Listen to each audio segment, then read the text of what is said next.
God, we beseech thee, Almighty God, members of this house, so that they will wisely deliberate for the good of this country and for the glory of thy holy name. Join me as we say the Lord's Prayer. Our Father, who art in heaven, hallowed be thy name. Thy kingdom come, thy will be done on earth as it is in heaven. Give us this day our daily bread, and forgive us our trespasses, as we forgive those who trespass against us. And lead us not into temptation, but deliver us from all evil. For thine is the kingdom, the power, and the glory, forever and ever. Amen. I pray be seated. This house is now commenced.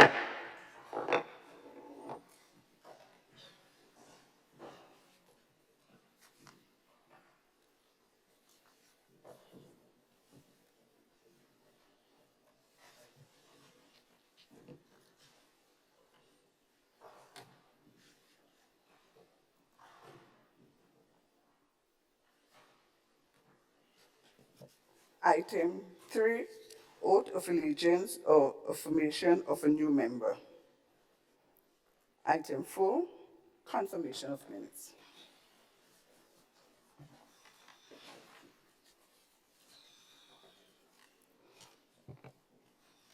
Sorry. Leader of government business. Thank you, Mr. Speaker. Mr. Speaker, I wish to move the confirmation of the minutes of the proceedings of a sitting of the House of Representatives held at Parliament Chamber, Mount Weldale, St. George's, on Monday, the 5th of December 2022 at 10 a.m. and Thursday, the 8th and Friday, the 9th of December 2022 at 9 a.m.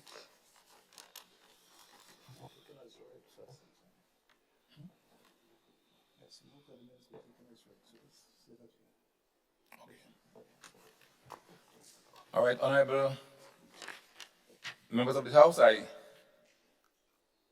sense that the minutes has to be taken as read. Yeah? All right.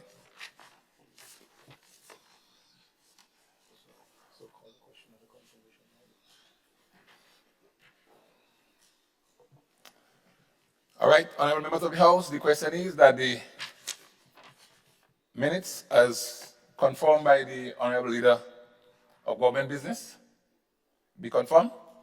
All those who are of that opinion say aye. Those of the contrary view say no. Thank you.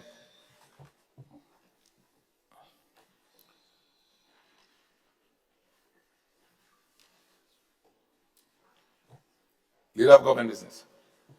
Mr. Speaker, we have a couple more, so I'll do it in this fashion.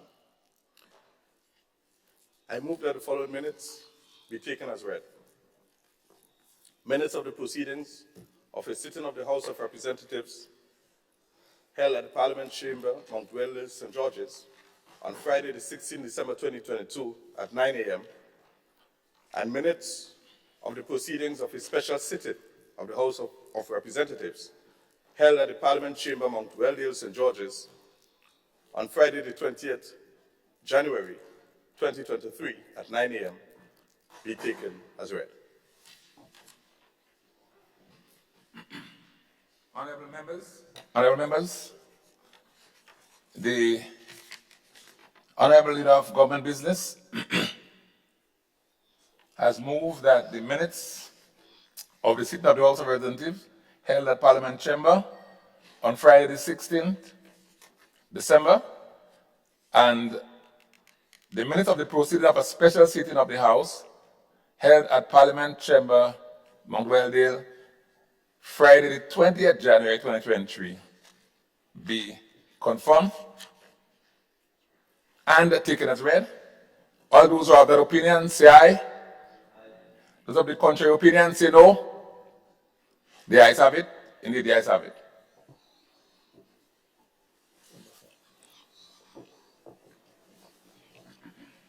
Item 5, messages from the Governor General. Item 6, announcements by Mr. Speaker. Honorable members, just to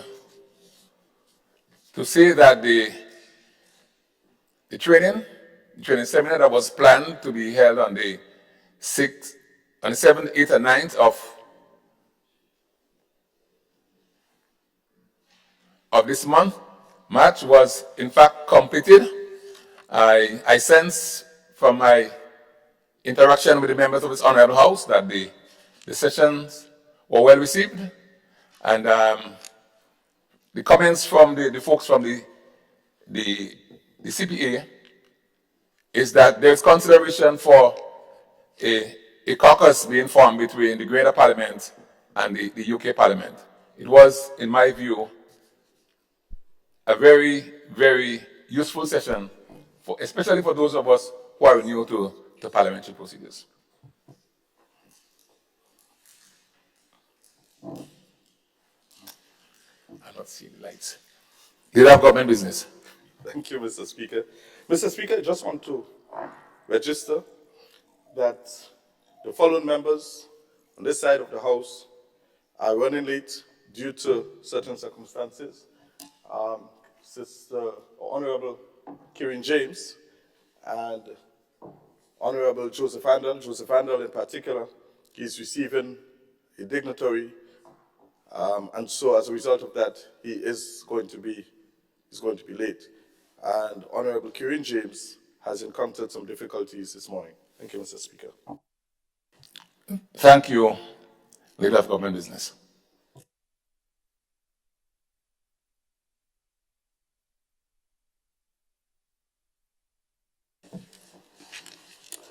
Item 7, presentation of petitions. Item 8, presentation of papers and reports for select committees.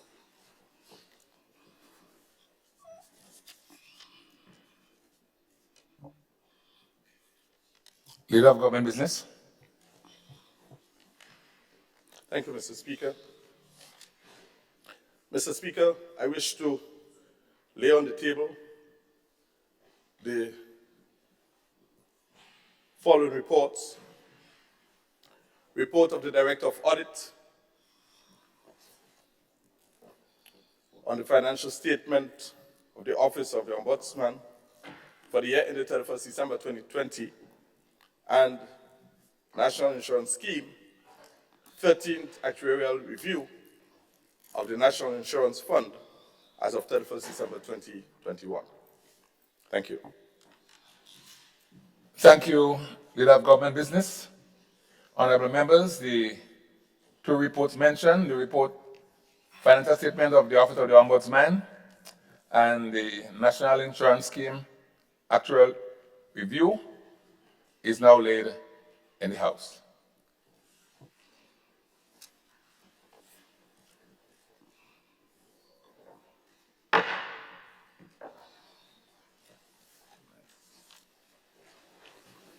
Item 9, unopposed private business. Item 10, questions. Honorable Leader of the Opposition. Mr. Speaker, through you. Sometime last year, some months ago, I presented a number of questions to the Honorable Minister of Finance. And we recall, Mr. Speaker, that at the time when the so-called answers were presented, it was given to us, and I said, well, since it was presented before, I didn't have a chance to look at it. Subsequently, when I examined it, I saw the answers to the questions coming from one Cavalette, signed by Cavalette. Cavalette is not a creature of this Parliament, and by normal practice, the minister who has been asked to deal with the questions ought to be signing those. Because that's what is the practice and what is accepted. I, of course, complained and complained through the clerk that that needs to be corrected. And up to today, it has not been. So I reiterate through you, Mr. Speaker, to ensure that the appropriate process be done in future questions. I would prefer to want to see that signature, but I am not going to stand and waste a lot of time on this. But in any future questions, I certainly will insist that that process be done. Mr. Speaker, I am doing this, it's not for me. The Hansard has to speak to what took place during our period of service. And we have to do for future generation, future parliament. We must not allow something that's not correct to be established as possible correct. So I make the point for what it's worth, and that's why I'm standing here during the process of questions. Thank you, Mr. Speaker, for hearing me. Thank you, Honorable Leader of the Opposition. This House must endeavor to follow standards. As Speaker, I would endeavor as far as possible that the members follow what is the standards of the House. Thank you. Honorable Leader of the Opposition, your light is still on.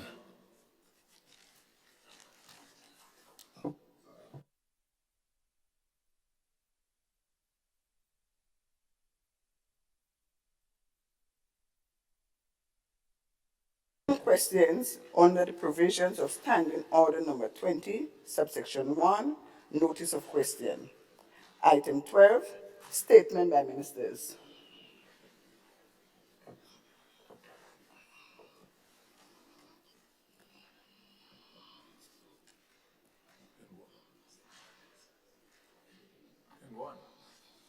No, you.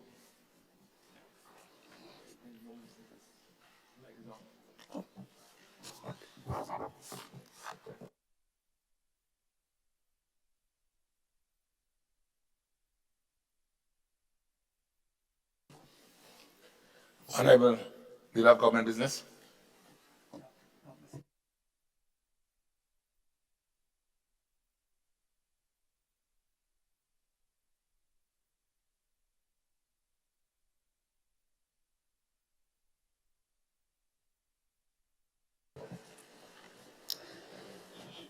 Item 13,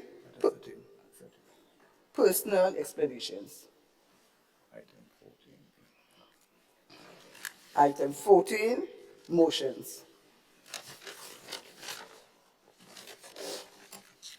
15 again. Item 15, Bills.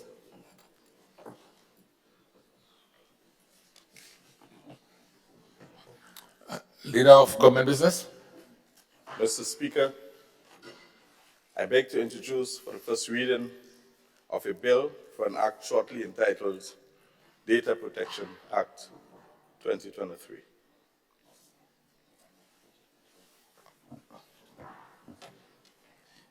A bill which seeks to establish a new framework for managing the processing of personal data in Grenada, shortly entitled Data Protection Bill 2023. Leader of Government Business.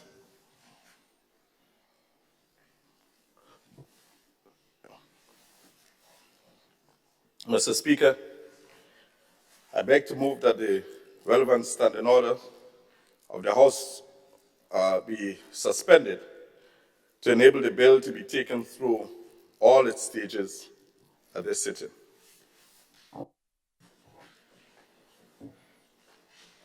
Honorable members, the question is that the relevant standing order of the House be suspended to enable the bill to be taken through all stages at this sitting. Oh, sorry. Leader of the Opposition. Mr. Speaker,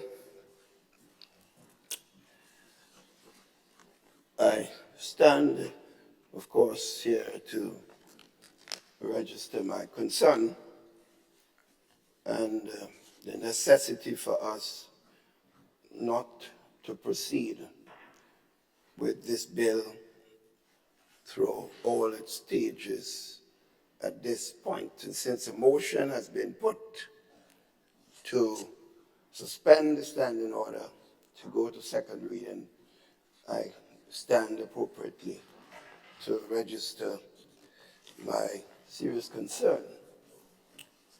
Mr. Speaker,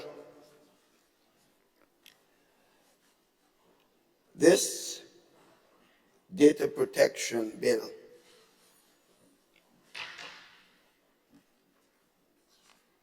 and a bill to protect data has to be seen as well-intentioned. In the face of what the revolution that has taken place in data collection and, of course, the technology and doing business locally, regionally, and internationally, the need to protect data is fundamental. And it must be pointed out that governments from since 2011, and that was the NDC government in office, confronted this phenomenon. And it was then pointed out by regional organizations, including the Eastern Caribbean Currency Union and the OECS, that we need, as a sub-region, to have a harmonized data protection policy and, of course, a bill that guides the entire process. So one is not, I want to make it very clear, one is not here to oppose the initiative of a data collection bill. In fact, our government was part of this process. It was when the Eastern Caribbean Currency Union presented a draft of a harmonized bill throughout the OECS. It was intended through consultation, from what I understood, that bill need to be given wide consultation through the entire OECS, and in case of each country, wide consultation within the society involved. And each government has a responsibility to tailor the bill for its own circumstances. And therefore, it was quite in order for that to be done. So in many years past, through the NDC government and the first NNP government from 2013 to 2018, consultation and discussions were held, but nothing, the process was not moved sufficiently. It was in 2021, stakeholder initiative was done and consultation was held within the public sector, including the legal department. The government then asked the Attorney General's office to proceed to look at that bill and make the necessary adjustments as it's seen by them, to recommend to the cabinet to go forward to Parliament. That process was certainly not completed, and the ministry had reported that they were not able to get the consultation process done at the time. So the election was held, and of course, that bill was never discussed at all the levels that it should have been. And that, of course, includes the Bar Association, the trade union movement, the business community, the churches, and all concerned. The point here is, Mr. Speaker, this bill has enormous impact on all persons in the society. All persons in the society it has impact on. So the need to have the consultative process done is extremely relevant. And that is my main concern. Clearly, there are aspects of this bill that we should be discussing, pros and cons. But my intervention and seeking the support of the government is for us not to proceed with this bill at this time, so that wide consultation can be held. And that, Mr. Speaker, is why I'm standing. It's very rare that one stands when the government is moving to move the standing order. That normally is probably the first time I have done so.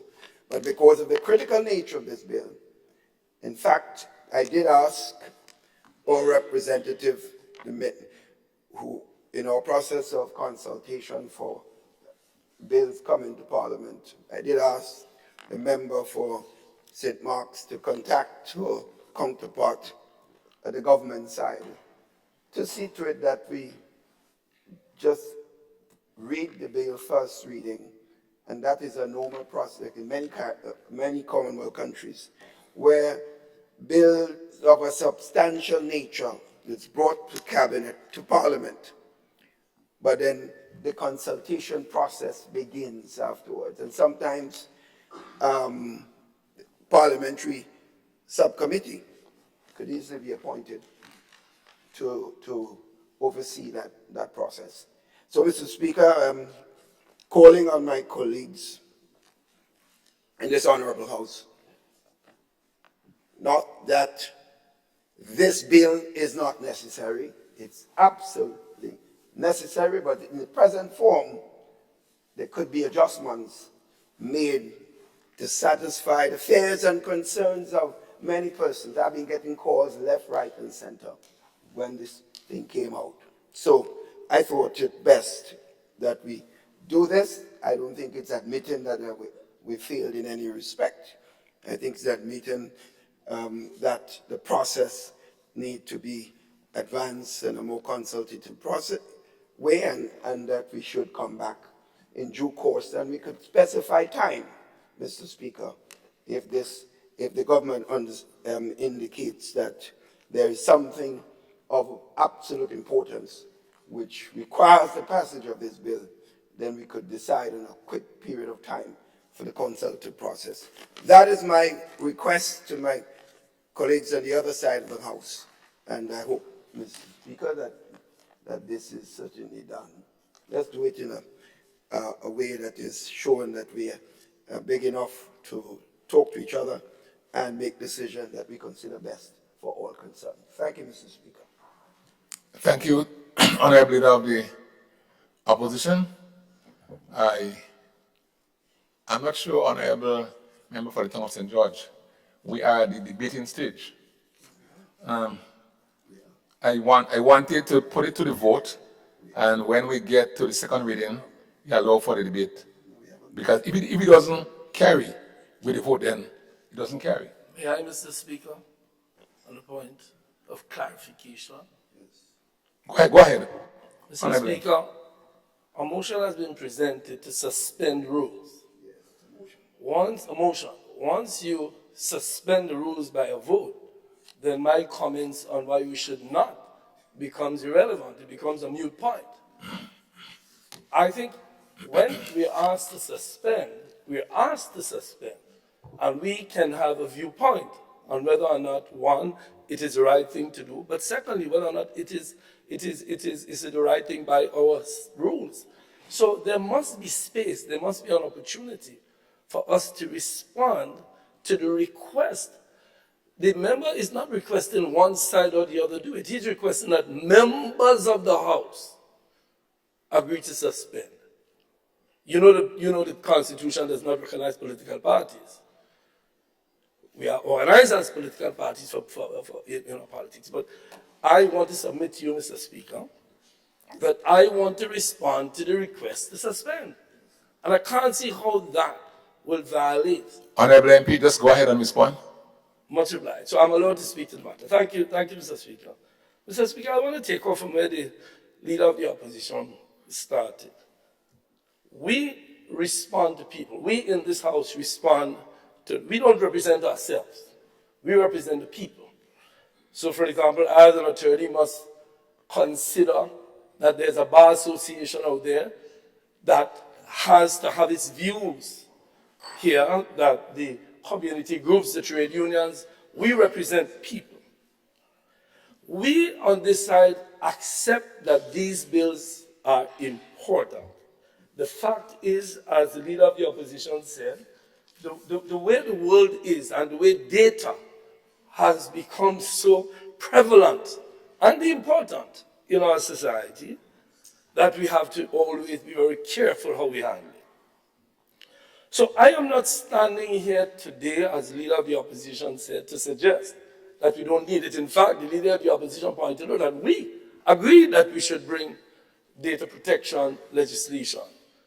And we support the data protection legislation.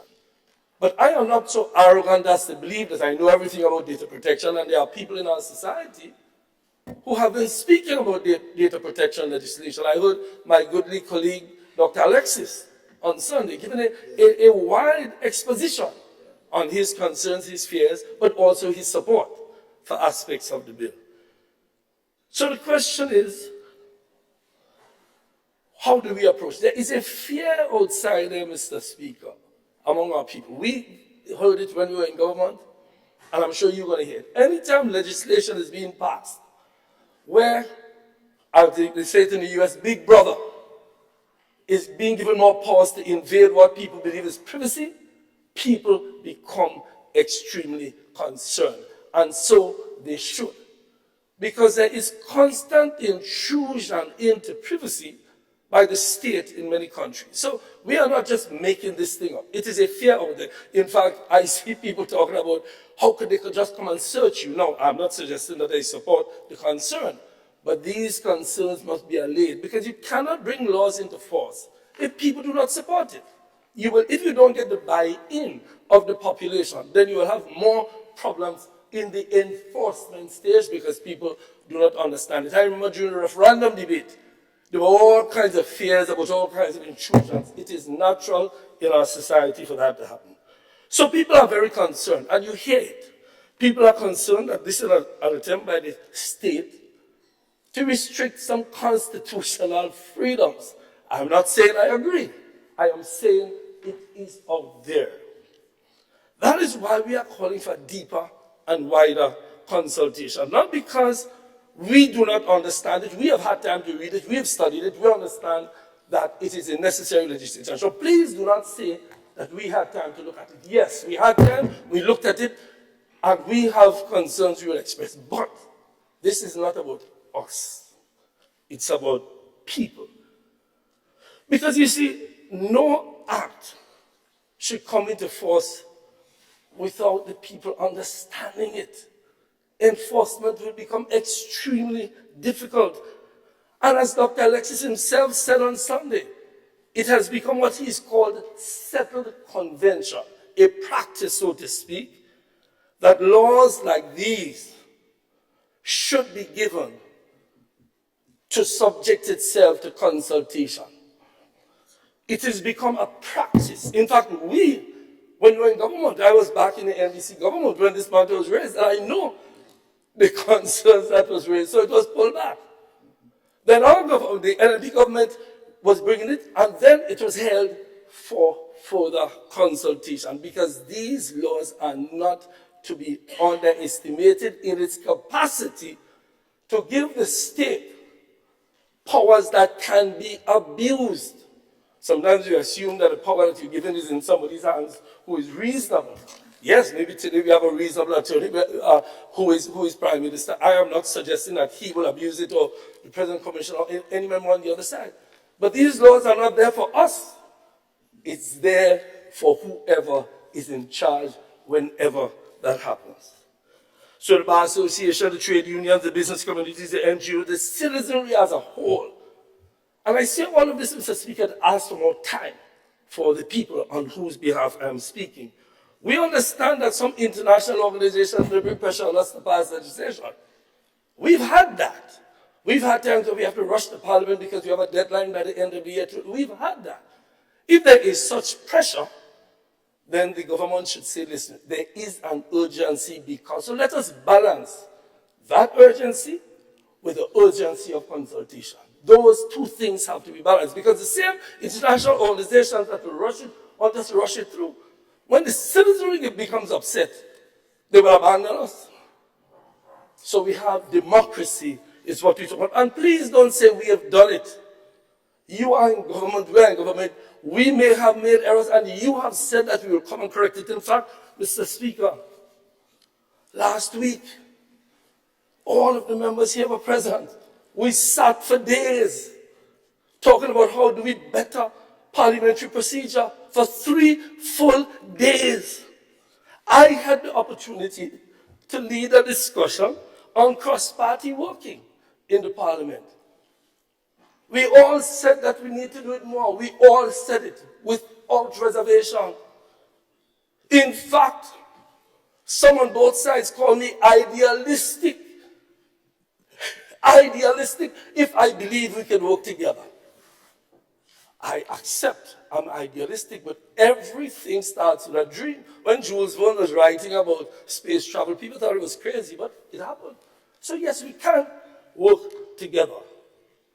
There was overwhelming support in a parliamentary meeting with our friends from the UK that we should work together. Let us prove that the idealism that some of us have can become a reality. Let us, in this case, do what we practiced last week for 3 days. Let us set up a joint select committee with members from the upper house, members from the lower house. Let us call in the people who have concerns. So you call the Bar Association, you call the business community, because this will affect business. The transfer of information does affect business. Let us do that. And remember, politics is not a zero-sum game. I'm not here to fight. I'm at the stage where my dream, my idealism of us working together, and I remember men pointed out examples of what, Mr. Speaker, you did, of how happy you were to see some parliamentarians working together. Let us do it in here. Let us find out, let us set up a joint parliamentary committee. Let us sit and call in some evidence. Let's stand when we're finished and say we agree. Nothing wrong with agreeing. You know, Mr. Speaker, when the cannabis legislation was brought, we, in fact, it's still somewhere in the parliament because we submitted it. We did consultations before. We submitted for first reading the cannabis legislation in this house, and we put it off for further consultation. It's still there. And I hear there's consultation taking place on cannabis. So if consultation can take place on canvas, why can't it take place? There are sections of this law. For example, people are concerned about section 44, section 33, search and seizure. Anytime people hear about people having the right to come in your house and search and seize, all hell break loose. I say all of this to say, Mr. Speaker, without going much further, that there is nothing wrong with us agreeing today, as we did last week, just across the hall. Just across the hall, we agreed that there are instances. We spoke about Ivan, we spoke about economic crisis, we spoke about COVID. Those were instances where we felt, and we must take some blame to all of us. Must take some blame for not working hard enough to work together. All of us. We said last week, let's start a new chapter. There is no better time to start a new chapter than now. Now, I therefore ask, Mr. Speaker, that we simply say it's down for first reading. As the leader of the opposition said, I fully agree. We put it off for 2 weeks. I don't know if there's an urgency that we are not aware. I don't know if the IMF or the World Bank decided to cut off all funding if you don't pass it today. But I did hear my colleague, the member from St. David, indicate during the campaign that he's not going to let the IMF and them insist and force us down any particular road.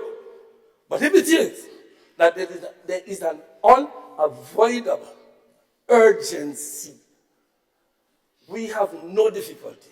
If the interest of Grenada is at stake, we have no difficulty in saying to this House that we support. But there must be transparency in terms of why you want to bring in a piece of legislation and just get it done in one day. And please don't tell me we did it before. You campaign that we are going to stop. Please don't do that. So if there is an urgency, please tell us so we can report back to our brethren in the United Kingdom that we said last week we're going to work together, that we are unable to start yet. Mr. Speaker, you were there. You know how elated we were. This, in my view, is an excellent opportunity that we here will work together. We will fight when we have to fight, when we disagree. We don't disagree on this issue. We agree that we need data protection, and we agree that this legislation is important to be passed. Please don't say we are against data collection protection, data protection. But let us, and I know all my colleagues who were so excited last week about working together indicated all kinds of manifestations where we could work together. Let's start now. There is nothing better than to do the right thing today. Much obliged, Mr. Speaker. Thank you, Honorable MP for the Town of St. George. Who's like Honorable? Well, 2 lights are on. Is it Prime Minister's light? Sorry. I don't know which one came up first. I yield to my colleague. Thank you. Pardon? I yield to my colleague, Mr. Speaker. Okay. Honorable Member for St. Andrews Southeast. Thank you, Mr. Speaker. Mr. Speaker, this morning I rise not to debate this bill, but I stand to support my colleagues that we ought not to take this bill through all of the stages. I humbly beg of the government's team this morning in this House that we put this bill open to the public for further discussion, for explanation.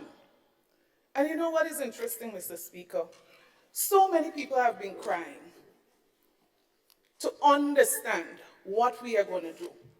So many people have been expressing fear and concern, not a drumbeat, not a sound of explanation. And Mr. Speaker, for me, that is what is most frightening. I have not heard an attempt to say, this is what is coming. This is what we're thinking of doing. This is the urgency. As a matter of fact, I'm thinking urgency, and I'm bringing my mind back to a previous bill that was to be brought to this very house, Mr. Speaker. I sense an urgency to protect lives in the peak of a pandemic. But Mr. Speaker, we said, no, no, no, no, no, no, no. Don't go so fast. Don't proceed further. Take it for consultation. And that is why, Mr. Speaker, this morning, I try not to get too surprised, too shocked, but I'm shocked. My colleague whispered to me this morning, this bill would not be taken through all its stages. I was wrong. Very wrong. And, you know, for a moment I wanted to agree with her that amidst all the concern that are expressed publicly by people irregardless of their political affiliation, that this administration would not have come here this morning to say that we want to pass this bill through all of its stages. Mr. Speaker, I want us to guard against the is that mentality. In other words, we say we're going to do that, is that. We're going to do it. We don't really care too much what you think, what your fears are, what your concerns are. We're going to do it, and we are doing it. Mr. Speaker, let us guard against that. We don't have to do it because we thought of doing it. We don't have to do it because we said we're going to do it. Mr. Speaker, reference was made to the cannabis bill. There was a cry for more consultation. And the previous administration said, yes, let's do more consultation. The COVID-19 bill, Mr. Speaker, was humbly withdrawn. Mr. Speaker, all I'm saying this morning is let us consider that there's a genuine fear, there is genuine concern, and we ought to be concerned if people feel that their fundamental rights, their fundamental freedom is being threatened through the passage of a bill. They might be totally wrong, but let us prove them wrong by giving them the time to agree that their rights and freedom through underlying sections in this bill is not threatened. Mr. Speaker, I'm appealing to the government team. It would not kill anybody. It would not hurt anybody. We put off the passage of an emergency COVID-19 bill in the midst of a pandemic. As a matter of fact, Mr. Speaker, I'm thinking, when I recall that period, members on the other side, if they were not currently on the other side, and a bill like this is tabled here today, Mr. Speaker, I feel confident that they would be in the yard with placards this morning. We choose a different approach. Our approach is to come here, appeal to your conscience to say, let us take time. Time would not kill. Let us take some time so that the people of Grenada, Carriacou and Peter Martinique, the people in the diaspora could feel a little more comfortable with the action to be taken. Thank you so much, Mr. Speaker. Thank you, Honorable MP for St. Andrew Southeast. I now invite the Honorable Prime Minister. Thank you, Mr. Speaker. It seems as if, Mr. Speaker, we're debating the motion to suspend the standing order so that the bill should be taken through its own stages. Let me first say good morning to you, Mr. Speaker, and good morning to my distinguished colleagues and the staff of Parliament. Mr. Speaker, we are working together. This is the clearest example of what it means to work together. This bill, Mr. Speaker,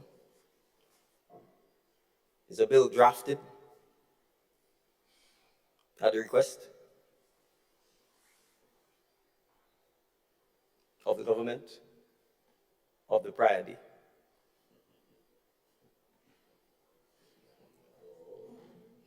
So let me provide some context, Mr. Speaker.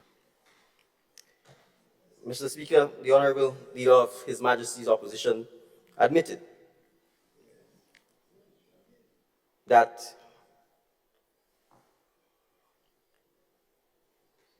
the OECS, as a region, embarked upon since on about 2011. I want to emphasize we know in 2023. Since 2011, upon a package of legislation aimed at addressing the fact that the world and the OECS was increasingly moving to and processing electronic data. And as part of that process, several pieces of legislation were enacted in 2013. The Electronic Crimes Act. Let me repeat that. The Electronic Crimes Act.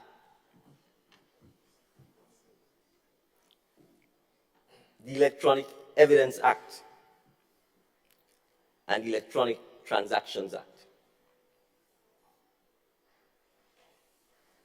And as the distinguished leader of His Majesty's opposition said, the Data Protection Bill then was not enacted. Mr. Speaker, the then cabinet, headed and chaired by the leader of His Majesty's opposition, in 2021 and in 2022, asked the Attorney General's Chambers and the Ministry of Legal Affairs to, in fact, review the 2011 Data Protection Act, to engage in the necessary review and consultation, to draft. And the then cabinet, chaired and led by now the leader of His Majesty's opposition, approved in cabinet in March of 2022 this bill. Did you have the fear and concern about our citizens' rights when you sat in cabinet in March of 2022 and approved this bill? Mr. Speaker,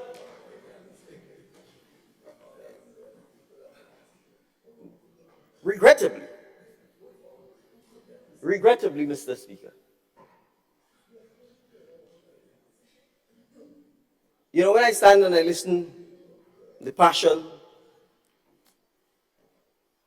of the distinguished Member of Parliament for the Town of St. George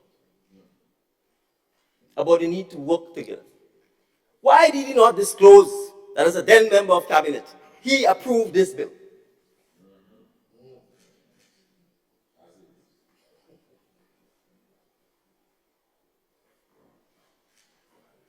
So, you see,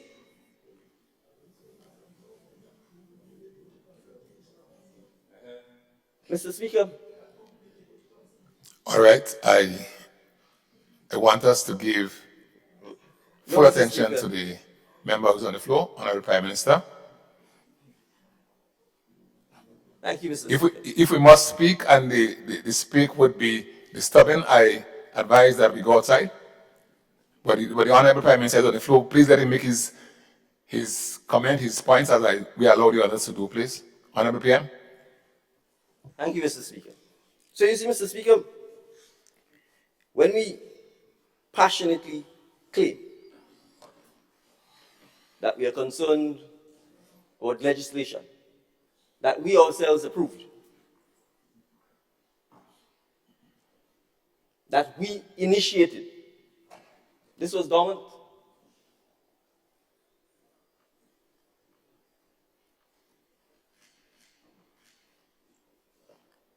Why are we coming here? To give the impression that this government wants to push legislation down the throat of the citizens of Grenada when you are the ones who initiated, reviewed, drafted, and approved the legislation. No legislation is perfect. You can always improve. You can always tweak. We are here to debate. The process involves us going to committee. The process involves amending, if the need arises, language that may not be suitable. So don't invent a narrative about fear and warmongering and infringing the rights of citizens and then try and answer that narrative yourself.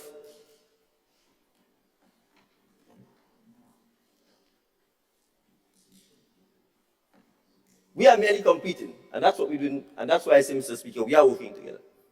We are merely completing the work initiated by the then government. And have they, and as responsible persons who are elected to lead, we have a responsibility to educate our citizens and not ourselves fuel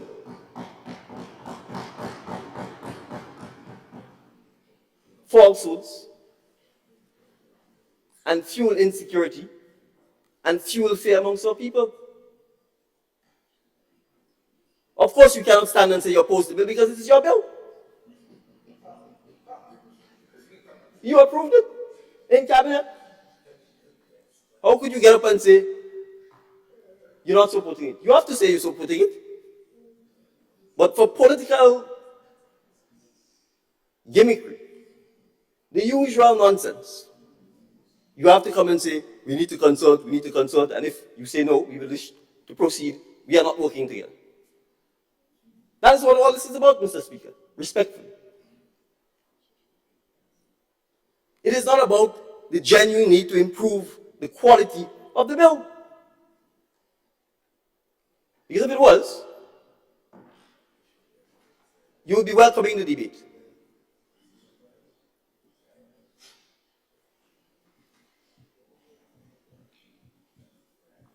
So, Mr. Speaker, you think this is surprising?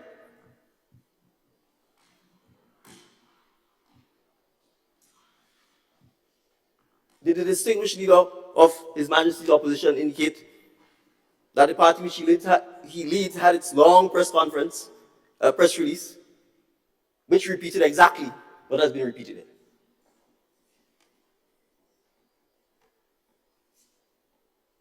So that is what it is, Mr. Speaker. It isn't a genuine concern about the qualitative character or content of the bill. Regrettably, it's about gamesmanship.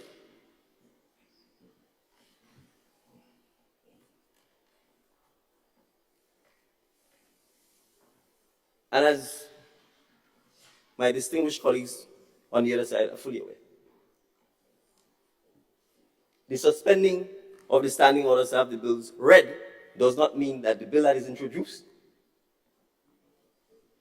is automatically the bill that will be passed, because we have the power to amend the bill. The Senate has the power to make recommendations to amend the bill.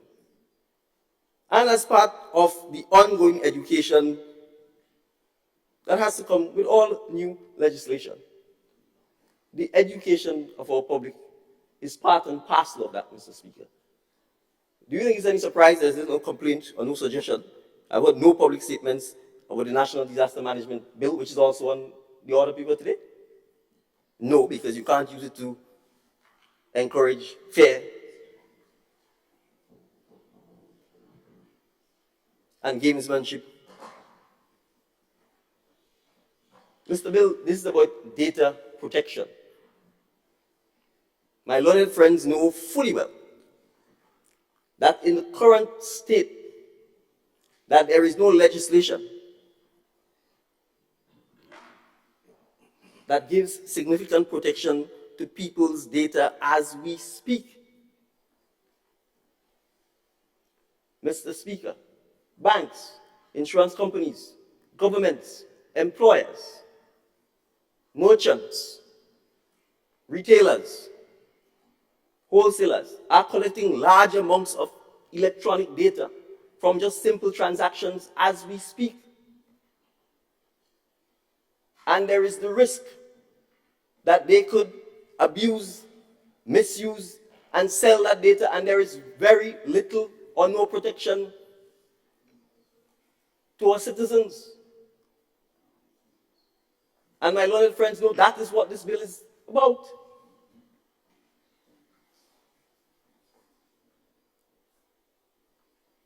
There's an Electronic Crimes Act. There was no hue and cry about that. So, Mr. Speaker, that's why I said it seems to me we're debating the motion. The mere fact that you make a suggestion and someone does not agree with it doesn't mean you're not working together. And to stand and peddle this narrative that because you make a suggestion to this side of the house and we are not inclined to go with it, that we are not working together.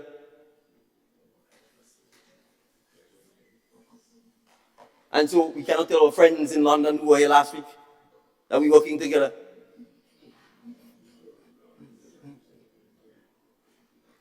So you see, Mr. Speaker, we have a responsibility, an obligation to be responsible, to educate our population, not invent narratives about fear. If there are genuine issues with the bill, they can be debated in the House, amendments can be suggested, and an improved version of the legislation can occur.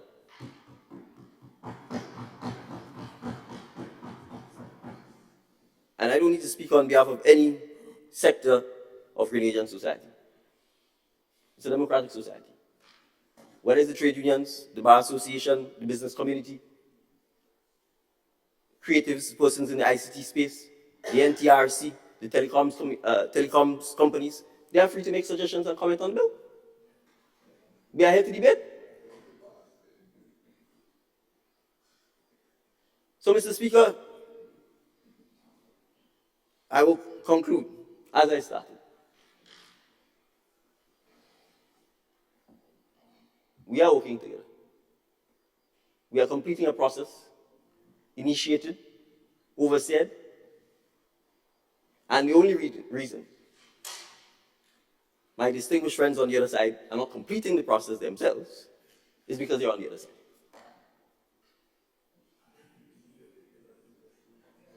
So, Mr. Speaker, I certainly support the motion that the standing orders be suspended so that we may proceed with the business of the House. Thank you.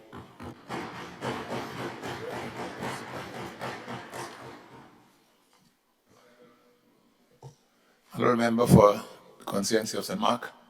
Thank you very much, Mr. Speaker. Mr. Speaker, I too want to make some comments on the motion that has been raised. And I have listened to everybody, and I just want to say that from the time, a few days ago, when I had a chance to quickly look at it, I spoke with my counterpart on the other side, partially, and I asked whether they intended to go take it through all its stages. And he said yes, and I said I had some concerns, but I didn't have the time then to peruse it in depth and to make my comments. And therefore, I did tell him I would get back to him. I got back to him, and I as always, the member is usually very responsive, and we have maintained a decent relationship. Doesn't always work, what we ask for, but sometimes it does. And so we started on the process of how do you call it? Tribalism. Yes. But, you know, we have to make it work in a meaningful way. And the leader of the opposition did speak, the member for St. George Northwest. He gave the history of it. So we're not hiding. But also we have come here And I have given support to a number of bills that started in our time. And when the bills came, I gave support to those bills in its entirety without grandstanding or anything. And all of us on this side supported. So we have set a precedent. We are not here just to oppose. But when we believe that it's burdensome enough for the people, then we have to make a request of the stronger team. They're more in numbers and they can vote us. They can vote for the bill. But we are asking here for a higher level of input, not just the tribalism. And I see it emerging, and I want to beg us not to let us get to that. We do have a procedure. Bill for first reading, bill for second reading, explanation, we go in committee. But what do we alter in committee? Minor things. Very, very minor things. And this matter here now, we are asking not to put it under the rug, but give it a little time so that the people that we represent, the people, when we're in this house, we represent the people. So we can fight on each side and we can impute improper motives and all of these things, which has been done. But that doesn't negate the fact that we are here to represent the people. And we are not here to instill fear. We are here to report what we have heard and to raise the concerns of the fear that is going on there because people don't understand. And we also here, having studied the bill thoroughly, we also have some concerns that we believe could improve on the bill, but would not be served in the committee stage because they go a little deeper. But also we're asking, and I did ask, has there been consultation with the Bar Association? There might have been some, but very late. It didn't give them time. I think they met only yesterday. And I did hear the members from St. David and the Prime Minister say, he gave a litany of entities that also they have a right to make their concerns be heard, but where? My question is where and when and how? We are here now and we are about to pass a bill. So where are the unions and the businesses in all of this? They're not here. So we pass it here and we send it to the Senate and they have a representative. God, I hope that these persons who represent private sector and so on would delve into this bill and to look at it.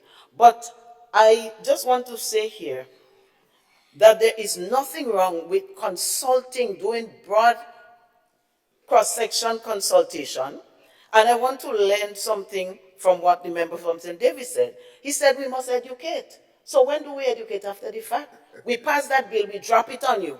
So now we're going to educate you and do what you want. Is that what this is about? Mr. Speaker, we do have, after discussing this thing, we do have points we would like to raise. It's not the time here for that. I do not think that it will be served in committee.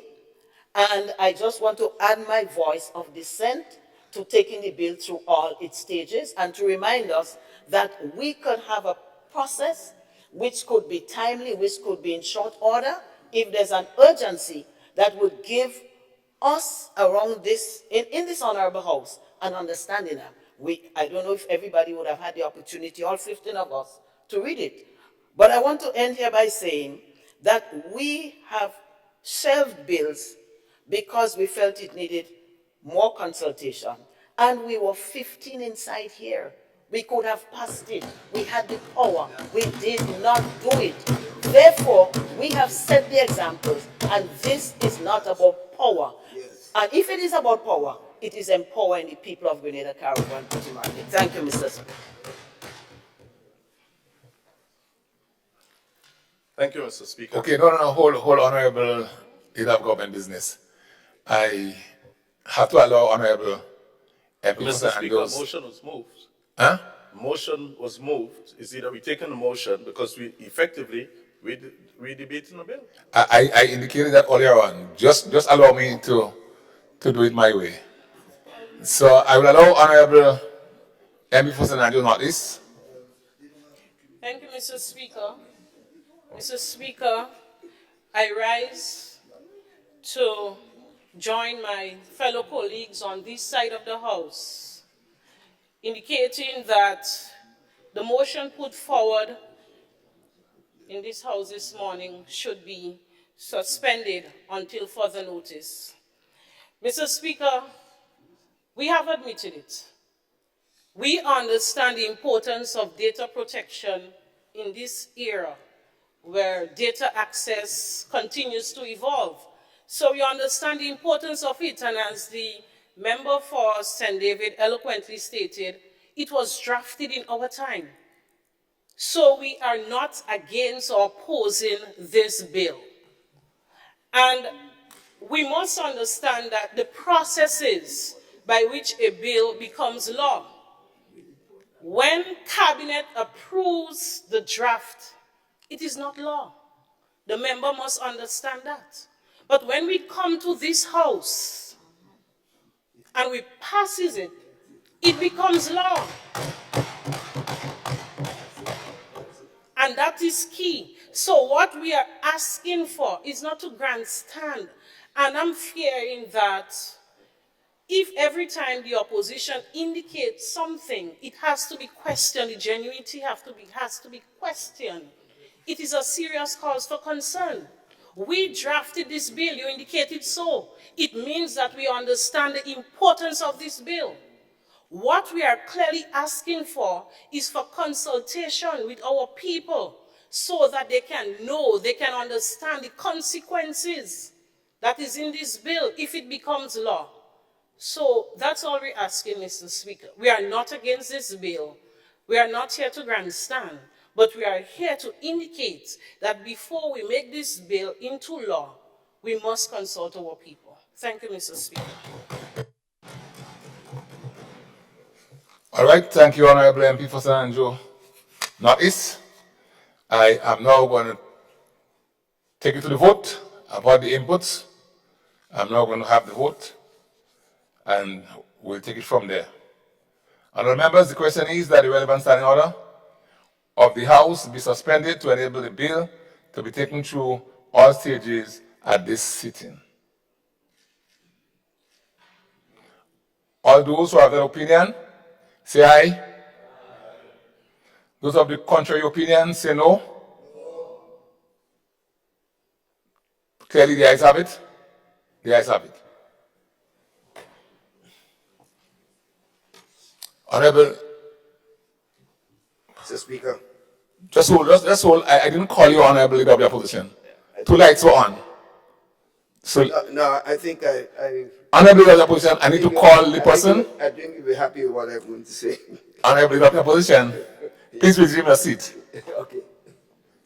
You see, two lights were on. I was trying to figure out whose light went off first. The member said it. I'm okay.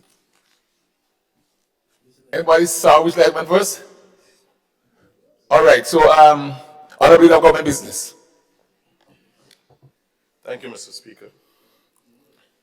Mr. Speaker, I beg to move the second reading of this bill. No, Mr. Speaker.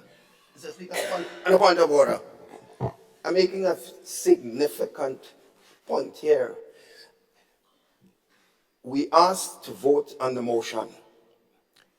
You declared the motion was approved. What I'm asking for is a normal practice. I want a division of the House. So it cannot go to second reading yet.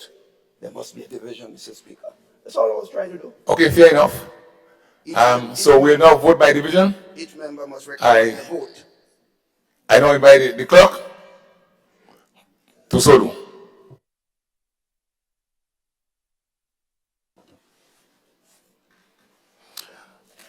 Honorable Deacon Mitchell, how do you vote? I vote aye in support of the bill. Honorable Philip Tellisford, Aye. Honorable Joseph Handel, Aye.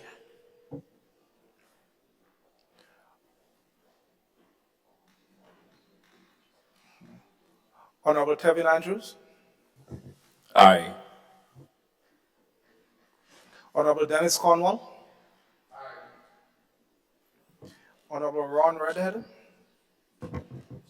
Aye. Honorable Kieran James, Aye. Honorable Andy Williams, Aye.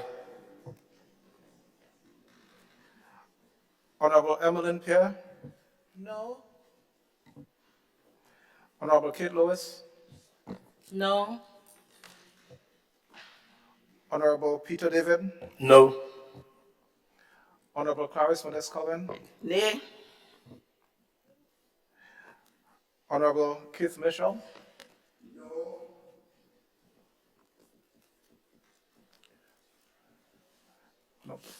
Honorable member stepped out.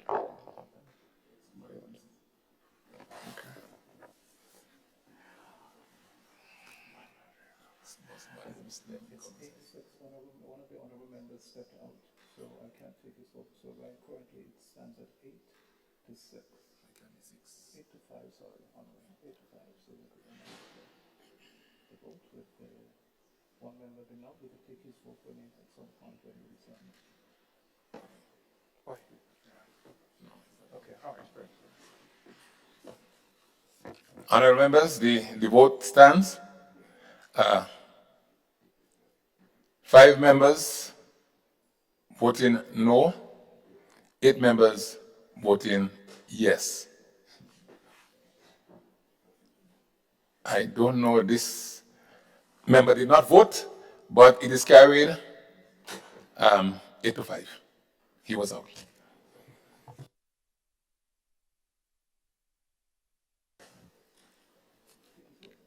Huh?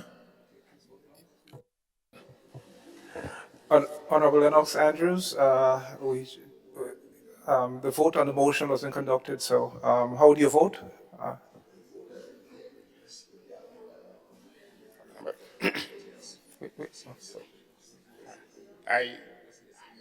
I'm voting yes on my side.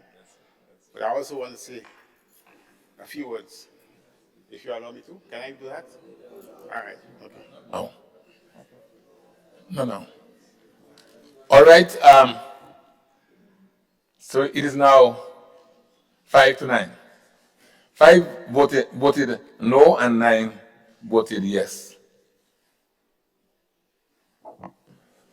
Honorable Leader of Government Business.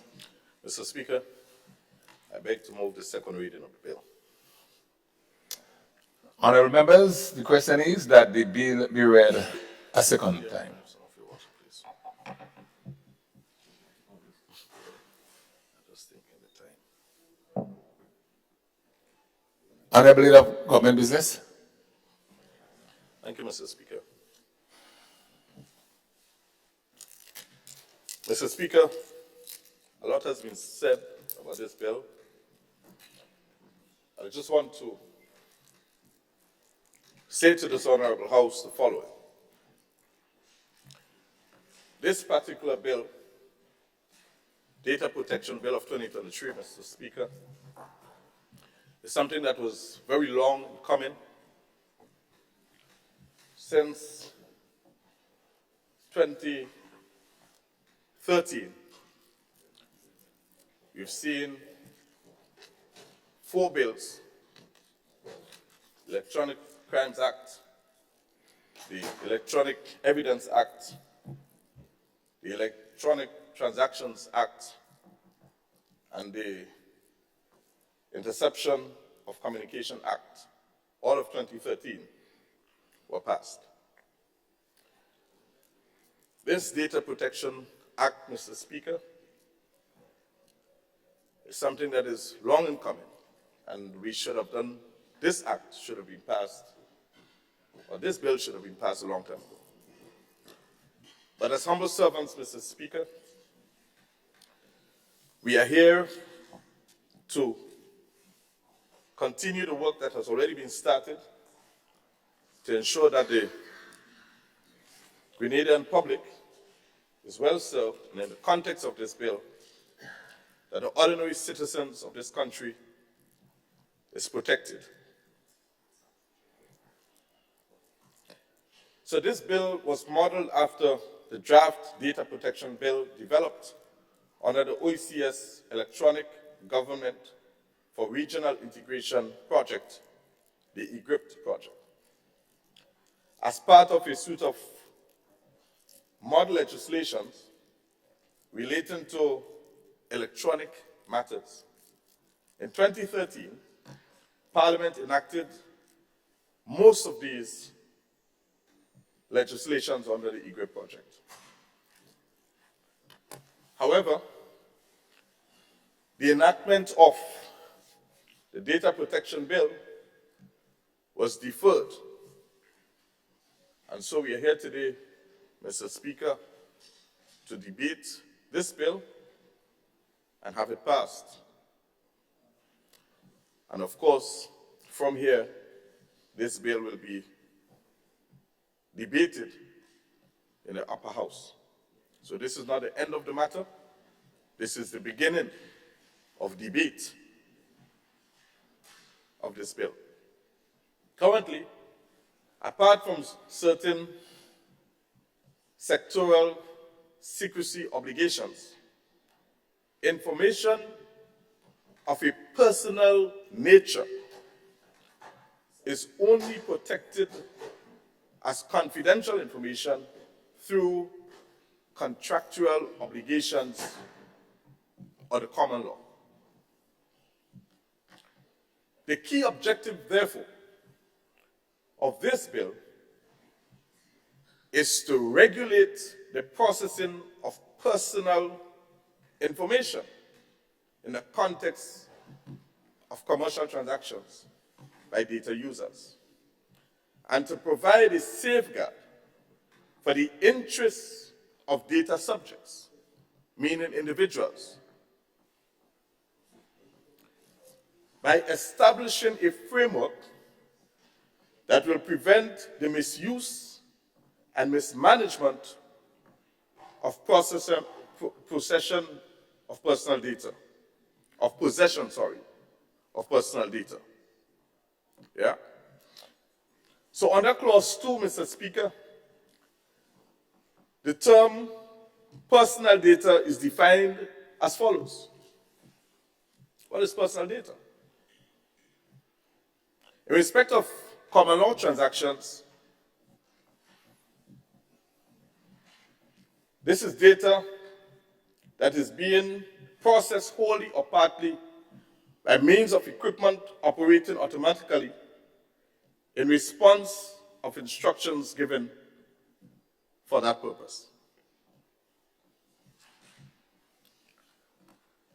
Also, it refers to data that is recorded with the intention that it should wholly or partly be processed by means of equipment under paragraph A above. And thirdly, data that is recorded as part of a relevant filing system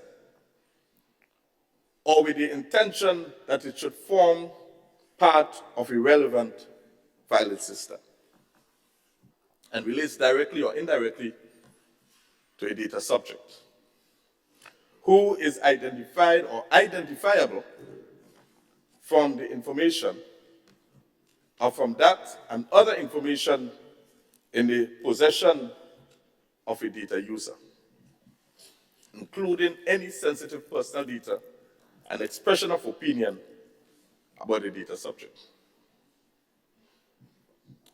Mr. Speaker, commercial transactions is defined broadly as any transaction of a commercial nature, whether contractual or not, which includes any matters relating to the supply or exchange of goods or services, agency, investment, financing, banking, and insurance. So these are commercial transactions.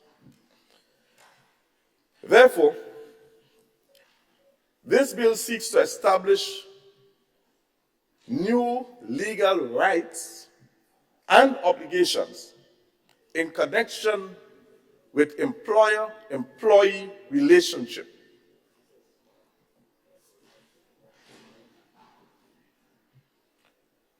with mergers, with acquisitions. Mr. Speaker, in the past we've had, for example, within the credit union movement, certain mergers and acquisitions. And in between that is personal records and information. This act now gives and provides the individual certain rights, so it protects the individual. And the discharge of certain professional services, among others. Organizations that process their individual customers' personal data will also need to re-evaluate their current data privacy policies. Whether they are processed,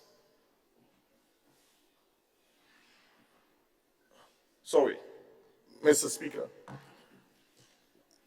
let me just re-emphasize this. Those organizations that hold personal data would have to now re-evaluate their current data privacy policies, processes, and personal data contents. So that must be re-evaluated in the context of this new legislation. Mr. Speaker, the individual, the citizens of Grenada, Mr. Speaker, would have a new set of rights as mandated by this legislation, including being informed about their personal data, as well as the individual's right to access, rectify, and control the processing of their personal information by other parties. That, Mr. Speaker, is the protection that is now being afforded, or part of the protection that is being afforded to individuals.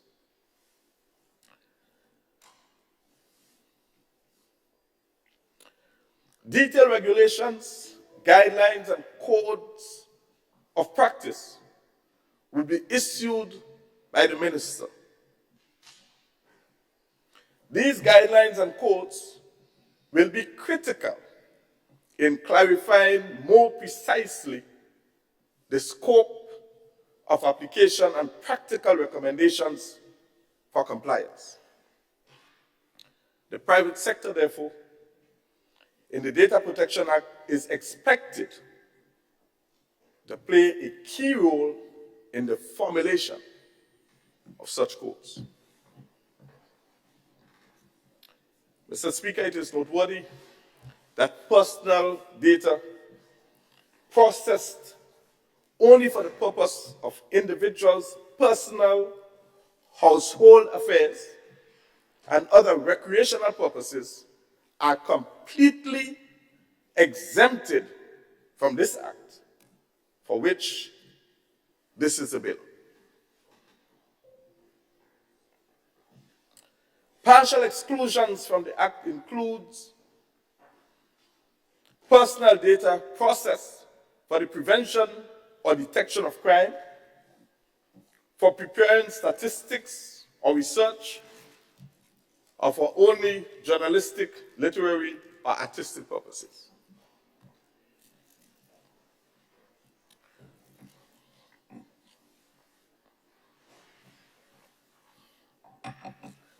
Mr. Speaker,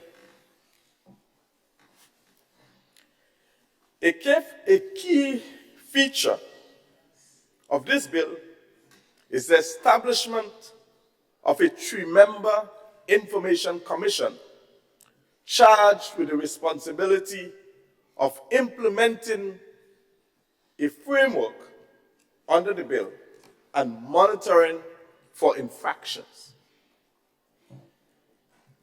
The Information Commission will have separate legal personality to afford the necessary independence to monitor public bodies in addition to private bodies.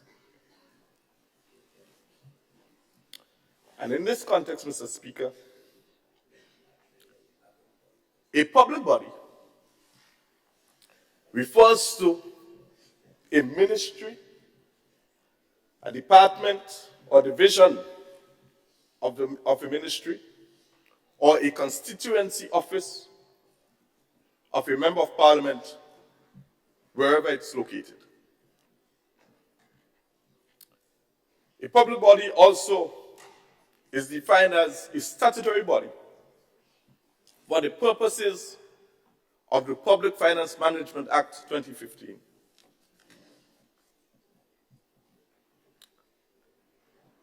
It also includes state-owned enterprise for the purposes of the Public Finance Management Act.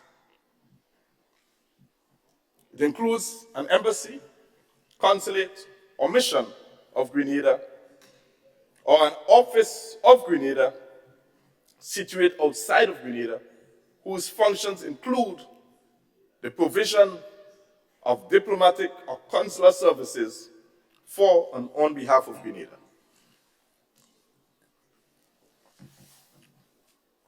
Also, Mr. Speaker, other body designated by the minister,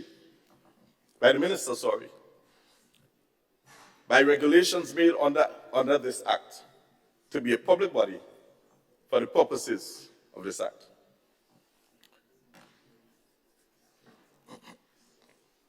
This particular bill, Mr. Speaker, contains 8 parts and seeks to promote the protection of personal data processed by public and private bodies, to provide for the functions of the Information Commission and for related matters. Mr. Speaker, if you would permit, I would simply go through the 8 parts chronologically in summary so that this Honorable House gets an understanding as to what is contained in the various parts.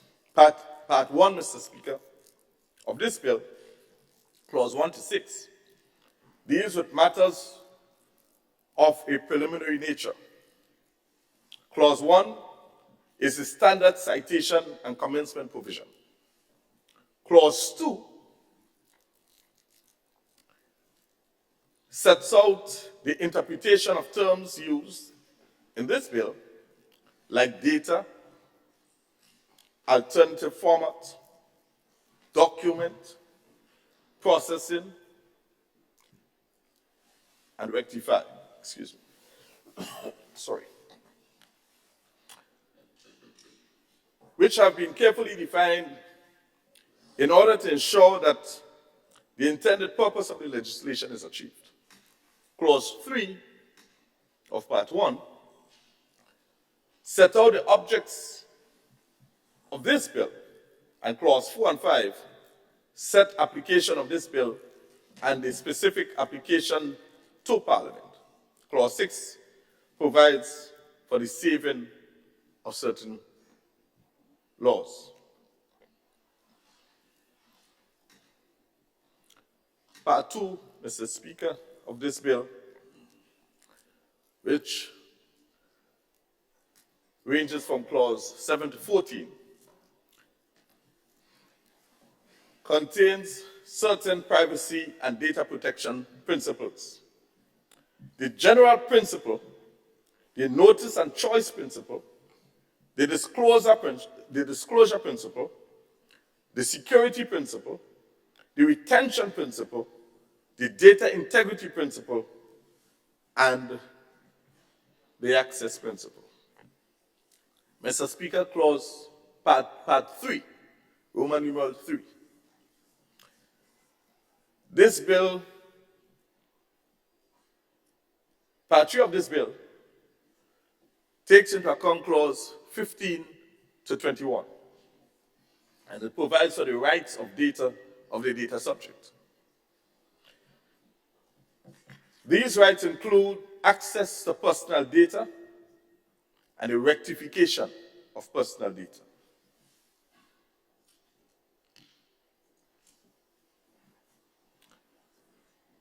Part 4 of this bill encapsulates clauses 22 to 23 and deals with exemption for personal data processed by a person only for the purposes of that individual's personal, family, or household affairs. And further, this bill gives the minister the power to make further exemptions by order published in the Gazette. Part 5 of this bill deals with clauses 24 to 28, provides for the powers and function of the Information Commission. Part 6 of this bill captures clauses 29 to 38, specifically the enforcement powers of the Information Commission. These powers include the investigation of complaints, the issuance of notices. Persons who suffer damages caused by the unlawful processing of data can apply to the court for remedies. Clause 38. Clause 38 grants protection for persons who divulge information about breaches of the Act for which this is a bill in their organization. The employer would therefore be prohibited from dismissing, suspending, demoting, disciplining, harassing, or otherwise disadvantaging an employee or denying that employee of any benefits.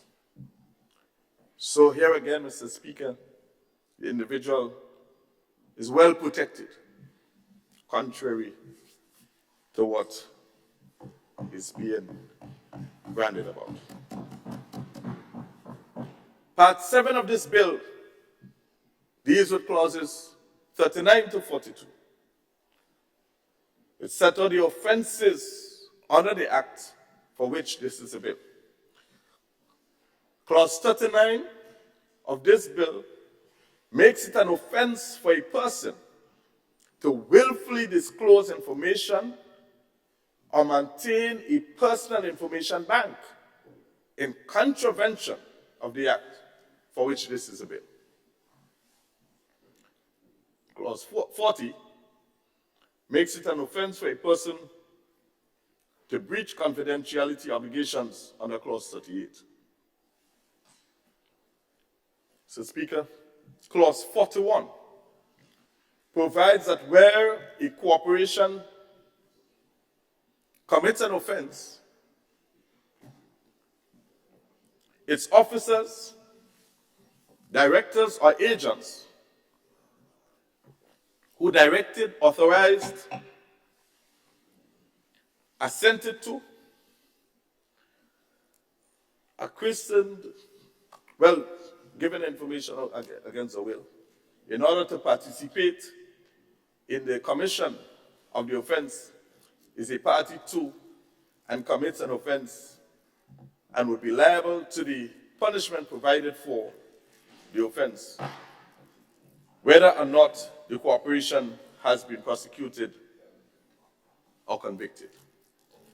Clause 42, Mr. Speaker, of this bill sets out the penalties for offenses under the Act for which this is a bill. And the final part, Mr. Speaker, Part 8 of this bill, considers clauses 43 to 49, which deals with the miscellaneous matters, such as appeals to court, protection from civil or criminal proceedings for actions done in good faith under the legislation and regulation making powers.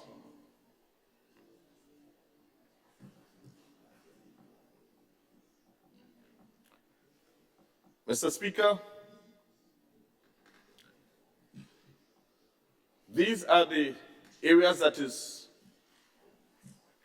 captured in the bill and is to be debated on today. And so you would understand and recognize that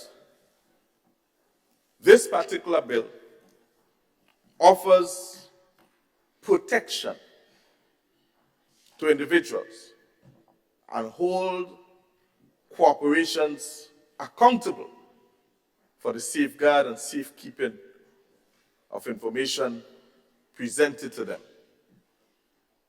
This, Mr. Speaker, is the essence and the objectives of this bill. Thank you, Mr. Speaker.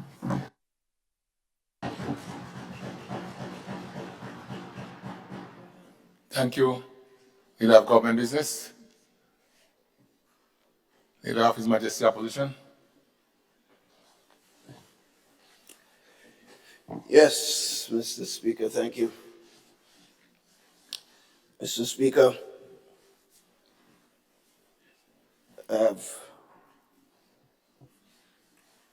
listened to the member for St. George's Southeast, of course, to present the bill. The statements read were all part of the bill, so I don't know that there was a necessity for reading every aspect of this, but that's his choice. We've said, Mr. Speaker, very clearly, and to me, I don't know why this has become, appears to be controversial sitting. Because in my request, Mr. Speaker, I kept my statements without any controversy. I was asking for the members on the other side to give some time to have consultation. In fact, I indicated that successive governments, including NDC government, was part of the process to where we are today. It's not a Keith Mitchell or NNP or NDC thing. It's part of a process. So I was very disturbed to hear the Prime Minister and Minister of Finance in his angry reply talking about grandstanding.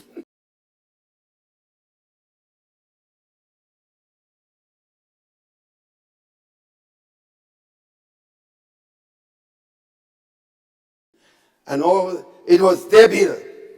It was his bill. And that one bill, it's nobody's bill.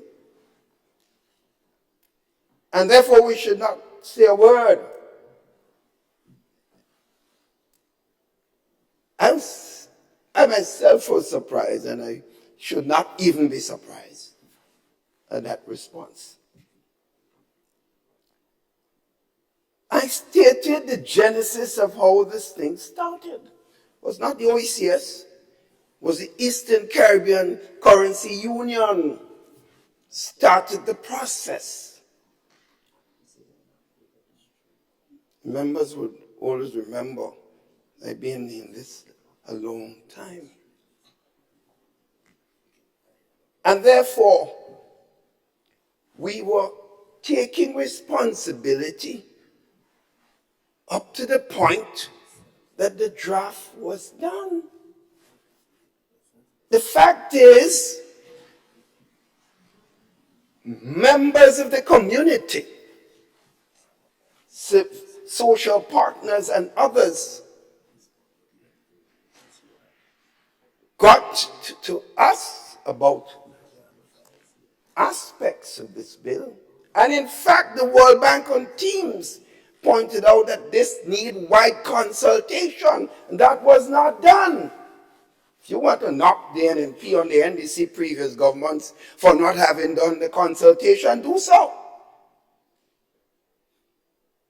But the fact is, the consultation was not done. And the members of St. Andrews Southeast articulated that a COVID-19 bill was passed to the cabinet of our time. It involved the lives of people. And while there was some consultation, and we thought it was the right to go to Parliament, but the word came out. And that time we had no opposition in the lower house of Parliament. It was all 15 of us. We could do as we feel. That's what some people might think. But we took on responsibility, Mr. Speaker. That is not our bill. It's the people's bill.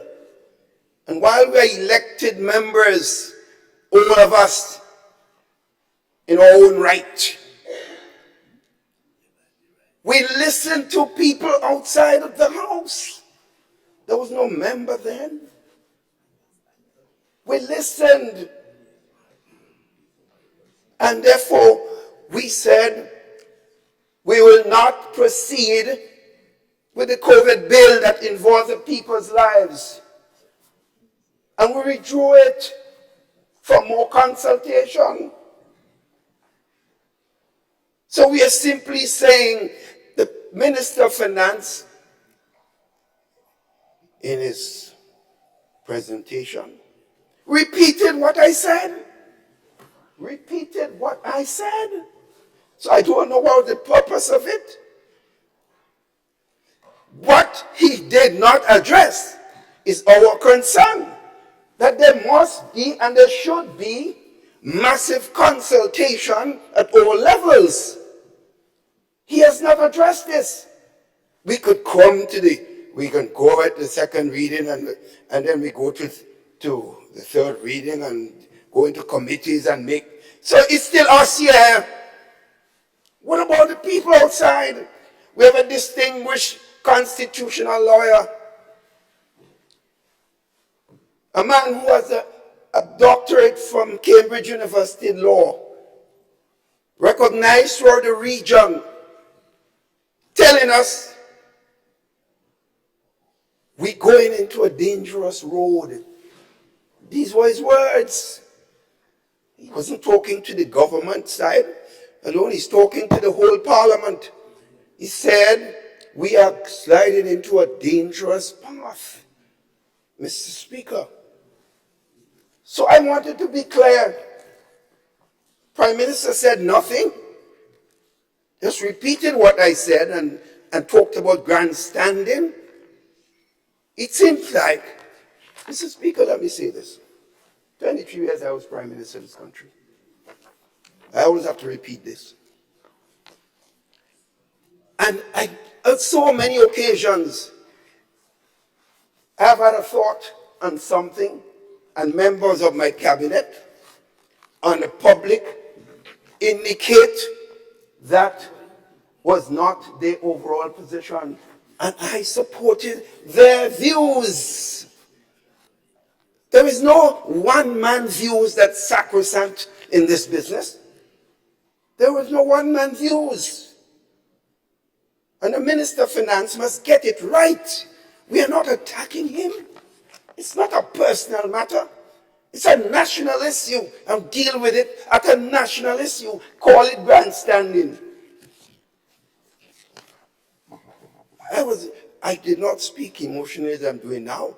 When I got up, I was almost appealing to my colleagues on the other side, but it appears that that did not hit the chord.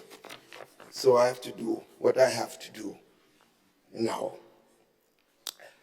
First of all, Mr. Speaker, I want to repeat, as I said, and even the Prime Minister and other members admitted, and all the members on our side said that we accepted the fact that there is the absolute need for a data protection bill. One is not debating that we should have it or not. We're talking about the timing of its passage in Parliament. That's the issue, nothing else. We don't have any differences otherwise. So, Mr. Speaker, personal data ought to be protected, and it is important to have a data protection bill to process that data. The absence of data protection can mean that companies may be reticent to do business in Grenada and to use services here for fear of breaching international data protection legislation on the data protection regimes in their own jurisdictions, which can be onerous. Point. Concerns. There's an issue of fairness, Mr. Speaker. There are no general fairness data protection principles which govern this act. Every data bill of international standard usually starts that the processing of personal data must be lawful and fair.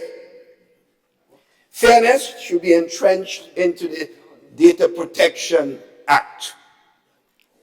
The point here is, these are points that are being made by persons. And if the government goes to second reading without being able to consult with members, that view will not come out, but we are being given those views.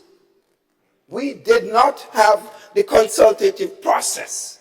It was not done.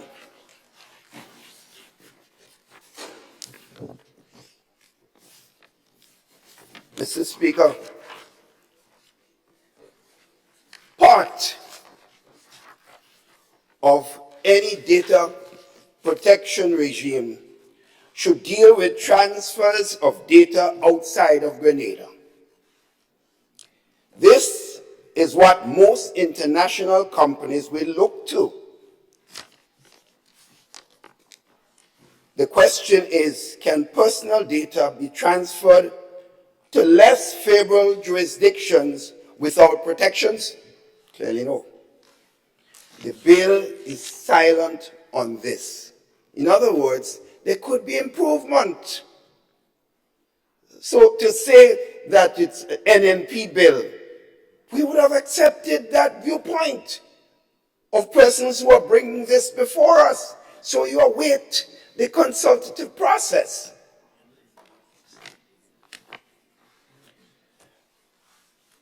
Mr. Speaker, in addition, it is felt that there are no real codes of practice governing the Information Commission, and they are exonerated from liability of acting on good faith in paragraph 4 to 5. This is not consistent, we are told, with international practice. The list of exemptions, Mr. Speaker, from the Grenada bill requirements does not include many areas where one would expect to see exemptions, like education and child protection. The list of exemptions clause 22 is far from complete. This is serious as potentially, upon enactment, quite a lot of organizations could be found in breach. This is what is being said. So having the consultation will bring home a lot of these points. The definition, Mr. Speaker, of personal data from A to F are not particularly onerous, but it gives a wide berth to the minister to designate any personal data he or she determines to be personal data, and therefore to fall within this act.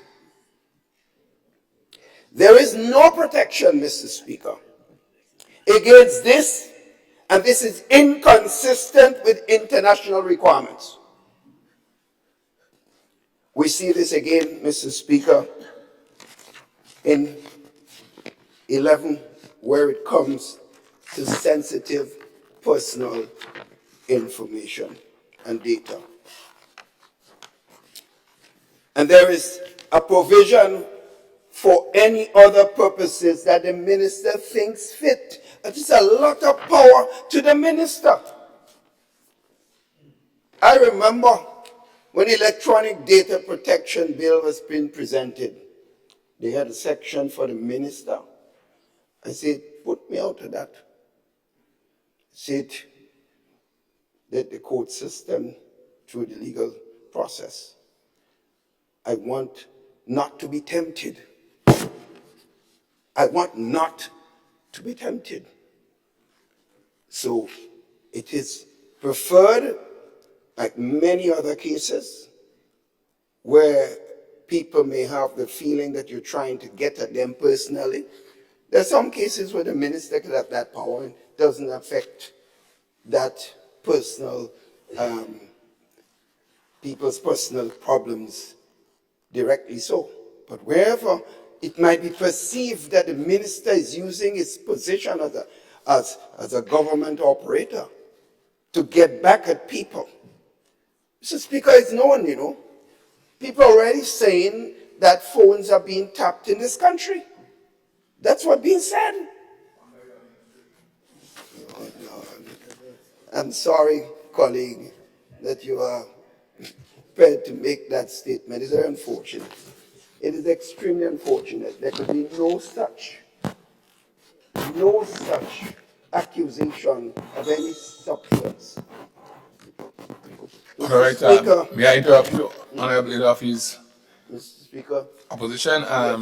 Your time is up, so I Yes, want you to wind. this is such a grave bill, Mr. Speaker. I just require a few more minutes to complete.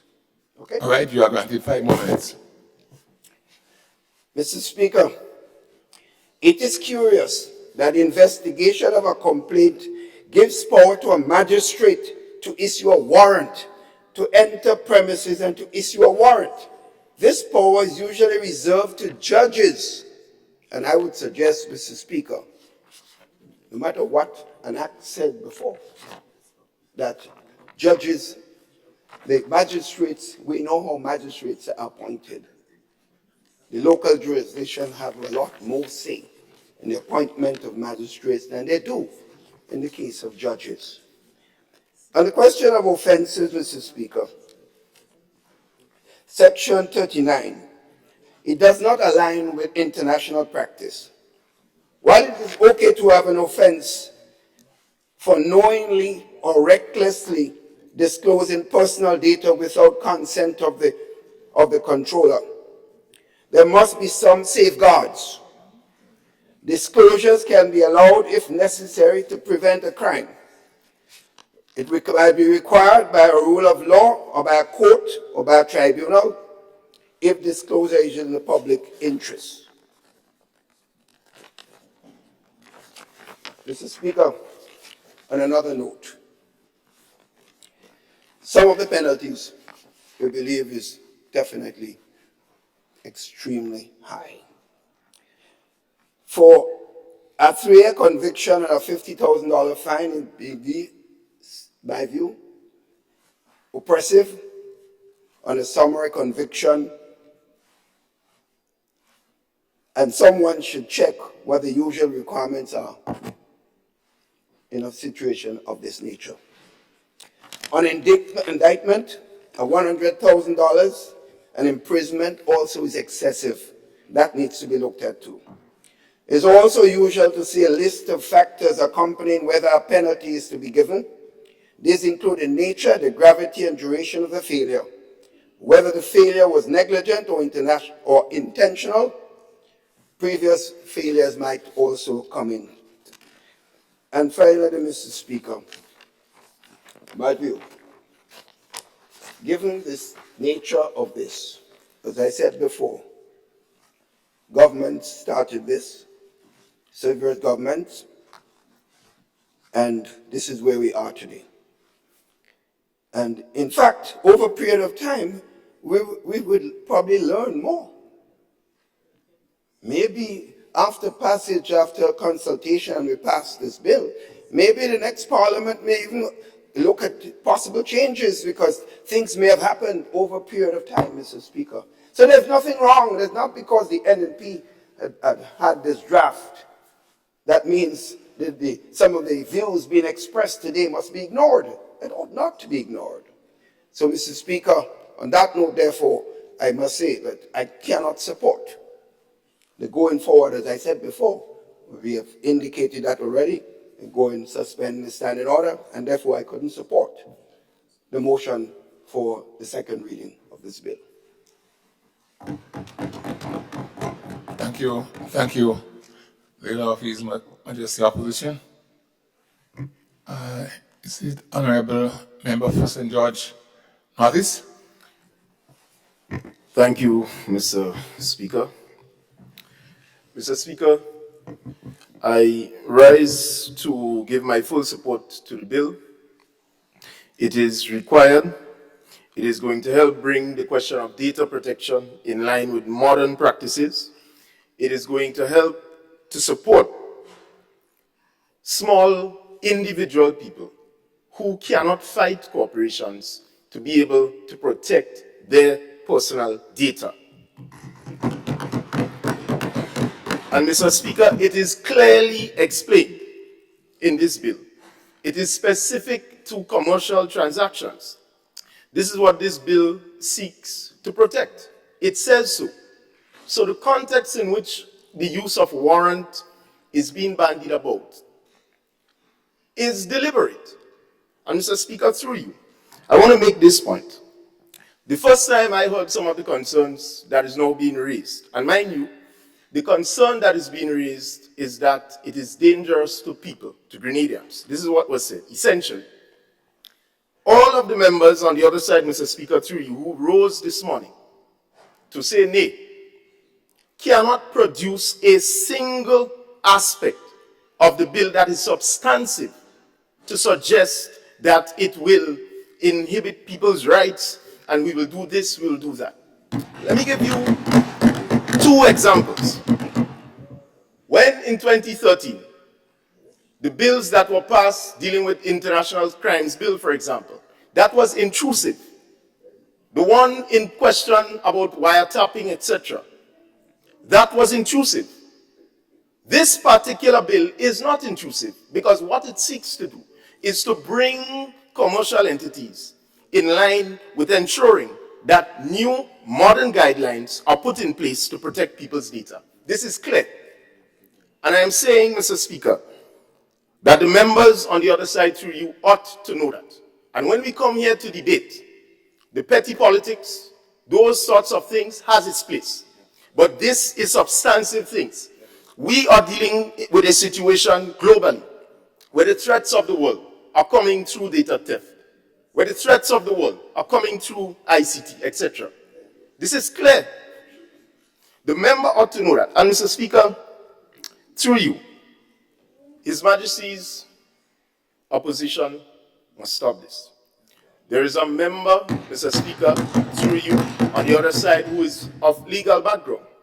Maybe he ought to be leading this team on the other side, because you may have been given better guidance to understand that this does not seek in any way, shape, or form to interfere with people's rights.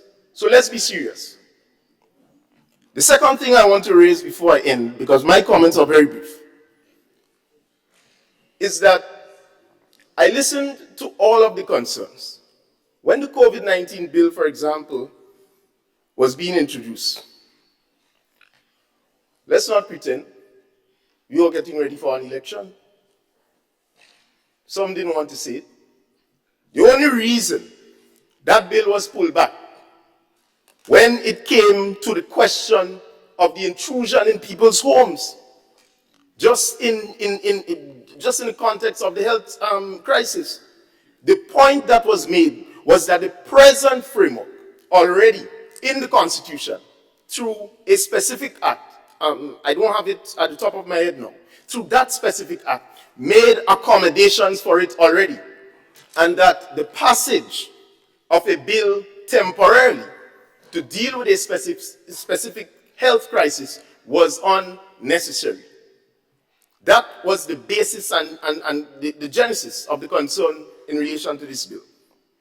This bill, however, is totally different from that and should not be compared. That's chalk and cheese. Let us be serious. This deals specific with data protection of individuals and their personal data when conducting commercial transactions, etc. And it has to lay the framework for how their data or our data interacts with the corporations, what they do with it, how they manage it, how do they protect it. That is what it will do. So the question of building the tribunal is going to help to put that in place. And of course, the private sector, will be engaged. When the members on the other side, Mr. Speaker, through you talk about stakeholder engagement, what are stakeholders? All the people they call, who we know clearly will not be totally impacted per se as a sector of this. It specifically deals with the commercial transaction. And so the question of the main stakeholder is the business community. They are aware of it, and they are certainly going to give their own advances. This is not a closed-off session where we're coming here and we're passing a bill and nothing could be done after. The member himself said so of His Majesty's opposition. He said that there may be aspects that we can change. So let us be serious. And Mr. Speaker, the chatter on the other side is useless because when they had the time to get up and speak and say what the issues were, they did not say anything. So I would like, Mr. Speaker, through you, for them to be quiet. Listen to the point. Time to be serious. Mr. Speaker, this issue is, in fact, a serious issue, and I would like the opposition members to take it as that. Get rid of the petty gamesmanship and the politics that we are accustomed to, and let us discuss the substance. Again, this is an opportunity as I end for any of the members to say to the nation, through this honorable house, what are the specific concerns which threatens people's constitutional right. Say to the nation that, and we can have the discussion. The reason why they said no to have the bill go through its stages is because they do not have anything substantive to present. And so the political gamesmanship, the supporter on the radio who call in and talking against this and so on, trying to build up the facade that there is some threat. That is what is being used here. So we have to be serious about how we use the parliament when we come to discuss the people's business. Because if the people were concerned, I expected to see them lined up here, sitting in the pews, raising the concerns along with you. This is not evident. And therefore, Mr. Speaker, we have to be serious about this. These are my comments. Thank you.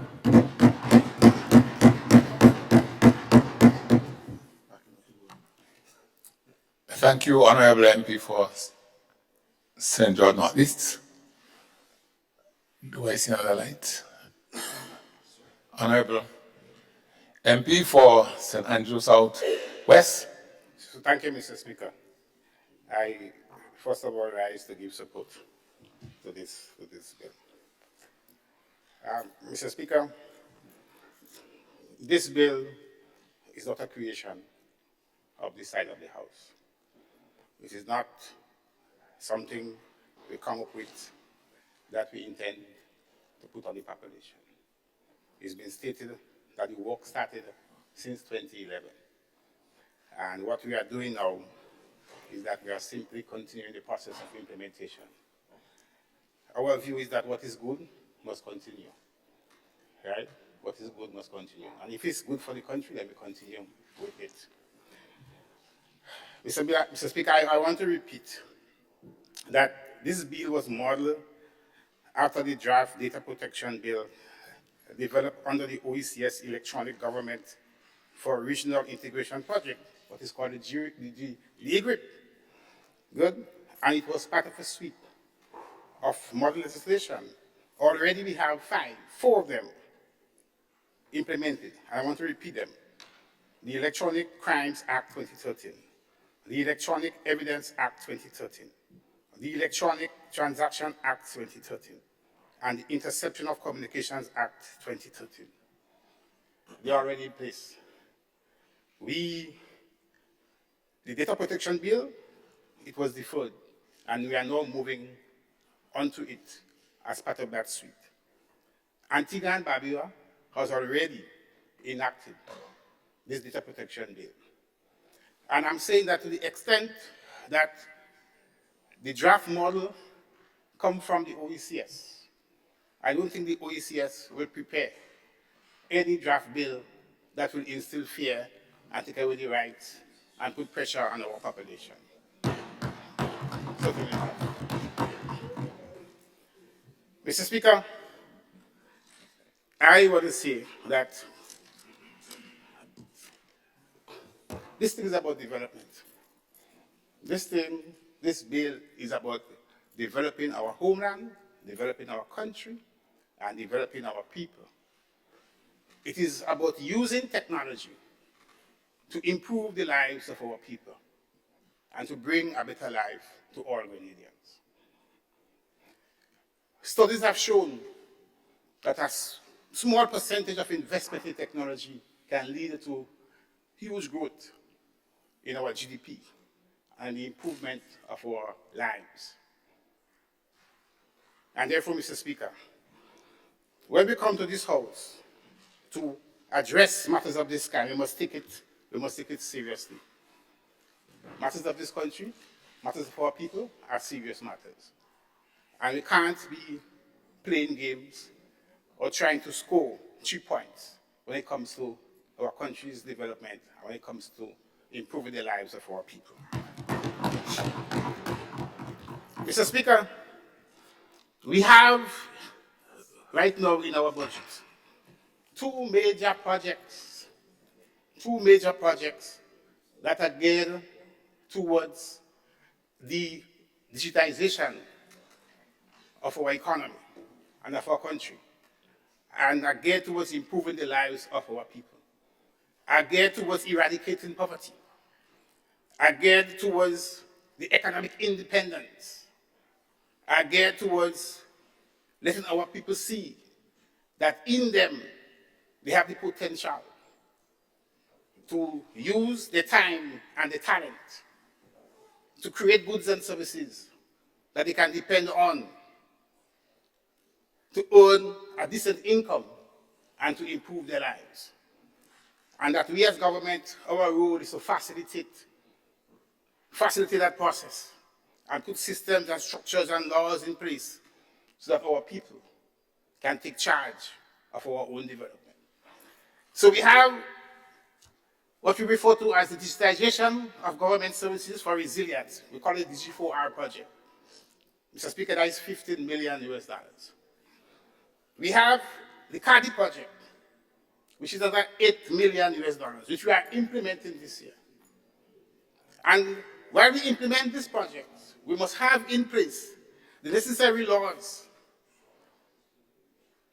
to ensure that our people are protected, that those who have information on our people, they don't use it or they don't misuse it, but it's being used for what it was intended for.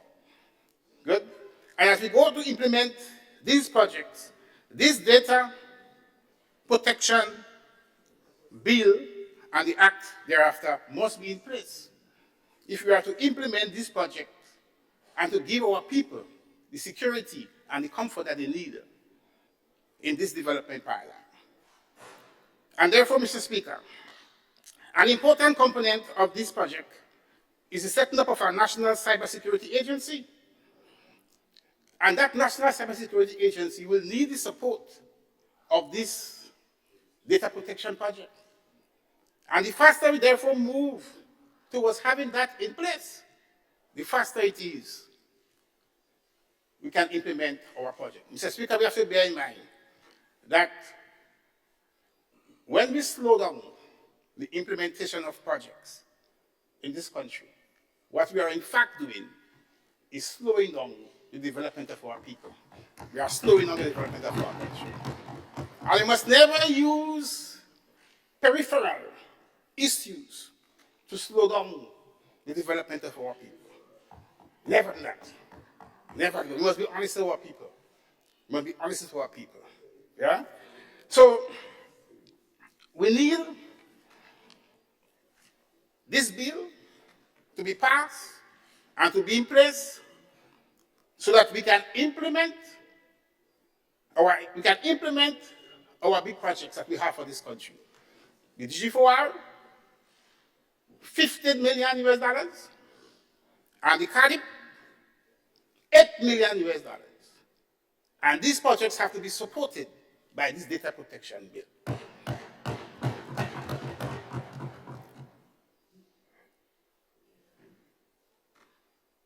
I am looking at you.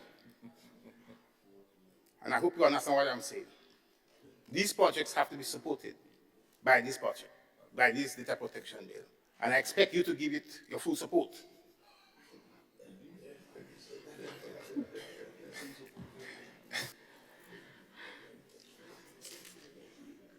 Mr. Speaker,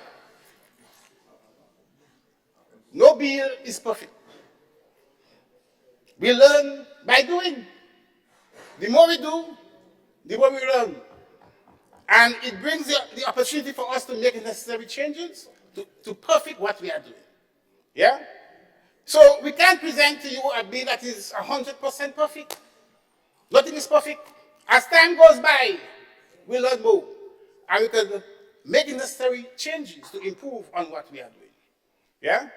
So notwithstanding that there may be a few issues here for consideration, those issues will be addressed down the road. And they will be properly addressed because they will be addressed from the experience that we would have gotten from implementing what we would have started.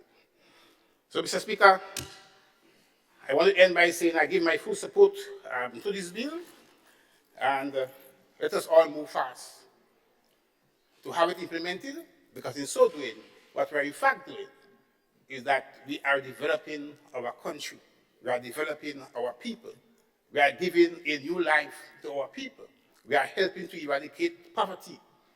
Mr. Speaker, I mean, look at the system, look at our public service. We need to digitize and to make it easy for us to get records, our medical records, our registry. All of these things, we have to get these things going quickly and make life easier for our people. All right? And that is what this project is all about. That is what this legislation is all about, making life easier. Technology, Mr. Speaker, studies have shown that technology lowers cost of production, increases efficiency, increases output, and therefore can lead to lower prices, which can increase demand and give our people a better life. Yeah? So the economics of it is quite clear. All we have to do is to move fast and implement. I think our problem in Grenada is that we have a problem of implementation. We have a problem with implementation. You look at the budget over the years, $20 million in the budget. You prepare a budget with $1.4 and $1.5 billion. At the end of the year, how much you spend? And you're given all kinds of reasons why you can't spend. Let us implement the budget. Let us, in so doing, attend to the needs of our population, attend to the needs of our people, and give our people a better life. Thank you, Mr. Speaker. Thank you, Honorable MP for St. Andrew Southwest.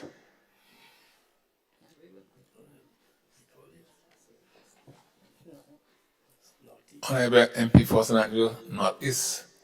Thank you, Mr. Speaker. Mr. Speaker, it seems that there is a determination, a quick one, to pass this bill at this time. And it makes me wonder if the members forget the motto of putting people first. Understanding that our people, whom this bill will directly impact, did not participate in a consultative process. The member referred to the bill as helping to develop our people.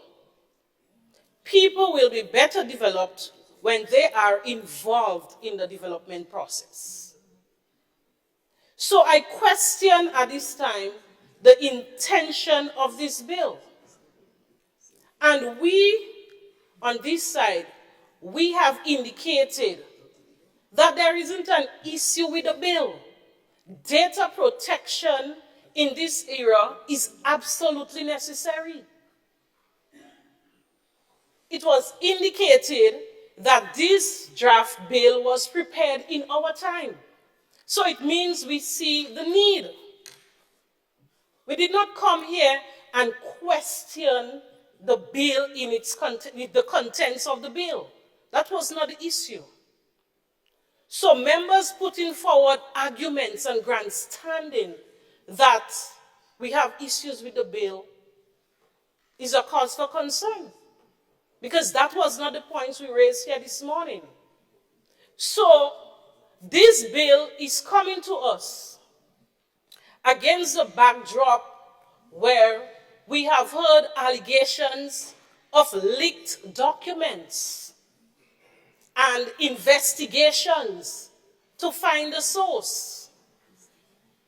It is coming against a backdrop where members of the public service were given secrecy documents to sign. Data protection must be done for the right reasons. The intention should be to protect privacy and not to invade privacy. Our public, our citizens will be directly impacted. Are they aware of the consequences if offenses are committed? Do they understand what constitutes an offense under this bill? How will they know and understand how it will affect them if we do not educate and inform, make them aware? That is the whole point about this bill here. We did not bring it forward because we did not get to that stage. The penalties here, if offenses are committed, are very extreme, ranging from $50,000 up to $500,000 and various terms of imprisonment. The people, the ordinary man and woman that we are so concerned about, where data access has evolved, where digitization is a thing of the day, and not only commercial businesses that are affected, ordinary men and women. And they must be aware as to the consequences of some of their actions.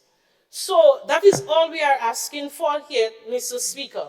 We did not question the quality of the bill. We are saying that if we want to develop people, if we want to ensure that our country benefits fully, as the member indicated, let us do it the right way, using the right process, giving the bill due process. and ensuring that the nation, the people who we are serving, are given the opportunity to know and understand the laws that we are making that will affect them. Thank you, Mr. Speaker. All right, thank you, Honorable Member for St. Andrew North East. I now invite the Honorable Member for St. Patrick East. Thank you, Mr. Speaker. Let me rise on the occasion to fully support the bill that is before us for discussion at this point in time. I also want to say I rise not because I didn't think that my colleagues on this side would have actually made sufficient argument. In fact, Honorable Philip what had gone through the intention of the bill in its 8 parts, and I think while it should be applauded, it was said that there was no need to read the entire intent of the bill in Parliament. But I believe it did a lot for me and for Grenadians out there. Because nowhere in the 8 parts of this bill, it's intended to basically infringe on anybody's personal rights and freedom outside there. I mean, before coming into Parliament, I have had the opportunity to listen to some of the propaganda, misinformation, issues where people were told that the government would basically seize and such equipment, telephones, laptops, and all those nonsense. And I believe we ought to be responsible people, rather than basically giving John public out there the misinformation. Both parliamentarians on this side as well as the other side has an obligation to educate our people, not only for political scores, but if we do not do what we're supposed to do, we'll become in a society whereby every nonsense that flies without reasons will continue to be propagated outside it. This bill does not in any way form a feature would basically seize and search anybody's laptop, equipment, telephone, or looking for evidence. There is a process for that, if there is a need for that. But I'm saying to people out there, please refrain from the nonsense. This bill does not have anything to do with the issue of infringing on your rights and to infringe on your privacy. I thank you.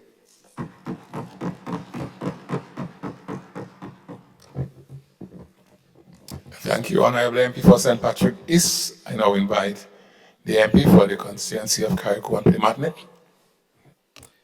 Thank you, Mr. Speaker. Mr. Speaker, I stand this morning to give full support to this bill that's before us, and I want to encourage our friends and all colleagues to support this very important bill. This bill, Mr. Speaker, as I've heard the members on the other side saying that they have no issues with it, and they support it in principle. They are calling for more consultation, but the interesting thing is that for 12 years, this has been before us. And you had the opportunity to do widespread consultation, and it was not done. But interestingly, I heard the leader of His Majesty's opposition alluding that some consultations was done. I heard the argument, Mr. Speaker, that there is nothing wrong with the bill. We support the bill, but we want more consultation. We understand what the bill is intended to do, and we fully support it. But the people have concerns. Our constituents have concerns. Various special groups have concerns. Well, as leaders of this country, we all have a responsibility and a part to play in educating our constituents and the people.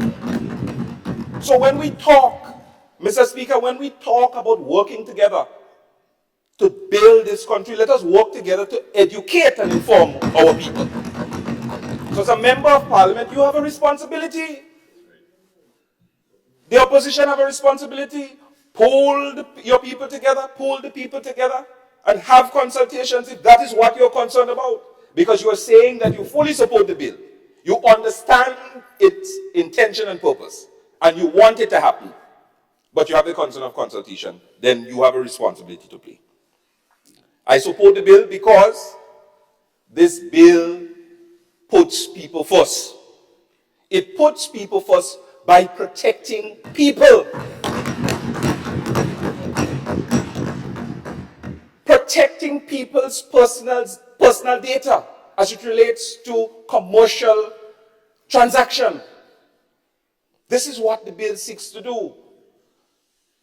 And this side of the House, we understand that and recognize the importance of where this country and the world is going,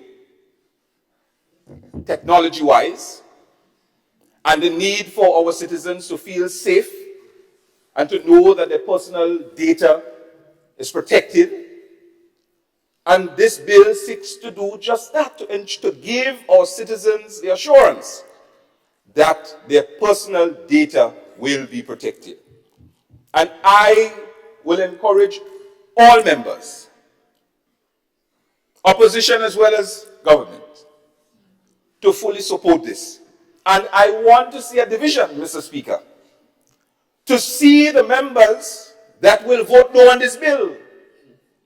Because what they will be sending a very strong message to the people out there that they are no way interested in to protect their personal data as it relates to commercial transactions.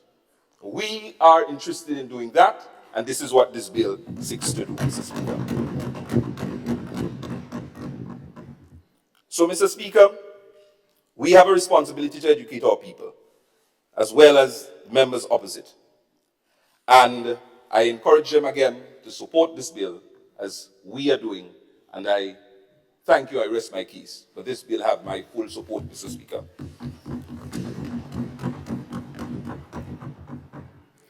Thank you, Honorable MP, for the constituency of Carriacou and Pilimatnik.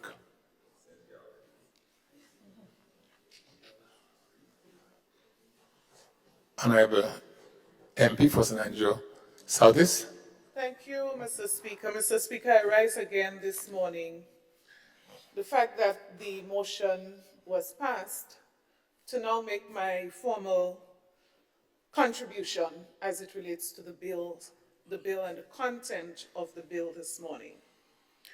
So, Speaker, let me first address the issue of urgency, because I still find it very difficult to understand why is there an urgency to proceed. I've listened most of the explanation thus far. Nobody is saying, why is it urgent to do it today? Why not next week? Why not 2 weeks from now? What is the urgency that dictates that it must go through all stages today? That we could have had a first reading, and we could have come back to this House on another occasion after the consultation process was completed. Let me also make the point, Mr. Speaker, and the member for Carriacou made the point that 12 years, why didn't the consultation happen during that period? Well, of course, we can say that. But we can also say that this was so crucial that there must be a reason why it was not passed in law without consultation. And I think that's the critical point. Because we could have gone straight through the process without consultation and just bring it and pass it, but there must be a reason. And that reason is because we said it will not be in law until that process of consultation with the people happen. And I think that is critical to note. Mr. Speaker, I heard about putting people first, and I believe we all agree with that. But one of the things that the member for Carriacou may have missed in that, apart from wanting to protect people, is people's voices being heard. And that has been proposed as one of the critical fundamental points about putting people first. And if people are speaking, it is important to hear them. It's important to listen, or at least appear to be listening. But if you say up front, no, there's no need to hear, We are going to do it, and that's it. Mr. Speaker, this sends the wrong message. As I said before, nobody is going to die if we open this up for public contribution. And when it was said, Mr. Speaker, that this side of the House would have approved this, and my colleague, representative for St. Andrew Northeast, made the point, there's a fundamental difference. Agreeing in cabinet that this proposed legislation that is regional is something that we would like to review at the national level, something that we would like to become part of our law, subject to consultation. That cannot be the same, Mr. Speaker, as coming here and going through all the stages in one sitting, ignoring the voice of the people. The two cannot be seen as equal. They are fundamentally different, because what we approved then was not a law. What we approved then was something that should go to the different sectors of our society for consultation. So, Mr. Speaker, let's not mix those two things and sort of trivialize the need for hearing the voices of our people. Let's not trivialize this. But, Mr. Speaker, specific to the bill before us, and I maintain, without any amendment to my view on this, that this bill in its current form, without the amendment, that I don't believe, from all the signs that I've seen, I don't believe is going to change in any major form at the committee stage. Somebody should surprise me.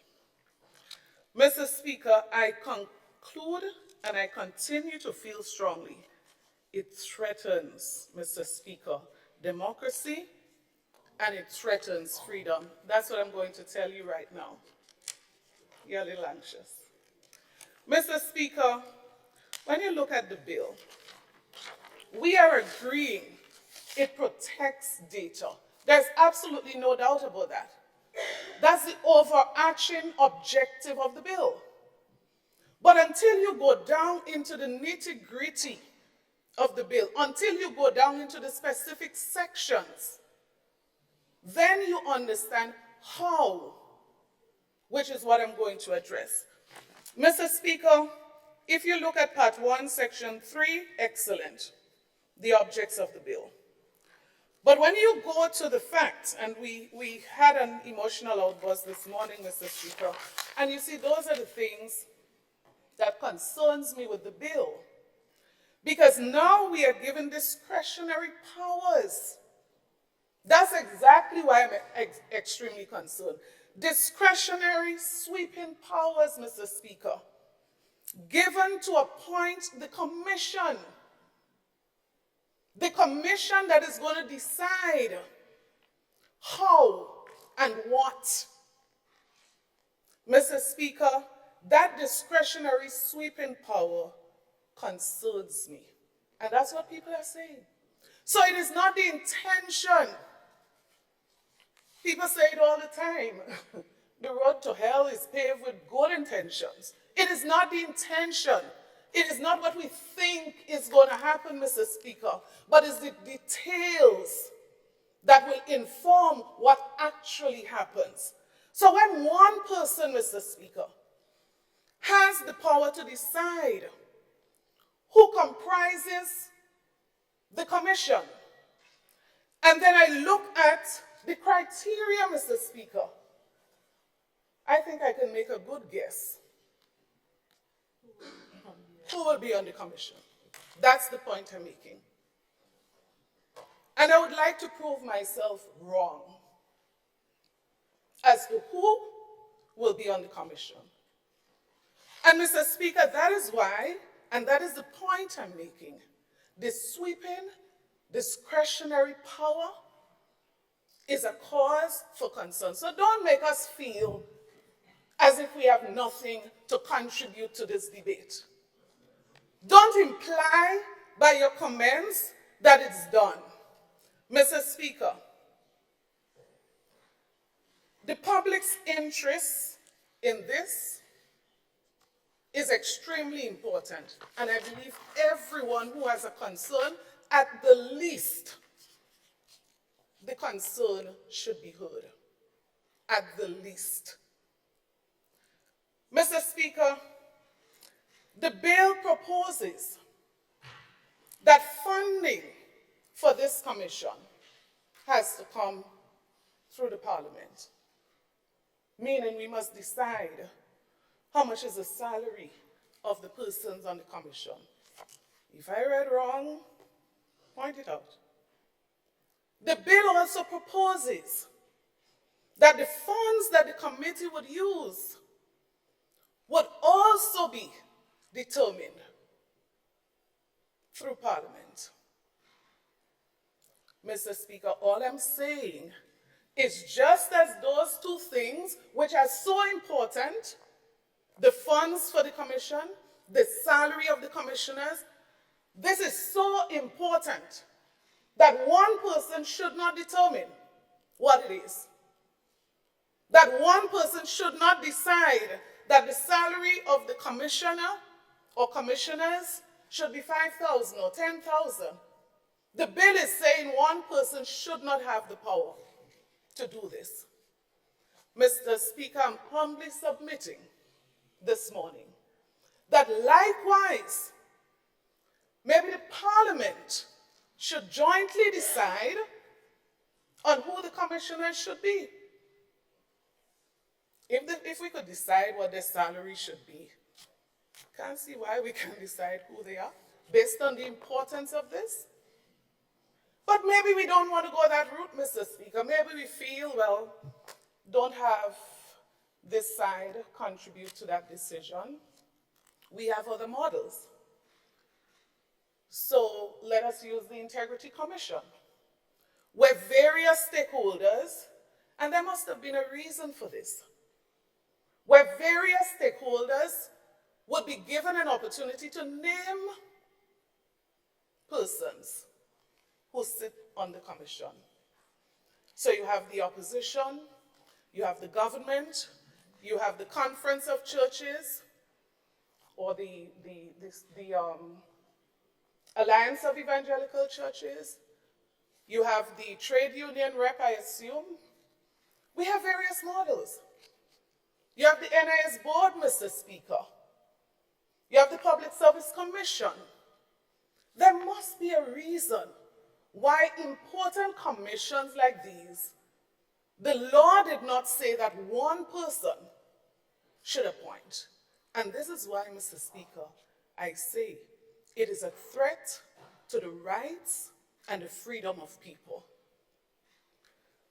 But, Mr. Speaker, the other thing I want to make mention of is the disqualification of membership. A person shall not become a member or continue to be appointed as a member of the commission if the person is a member of Parliament. No problem with that, I guess, depending on what the thinking was. If the person has a financial or other interest in any enterprise or activity likely to affect the discharge of the person's function as a member of the committee, if the person is bankrupt, and all of that. Mr. Speaker, I believe that the reason we said member of Parliament, the reason why this person should not have been convicted of an offense pursuant to the provision of this act, Mr. Speaker, there must be reasons. And so we have to ask ourselves, Mr. Speaker, should there be tighter conditions for the naming of the persons on the commission? Should we consider other factors? Should the person be a politically exposed person? And if it's okay for the person to be a politically exposed person, should we then balance it so that that politically exposed person does not become the threat to the rights and freedom of individuals? I'm not suggesting by any means that we put any clause in there to suggest that the person should have good emotional intelligence, but of course, Mr. Speaker, could you imagine one person appoints somebody who is not able to manage their emotions, manage their judgment? Mr. Speaker, some judgments you get very concerned. Certain decisions, you get very concerned. Certain pronouncements. How do we ensure that this limitation that is there, bankruptcy, fine, indictable offense, fine, but just that, Mr. Speaker, how are we totally protecting all of our citizens? And you see, sometimes when we pass laws, we see it as this side against that side. Let us remind ourselves that there are laws since the 1970s on our books still, and before that. Let's remind ourselves. So those laws go beyond political boundaries. Today you're here, tomorrow you're not here. So let us think broader, not just about side and who is bringing it and who drafted it first and who, let us think broader. That long after we are gone, and this law is to be applied, whichever side that we run at the time, would we be comfortable that all the T's are crossed, all the I's are dotted in that regard? But, Mr. Speaker, there's another context that I think is critical, the prevailing context in which this is coming. Yes, we hear about data. Yes, we hear about commercial. All those are fine. They're the surface. That's my thinking. They're on the surface. What is underneath that is quite capable of penetrating all of those nice details that were given before? The prevailing circumstances, Mr. Speaker, should not be ignored. When the leader of the opposition, Mr. Speaker, does that bell say that I have? Yes, in essence, the bell says that your time is up. Sorry? Yes, the bell says that your time is up. Right. Could I request, Mr. Speaker, at least 3 more minutes just to wrap up? Go ahead. Thank you. So, Mr. Speaker, the prevailing circumstances ought not to be ignored. Because you see, the prevailing circumstances would help people to form in their minds what they think is the reason for this bill, and which is why there's need for more education. So don't say when we pass it, we'll educate them. No, Mr. Speaker. The prevailing circumstances where people genuinely feel that their phones are tapped, and I heard a giggle, I heard a laugh, a big joke. I'm not going to call the agency name, government-instituted agency. I walked in there, and I was told we were trying to reach you. But we were hearing some Spanish conversation in the background. Mr. Speaker, I would not repeat what this high-level official would have commented. I'm just saying, Mr. Speaker, there's a difference between perception and reality. And I'm saying this morning, this may not be the reality, but just the fact that there's a perception is enough to listen. Just because there's a perception is enough to reconsider whether this bill should have gone through all stages. Mr. Speaker, when a public officer would say that he or she feels muzzled, it may not be the reality, but perception, Mr. Speaker, is enough to consider. And that is why taking this bill through all the stages, with the considerations that people may have at this time, you listen to them. And the people that I hear are not just supporters of the NNP, Mr. Speaker. And that is what I'm saying. The least that could have been done with this bill is to open it up and give the people a voice to express the concerns. After listening to them, the least that probably could have been done was to say, okay, this cannot be changed, that cannot be changed, but we are going to consider the other. Mr. Speaker, the prevailing circumstances, the concerns must not be ignored when a bill of this magnitude is being passed. And that is why I'm saying all I think we've been saying this morning. Generally, we are supportive of this in the context of the protection of citizens and their data. Nobody's questioning that.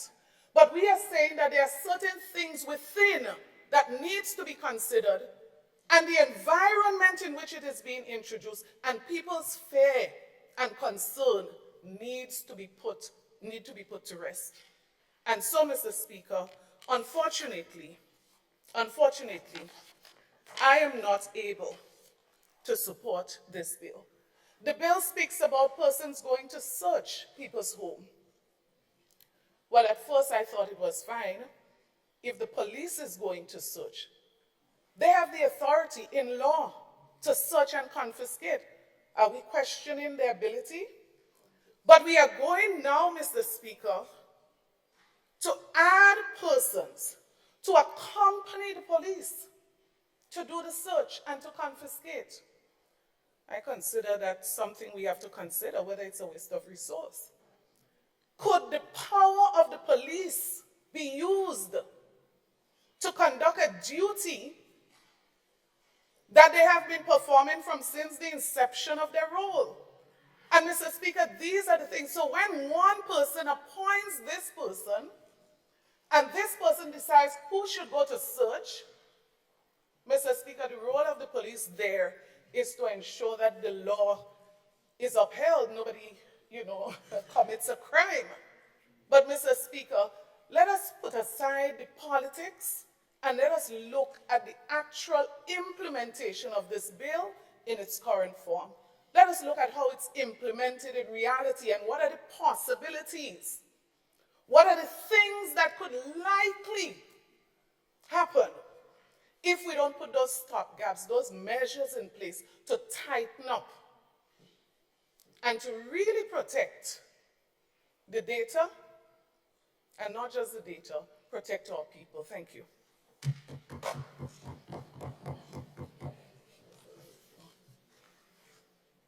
Thank you, Honorable MP, for St. Andrews Southeast.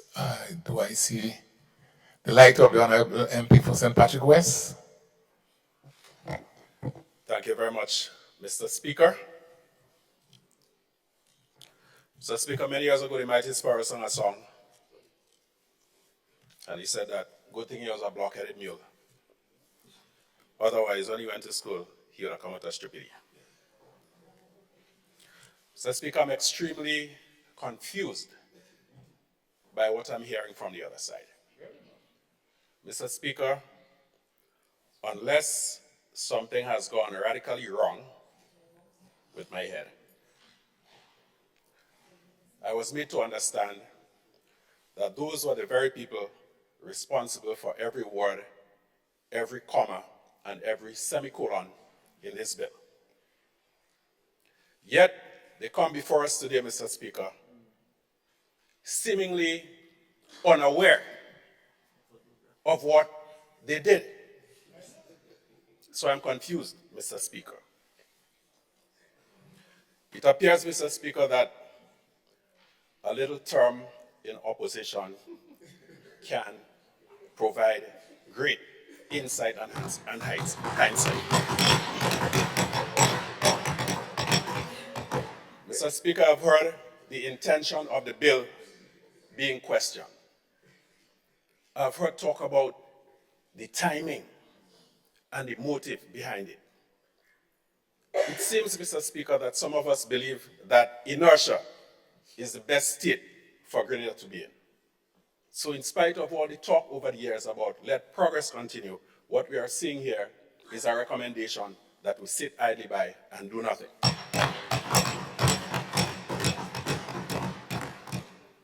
Listening to the honorable member from St. Andrews Southeast, Mr. Speaker, talking about timing, intent, context, and so on. I began to wonder, Mr. Speaker, if we on this side had the power of clairvoyance, that 12 years ago we could have known that we'd be sitting here or standing here debating this bill or this motion. Mr. Speaker, what we are witnessing here today is an object and an abject lesson in emotional blackmail. And we have a responsibility to not yield to that. Working together, Mr. Speaker, collaborating in the national interest is not the same as capitulating.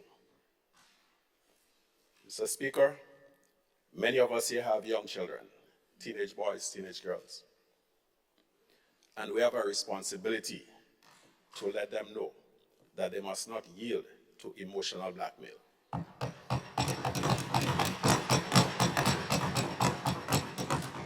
We have to let our daughters know that when the boyfriend on the date says to her, if you love me, you're going to let me do this, that, or the other, that they have to keep their head on. So we embrace the notion of working together in the national interest, but we categorically reject the idea that simply to appear to be doing that, we must yield to things that really and truly don't make much sense, Mr. Speaker. It is strange that we were highly commended for continuing physical infrastructure projects, yet all of a sudden, we hit a roadblock on this particular one. 12 years, nothing was done. How long is reasonable for us to continue? Another 12, Mr. Speaker?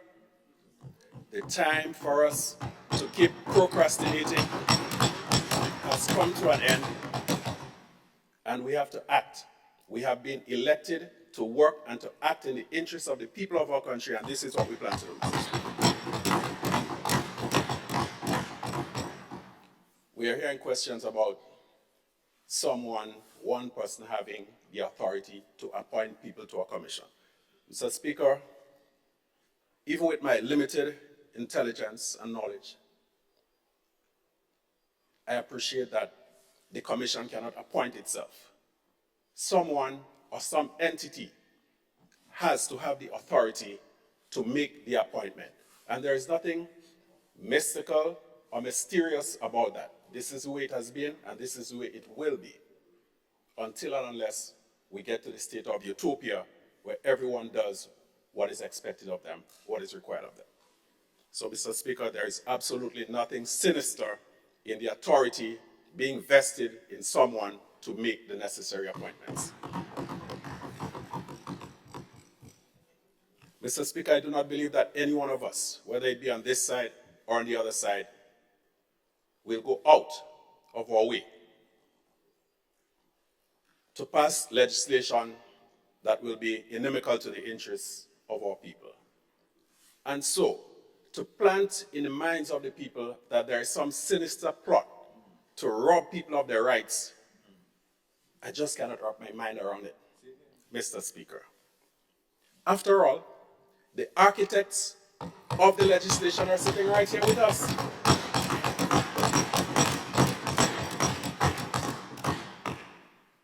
To be certain that I was not hallucinating, I asked my good colleague, leader of government business, what did we do? Did we tamper with the bill as we met it? He assured me, no. I'm baffled, Mr. Speaker. So, Mr. Speaker, I support this bill, and I am happy that finally we have some members of this honorable House who have the fortitude to move forward with it.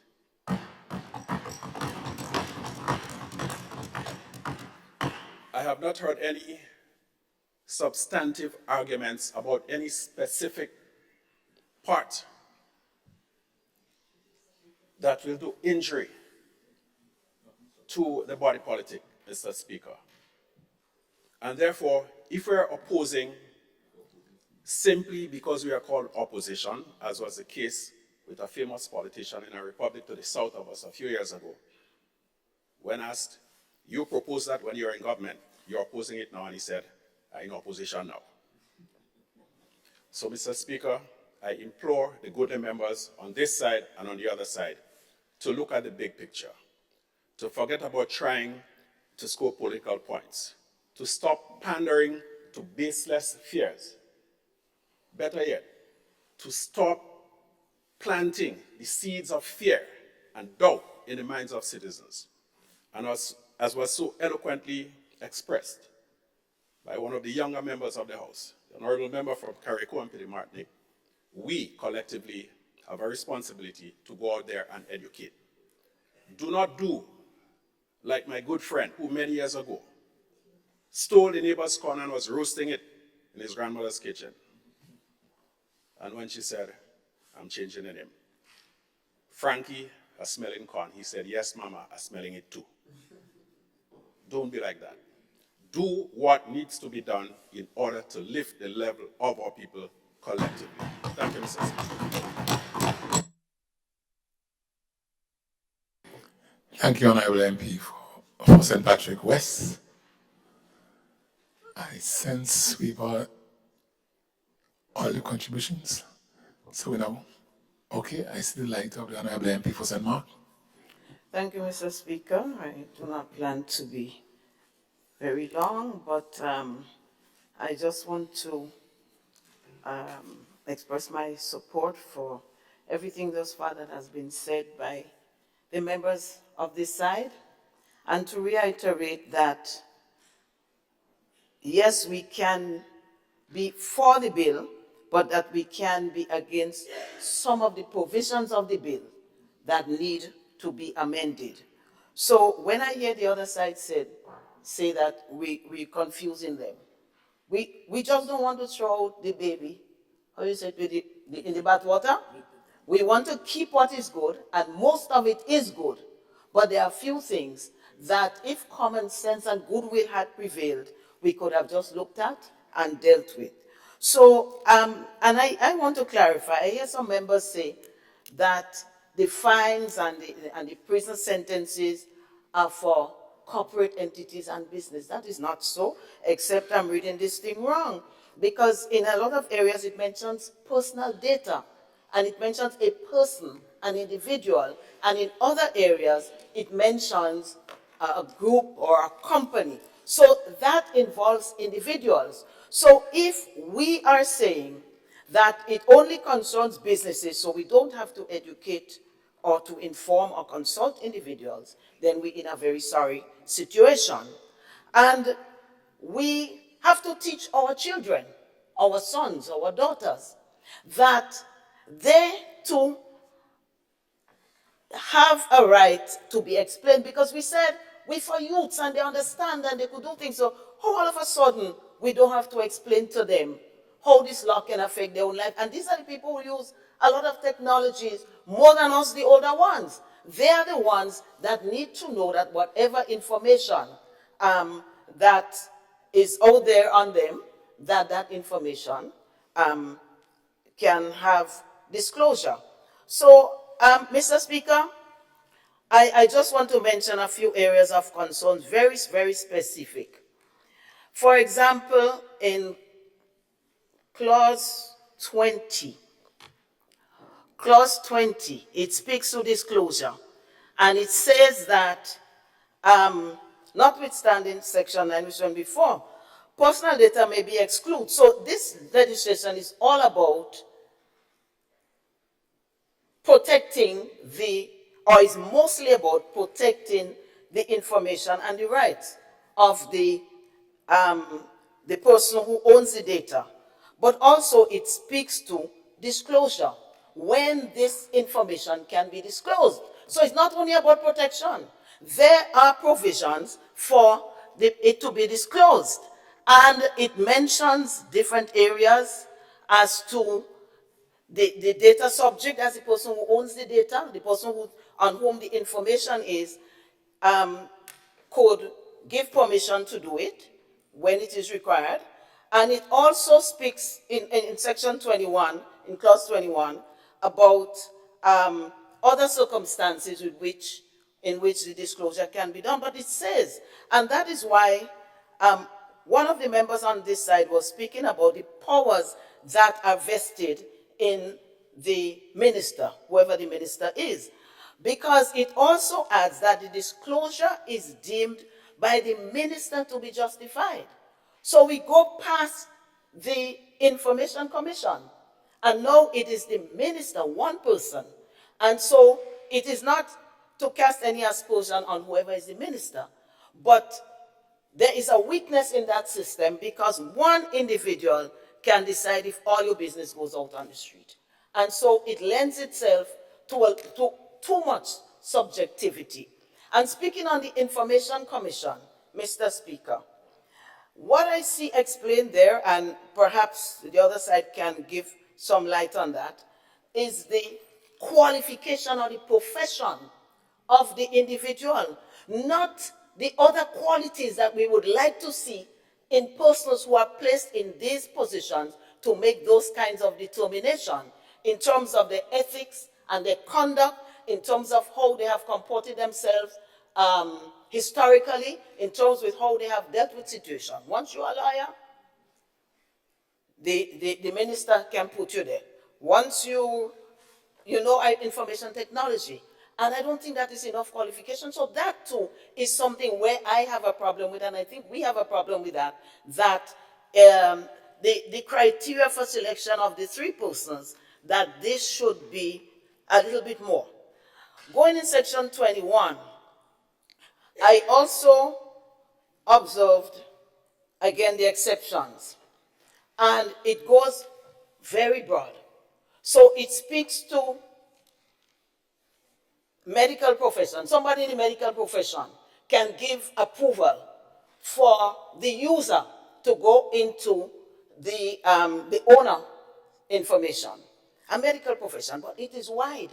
And I've never seen that kind of authorization given within the medical profession.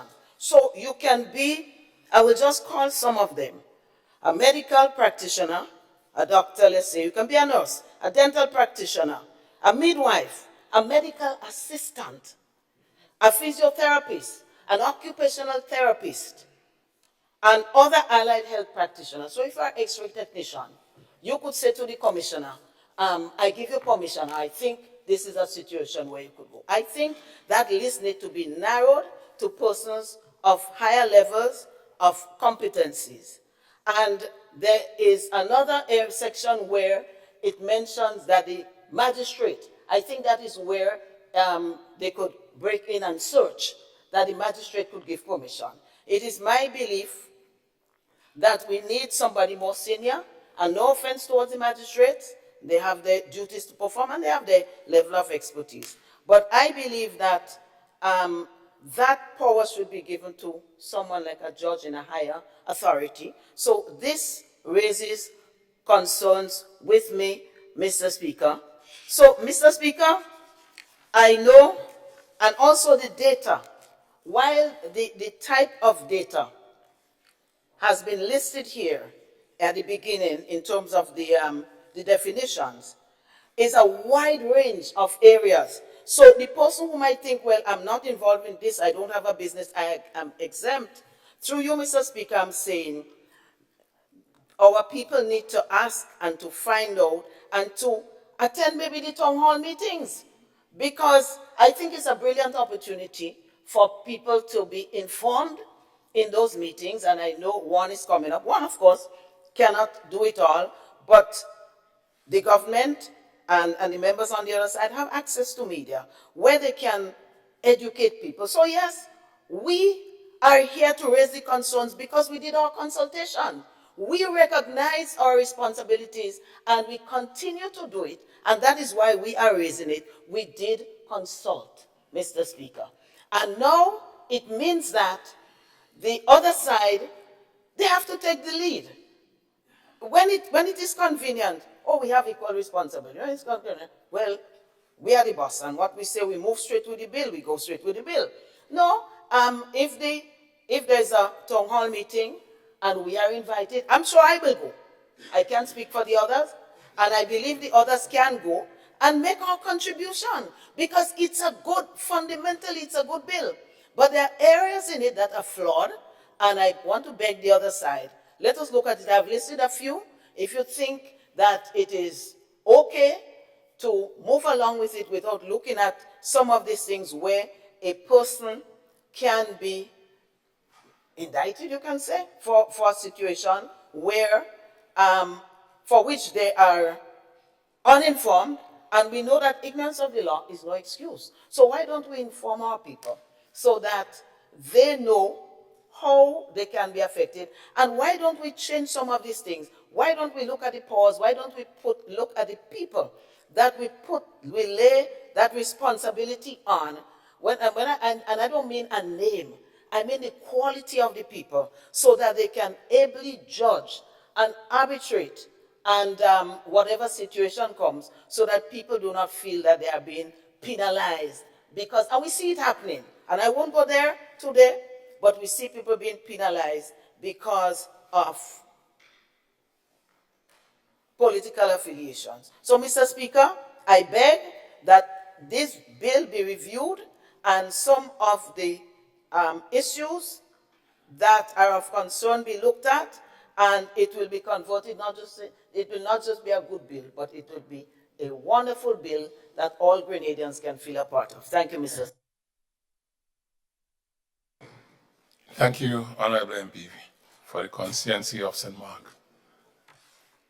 Honorable MP for the constituency of St. John. Thank you, Mr. Speaker. Mr. Speaker, I stand before you and among the other colleague members of this honorable house to emphasize the importance of seeing and ensuring that we pass the data protection bill in Grenada. As we consider this bill, I urge all of us to focus on the benefits it will bring to our society. And perhaps, Mr. Speaker, through you, I should re-emphasize that. We should focus on the benefits that this bill would bring to our society, rather than perpetuating fear and panic among our constituents and among the citizens of Grenada. Data protection, Mr. Speaker, is a critical issue that affects everyone, from individuals to businesses and government agencies, and I'm sure the colleagues on the other side would agree to that. The Data Protection Bill, Mr. Speaker, in its context as presented to us in this honorable house, aims to ensure that personal data collection is collected, used, and disclosed in a fair and transparent manner, while protecting the privacy and security of individuals' personal information. And so as I sat in my seat, Mr. Speaker, I listened to the contributions made on both sides of the House. And some of the points that were echoed here, Mr. Speaker, stood out to me, quite a number of them. And I want to highlight them. The first one that I'm going to make a comment on is the point made about the level of urgency of this bill. What I think happened to my colleagues on the other side, Mr. Speaker, is that over the last decade, they have gotten too complacent with procrastination and lack of implementation. And as a result of that lack of understanding in terms of the context of this bill, you would hear the echo sentiments about there is a certain lack of urgency or there is some sinister motive. It's because of complacency and procrastination. And so we, as members of this House on this side, Mr. Speaker, we spoke heavily against that. And you would have an understanding as to why we are here and why they are there. And so because of that, this is one of the reasons why I am urging my members on the other side, through you, Mr. Speaker, to think about this bill critically, to scrutinize this bill objectively, and see the real nature and purpose and reason for this bill at this time. Mr. Speaker, the next point that stood out to me after the contributions were made is the point about the alignment of this bill with international practice and standards for cross-border transfers. Mr. Speaker, Grenada is not an island by itself. We are members of organizations regionally and internationally. One of that membership that we are a part of is the CARICOM community. And CARICOM has adopted the CARICOM Data Protection Model Bill, which provides a framework for data protection laws across the region. And so, while this bill does not specifically address cross-border data transfers, as the case may be with this one, it includes provision for protection of personal data. Mr. Speaker, it also establishes principles for collecting, using, and disclosing personal data, which could have implications for cross-border data transfers. And there are many other bills like that, Mr. Speaker. So while in context, this bill does not really and truly give guidance for what happens outside of our region, there are laws and other legislations that are passed to carry upon that mandate. And if for any reason, Mr. Speaker, a bill has been passed into law, and we have seen that there are genuine concerns and things that can be changed about it, there is no reason or there is no hindrance that we can come back to amend this bill. So I want to place on record, Mr. Speaker, that we are not an island by ourselves. We have become members of organizations that have bills and legislations built to protect that.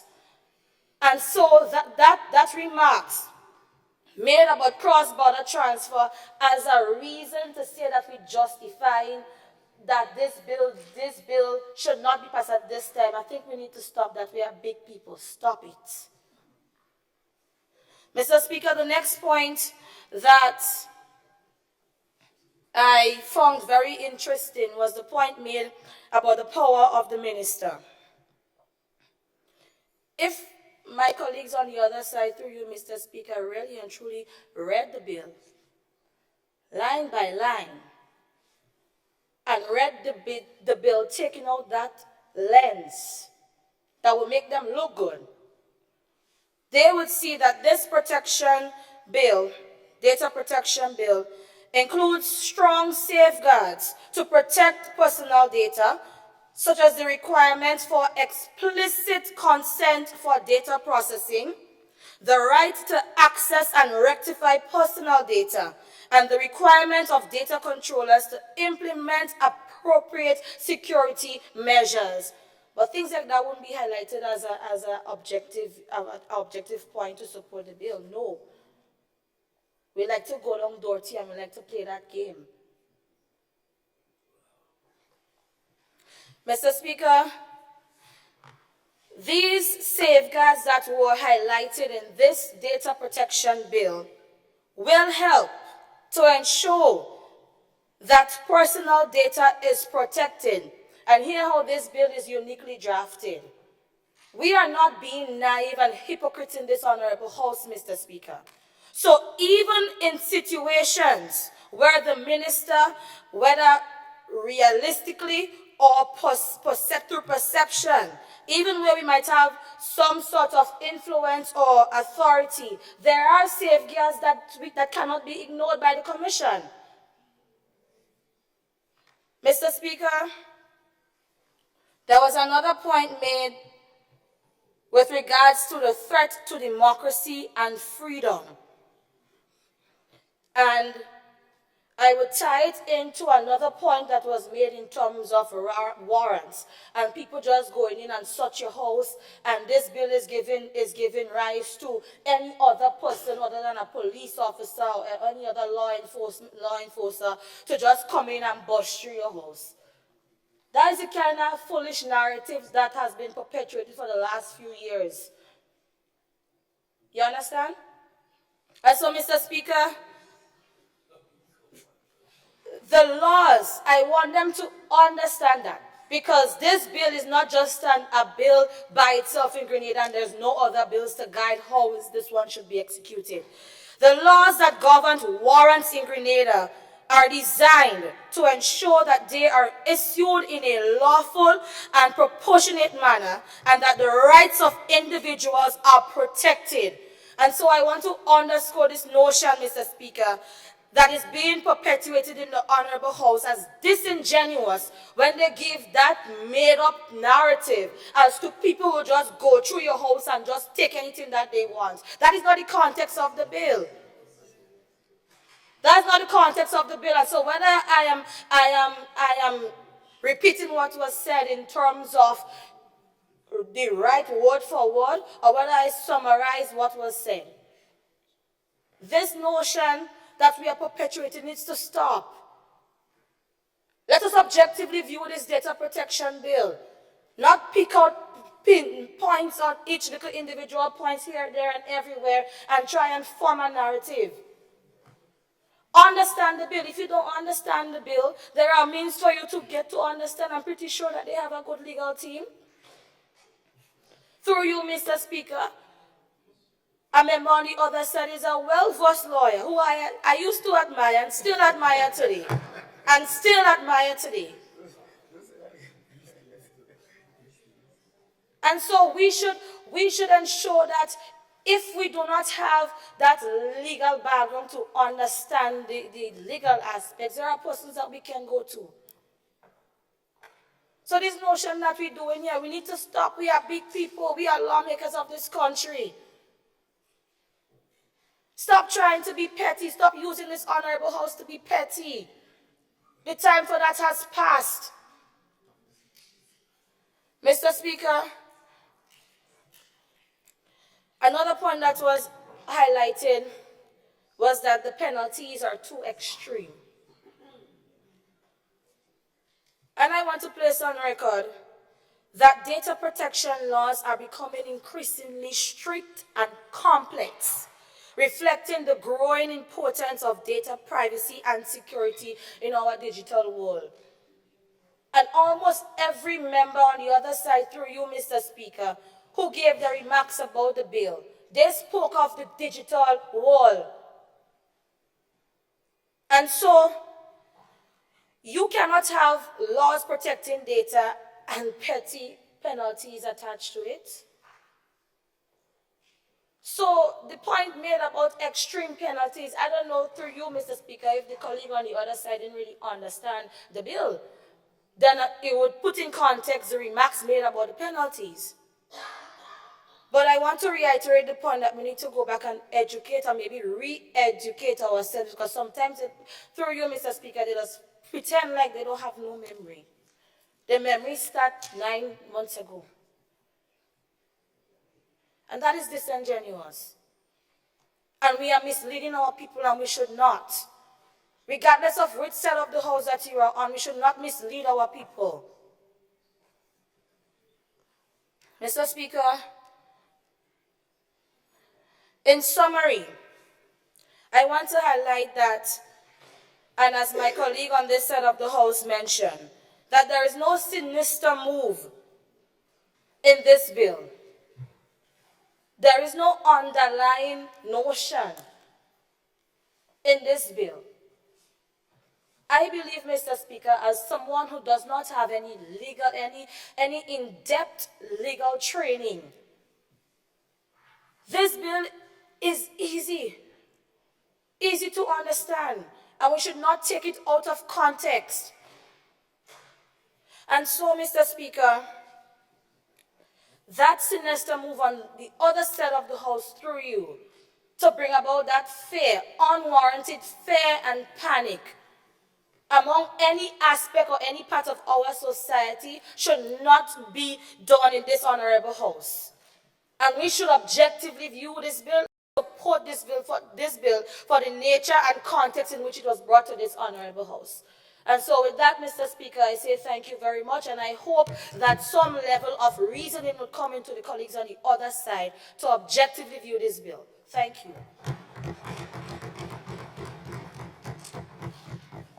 Thank you, Honorable MP, for the constituency of St. John. And I see the light of the MP for Town of St. George. You will be the last speaker. I think everybody else has gone before. Thank you, Mr. Speaker. Mr. Speaker, I came here this morning very hopeful.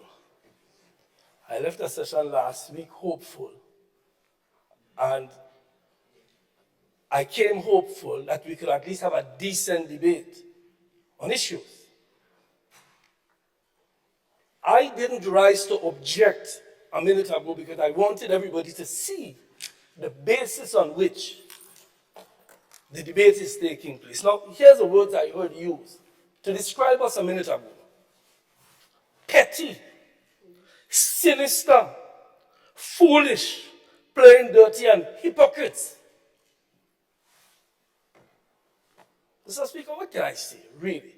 What can I say about a house that is supposed to do the people's work when the people who have elected to come here to discuss important matters we have not used any such language to describe anybody. We came here this morning with the objective of trying to get the views that we are hearing considered. The government has a majority. They don't need to describe us as petty and foolish and hypocrites and plain dirty and sinister in order to pass the bill. Just pass it. Because you have the majority. That is what you call power. I am disappointed, Mr. Speaker. Mr. Speaker, I was going to call on you to stop it, but I said no. I needed to hear this. It is the first time I've been here 20 years. 19. It is the first time I've heard anybody describe their colleagues with the language that was just used. I heard some other language before, but it was couched in a little diplomatic language. But to be described in this way, Your Honor, just made me less optimistic than I was. I know I've been described as naive and idealistic, that we could come together and have disagreements, but find a way to solve the problems.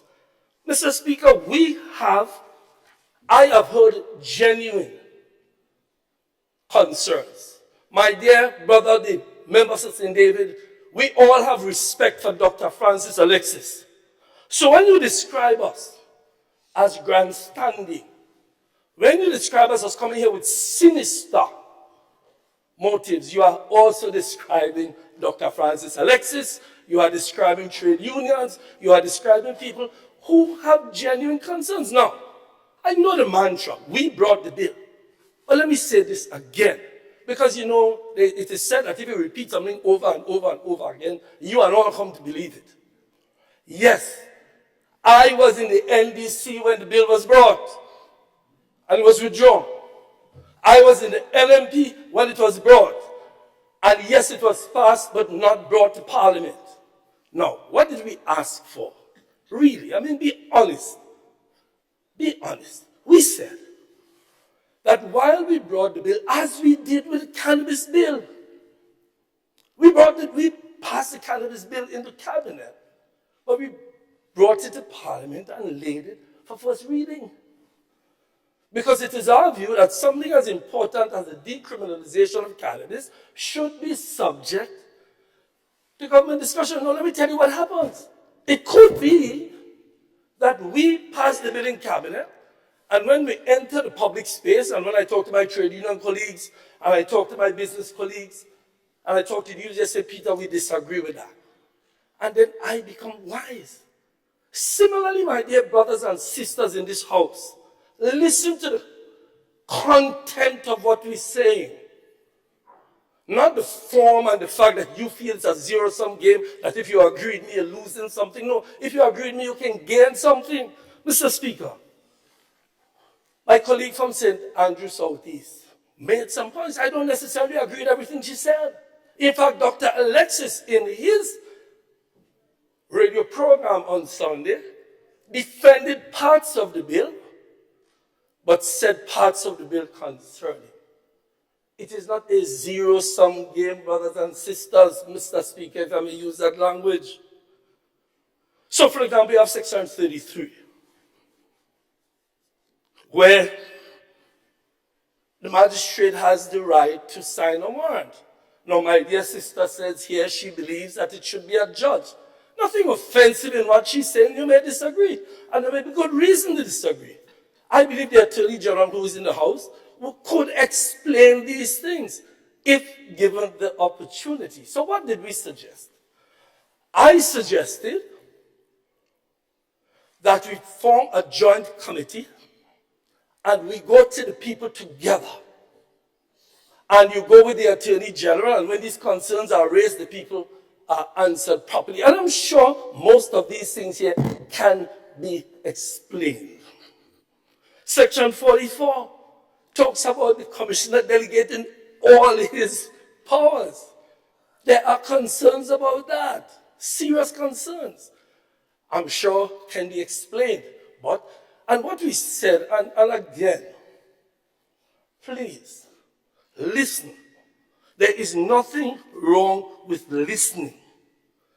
We are not saying we have fears. We are saying we have heard. And every time a bill bring bills like this, you remember, do we remember the referendum? Do you remember the kinds of things that were said in terms of what the referendum was going to bring? And most of us know a lot of it was not true. That is the nature of our society. People have concerns. Listen. I am sure if you were sitting in a room without these microphones, we have a lot more agreement. We have a lot more agreement. We never said anything offensive. We accept, and let me repeat it again. We accept that we brought this bill to cabinet and accepted it. But what we're saying is it can be improved. And you know, my dear brother from St. Patrick West, that any document, in fact, in your statement, you said it can be improved. So why not let's start improving it now? By listening. I hear, Mr. Speaker, a certain level of arrogance that does not bode well. Mr. Speaker, my friend called our consultation peripheral. Imagine my good friend from St. Andrew Southwest, my MP, sometimes, calls consultation with the people a peripheral issue. That is the essence of why we are here. It is the essence of our membership in this house. You can't, my good colleague, call that peripheral. To ask that we discuss it more and to take the Attorney General on a round-the-country trip to explain to the people. It does two things. And this is the point we made. We are not saying that the bill is bad. We are saying if we don't explain it to the people, we will not get buy-in. And that if we show unity in the education process that you called for, it can help bring our country together. People hear these things where we are being described as petty and hypocrite and plain dirty and sinister. People hear that in the people's house. What do we expect to happen in our communities? Let us be respectful of each other. We disagree, as we should. You know, for years, people said, we need a strong opposition. You know, members on the other side, we need an opposition. You get one, I know you're calling them sinister, petty, dirty,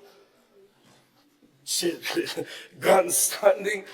Decide what you really want before you come to this house. Mr. Speaker,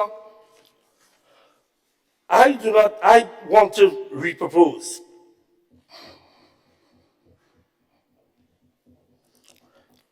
That the concerns that are raised, and you know, members on the other side didn't respond to any of the substantive concerns raised by the leader of the opposition, raised by the member for Southeast, raised by the member of St. Mark. Nobody addressed. In fact, you all kept this. They kept saying, nobody raised concerns. And I'm listening and I'm saying, maybe it's because you're not listening. Now, if you're treating your colleagues here like that, what would you say when you go to your constituents and they say they want some changes made? Are you going to tell them the same thing? That they're hypocrites? That they're petty? Mr. Speaker, I'm just trying to get to the better angels in all of us. We seem to believe when we put on these tribal markings on us, we must fight over things that we don't need to fight about. We believe, and let me reiterate what we said when we came in, and I reiterate it for purposes of speakers coming after me. We support Data Protection Act. We drafted the Data Protection Act. But over the last couple of days since the act was sent to Parliament, there have been concerns outside. We will be living in a cocoon if we don't come inside here to reflect those concerns that we hear outside. We are asking and simply asking. You have the power to say no. We are asking that you put it off. Put off the final reading. If it's 1 week, 2 weeks, 3 weeks to listen to people like the Bar Association, like Dr. Francis Alexis, and we come back here with those concerns are laid. In addition, Mr. Speaker, I said, if there is an urgency, my friend from St. John said urgency means we have been complacent. I don't understand the logic of that argument. No. When we ask whether or not there's an urgency, we're saying we have to balance information to the people that we all agree must be given with the urgency of getting bills passed. If there is no urgency over the next month, let us have a discussion with the Media Workers Association, with the Bar Association, with the business associations, with the trade union movement, and as I said before, it will do two things. It will give clarification to some of the issues that we raised, because the Attorney General and her team will be there to explain these issues that were raised. And it will also show that we as parliamentarians can work together on some issues, because this is one of the rare issues, Mr. Speaker, where we agree. And please don't repeat again that we are against the bill. We are saying just what you said. This bill can be improved. This bill can be, and if they listen, Mr. Speaker, you know the strange thing, Mr. Speaker, if they would spend time to listen, they will become much better parliamentarians. So I urge them to listen. Some of us have been there for many, many years. I'm saying that if we are able to improve the bill, it will save us having to come back here, as I'm sure the clerk is well aware we did from time to time, over and over and over to improve it if we do it good at the outset. But I want to refer back to that meeting we had last week, Mr. Speaker. I remain optimistic that the development my friend from Southwest talks about will only come when we can agree on the things we agree on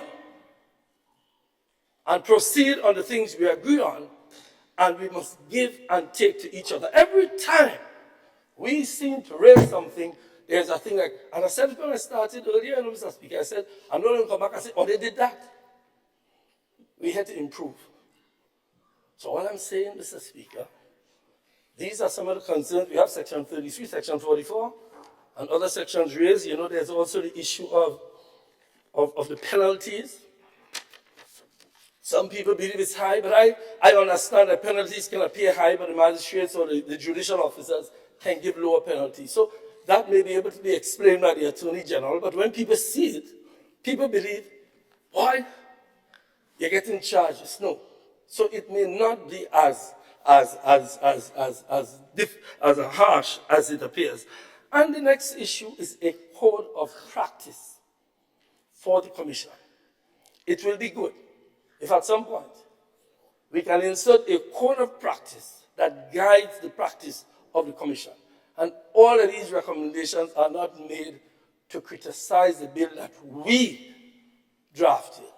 It is said in the spirit of improving the bill that we drafted. Don't keep saying it like if somebody's trying to hide it. We drafted it, so therefore we can propose improvement. If you don't support it, you don't support it. We can leave here in good spirit. But please, and I go back to what I started with, don't let's degenerate and start talking about who is hypocrite and who is petty and who is sinister and who is about foolish mantra. Mr. Speaker, I urge that you counsel our colleagues that we should be respectful of each other, even when we disagree. Even when we disagree, if you listen to what we're saying, there could be things that you will agree to. So, Mr. Speaker, my position is that this bill needs improvement, and my view is that we can get the improvement now if we subject this thing to the scrutiny of the people who we represent. And best done if we do it together. Much obliged, Mr. Speaker. Thank you, Honorable MP for the town of St. George, and thank you for counseling the House on the use of language, especially in this House. I seem to have missed the Honorable Prime Minister, so I now invite him to make his contribution. Thank you, Mr. Speaker. So, Mr. Speaker, I think second reading was proposed so that we could debate the bill, not so that we could re-debate the motion of whether we suspend the standing orders. And respectfully, a lot of what has been said really focused on, in my view, re-debating the issue of the standing orders. But I want to commend the Honorable MP for St. Mark,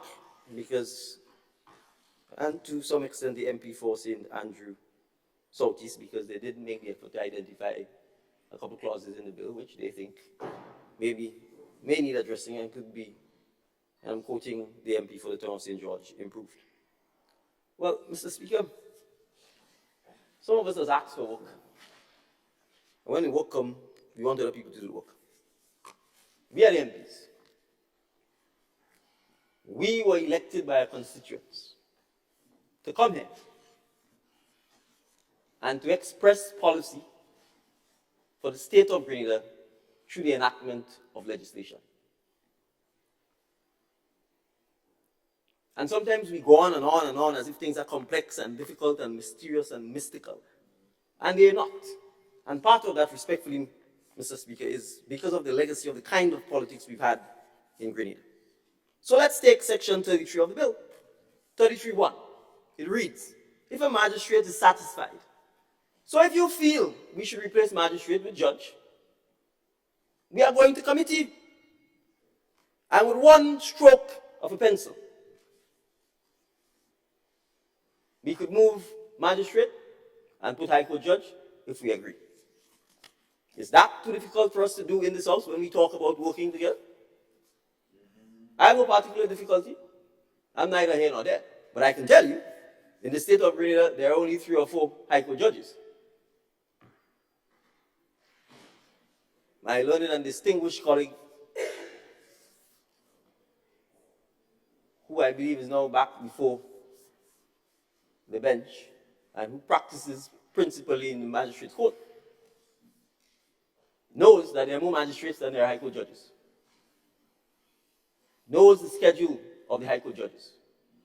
And must know, as an experienced and practicing lawyer, that it is quite enough, almost the rule, that almost all requests for search warrants go before a magistrate.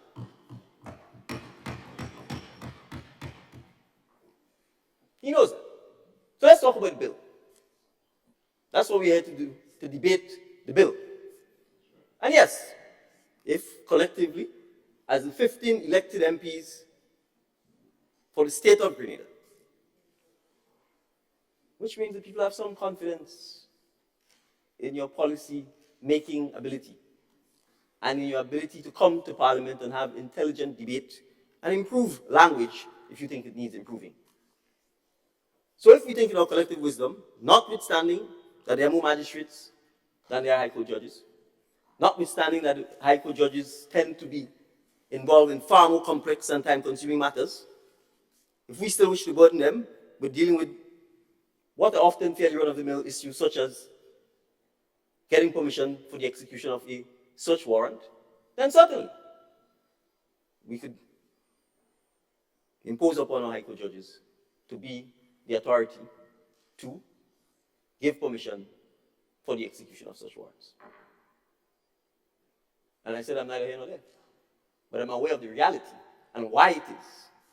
Magistrates are the ones who are traditionally tasked with issuing permissions for work permits. I heard my learned and distinguished colleague, both at the bar and in this house, say we have not listened and responded to the issues raised about the concern of the bill.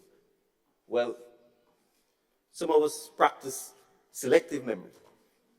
I was in here, I went to take a bathroom break, and I came back, and I heard my distinguished colleague, the MP for St. John, specifically addressing the concerns raised by the leader of His Majesty's opposition about the fact that he viewed the penalties for breaching the provisions of the Act as too severe. Well, I think it is because she was listening to him that she could have responded to the fact of saying, if you understand the complexity,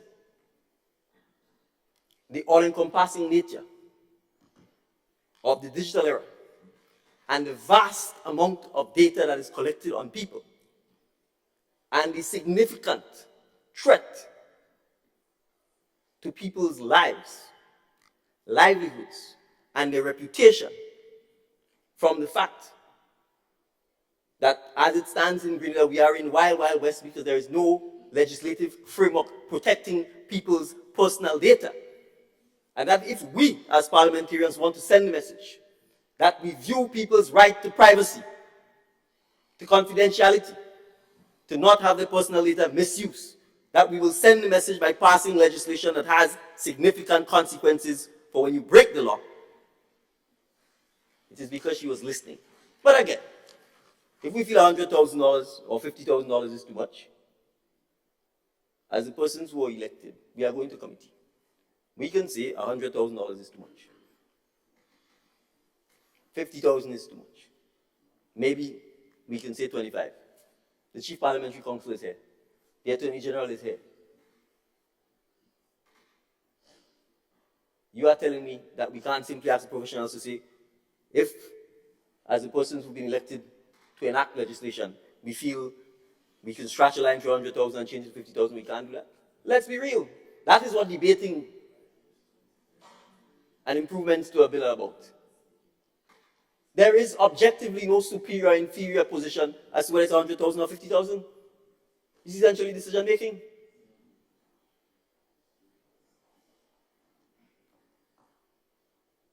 Now, I like the term emotional blackmail because my distinguished colleague from the town of St. George is giving the impression that we are here to cast disparaging remarks on our distinguished colleagues and call them names, etc. Who introduced this concept of the context in which the bill is being passed? About public servants are being asked to sign confidentiality agreements. Well, I've never been a public servant except now. And from a little boy or a little girl, everybody knows that as a public servant, you have an oath of confidentiality.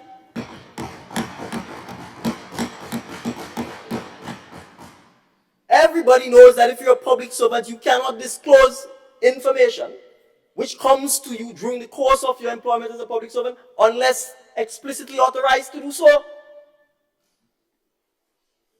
So to come here and try and make it seem all of a sudden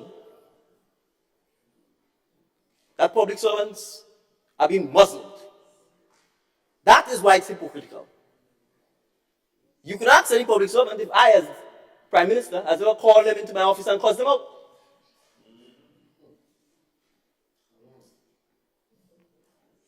So you have to decide whether you want to keep the quality of the debate high or whether you want to descend. Who came in here and talked about fear?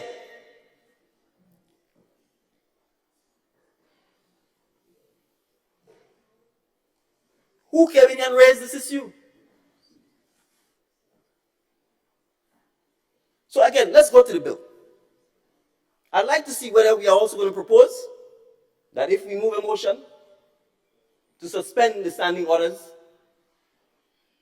for the National Disaster Management Bill, that we're all going to say, no, let's go back to the public and let's do consultation. And let me explain why, Mr. Speaker. Because you see, when we come here, we must be consistent. We say we don't want the minister, whoever the minister is, to have the power to appoint the commission. As if this is unusual. As if this is unique. Yes, Honorable MP for St. Mark, it was said by your colleague from St. Andrews, Southeast. She had concerns that you've given one person the power to appoint this commission. I mean, really? Almost every piece of legislation that creates a statutory body in Grenada gives the minister the power to appoint them.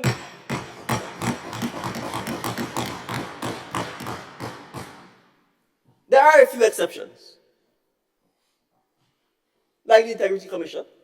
But this commission is in no way akin to the Integrity Commission. So let's go to the bill that we have on the order paper, which is seeking to make NADMA into a statutory body. It is currently not. At best, it is perhaps a department of government. Look at the bill. Who has the power to appoint the directors to the statutory corporation that we want to form as NADMA? The Office of the Prime Minister. All of the directors. Every single one. That's not unusual. My friends have sat and provided over hundreds of pieces of legislation in their 20 plus years in Parliament, and almost to a T, every statutory body, almost every commission, it is the minister who is given the power to appoint them. So when you come to Parliament and give the impression that we are trying to pass legislation drafted by you, as you said, approved by you, and which in one month you say you're supporting and in the other month you're not supporting, and give the impression that we are trying to amass power in the hands of some minister. If you were the minister here today, would you be saying that? Of course not, because that's the same legislation you approved. And if you know it was not appropriate, it was inferior, why did you approve it? That is the hypocrisy. If you knew that you were approving, as the highest policy-making entity in the land, the cabinet, legislation that was inferior, why did you approve it? Because you then want your constituents to come and tell you what you've approved is inferior? And you want us to believe that?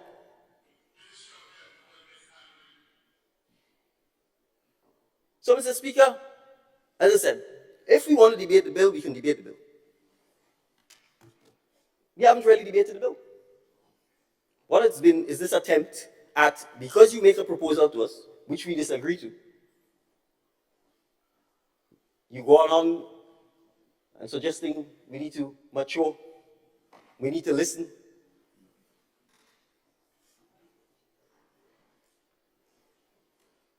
Why no? I think my colleagues have addressed it appropriately. Mr. Speaker, there's a certain point in our nation's development where we had to continue down this trajectory of never today, come back next week, come back tomorrow, another month, and then we never get it done.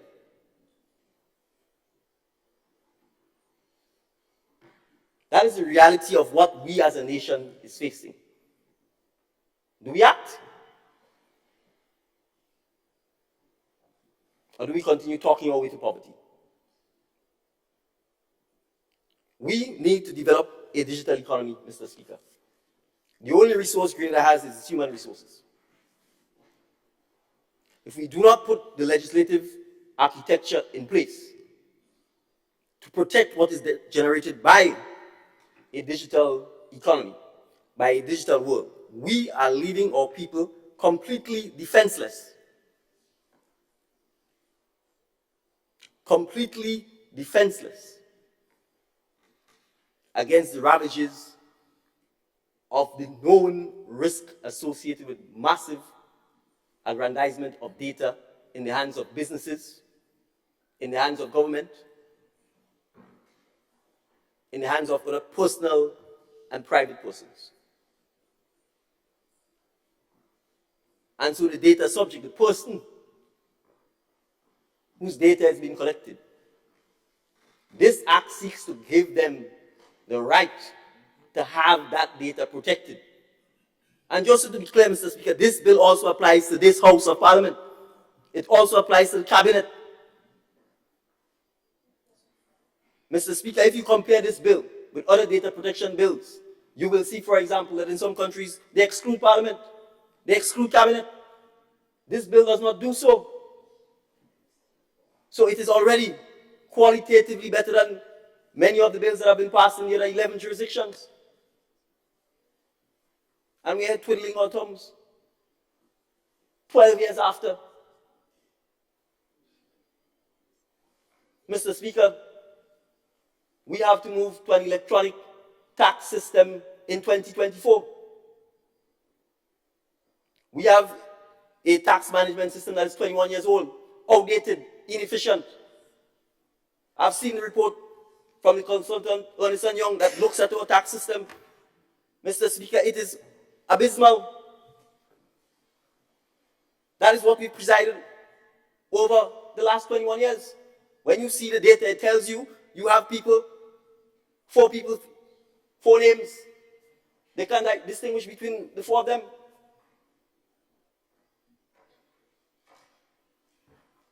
You have multiple duplication in the system.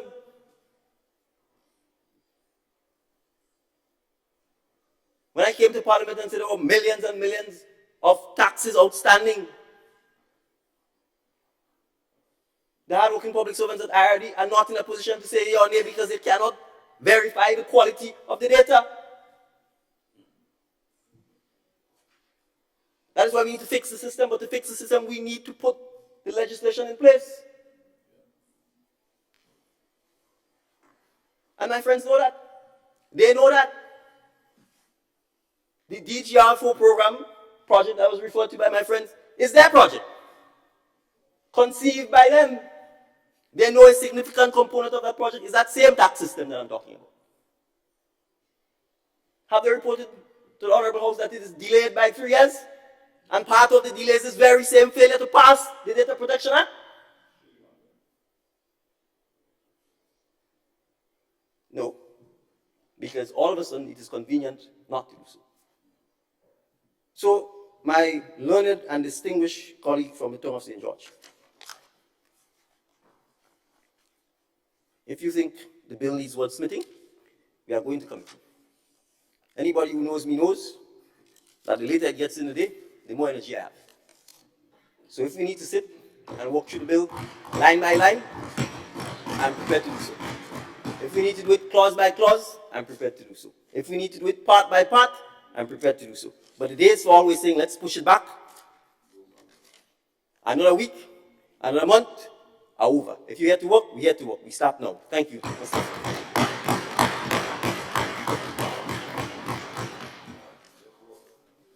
All right, thank you, Honorable Prime Minister, for your contribution. I now put it to the vote. All right. Oh, sorry. Honorable Leader of Government Business. Yeah, well, Mr. Speaker, I want to firstly thank my colleagues on both sides of the House for their contribution to this bill.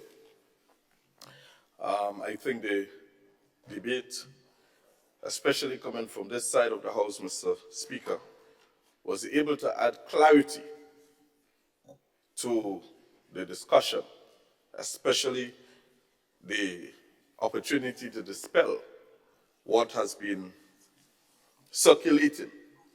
And so I believe, Mr. Speaker, we are in a better position now to go forward with this bill because we've basically handled most of the concerns or queries that have been raised. So I want to thank my colleagues for their contribution to this bill. Thank you. Thank you, Leader of Government Business. Honorable members, the question is that the bill be read a second time. All those who are of that opinion say aye. Of the contrary opinion say no. The ayes have it. Indeed, the ayes have it. The bill for an act shortly entitled Data Protection Bill 2023. Leader of Government Business. Mr. Speaker, I beg to move that this Honorable House resolves itself into a committee of the whole House to consider the bill part by part. Honorable members, the question is that this Honorable House resolves itself into a committee of the whole House to consider the bill part by part. All those who have that opinion say aye. Those of the contrary opinion say no. The ayes have it. Indeed, the ayes have it. This Honorable House is now in committee.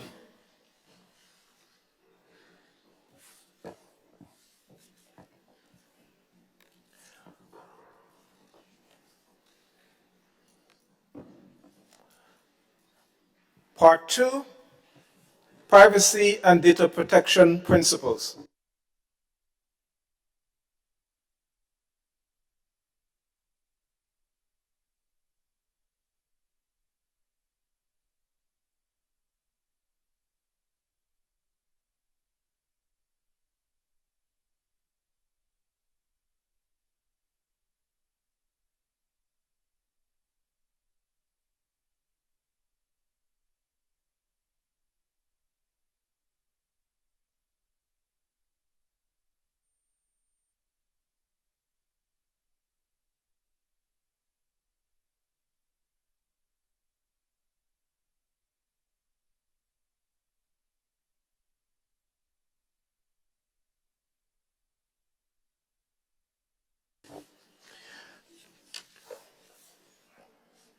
Part 2, Privacy and Data Protection Principles.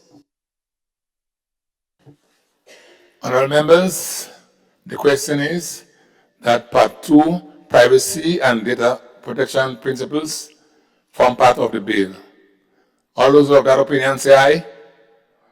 Of the contrary opinion say no. The ayes have it. Part 3, Rights of Data Subjects. Mr. Speaker, so we're not going through the clauses clause by clause. We're just going through parts. Yes, because of the size of the bill.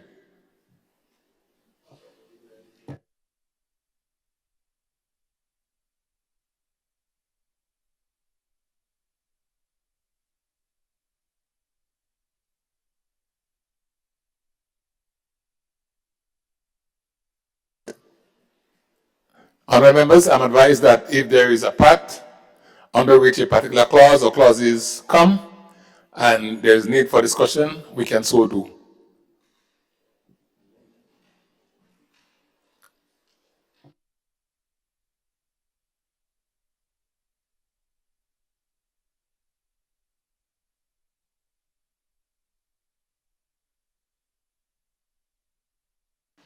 So,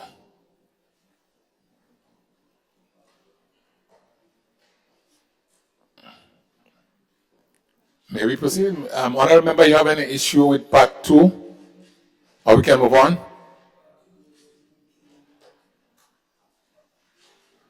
Seven to 14.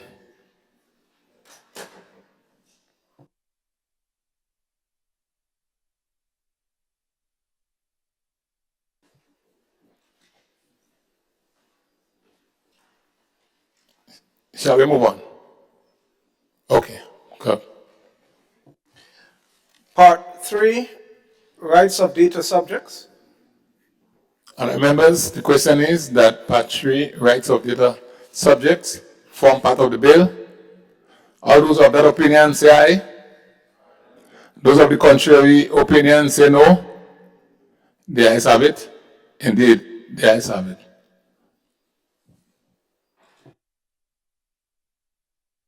Part 4, Exemption.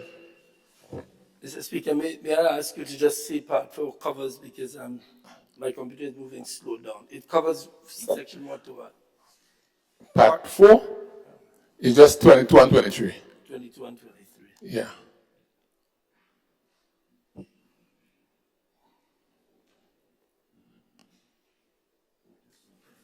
Mr. Speaker, give me a minute, my computer.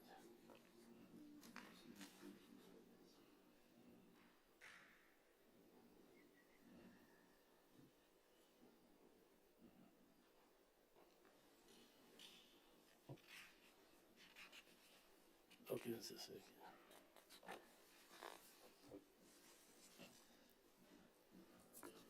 Honorable MP, you all right?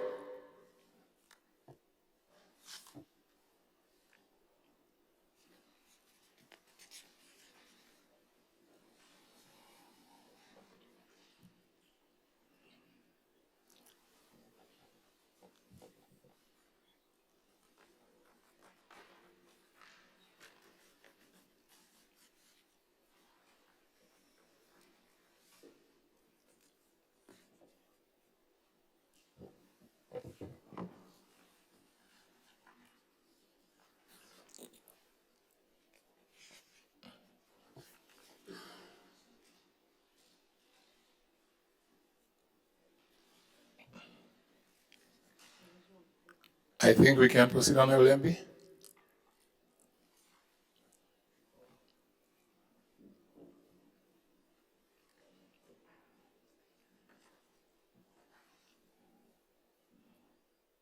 Mr. Speaker, maybe the experts can help me. There is a section which talks about, I thought it was 22, that if the person believes that the subject will have agreed to have the data released, then that is okay. Which section is that?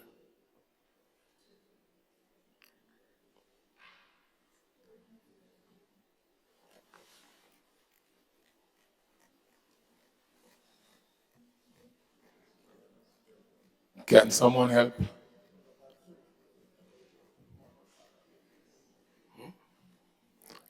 I am told it's under part 3. I thought it was in 22, but I'm not seeing it there. I had notes on it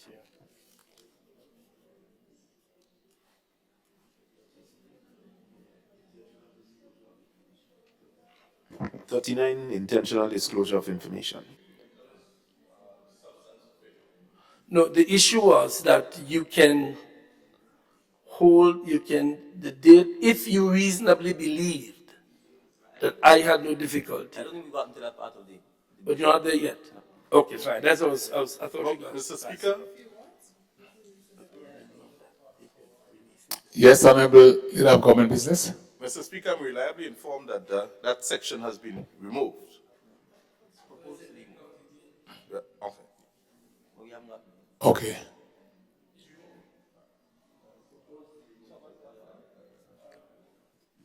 All right. We will proceed, honorable members. The question is that part 4, exemption, forms part of the bill. All those of that opinion say aye. Aye. Those of the contrary opinion say no. The ayes have it. Part 5, Information Commission. Honorable members, Mr. Speaker. which slide? Honorable Prime Minister. Yes, thank you, Mr. Speaker. I'm looking at the clause 24(2). That's 2. 2. Well, so there's 24. I'm using what's in front of me. There's no 24(1) next to it, and then there's 24(2). So I'm just saying from a typographical error point of view, it should be 24(1) in brackets first. So I'm proposing that the amendment be 24 in brackets 1. You have 4 subsections. Yes, but I'm saying when you look at it, you see it says 24, but there's no bracket 1 next to it, and then. So I'm saying that it was 1, 2, 3, 4 rather than 2, 3, 4, 5. Yeah. No, it will still be 1, 2. No, the top is. It will still be. It will still. Right. So the 1 in brackets is missing. Are you following? Yes. Right. So my proposal first is that 24 in brackets 1, the in brackets 1 be inserted as an amendment. Yes. Right. No, and then I wanted to move to 24(2).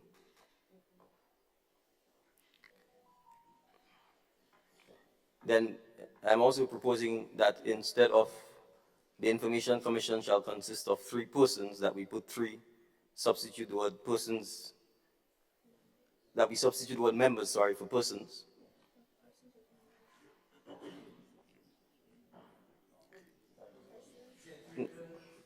Yes, we're doing it here at committee stage. Yeah. And Mr. Speaker, I want to,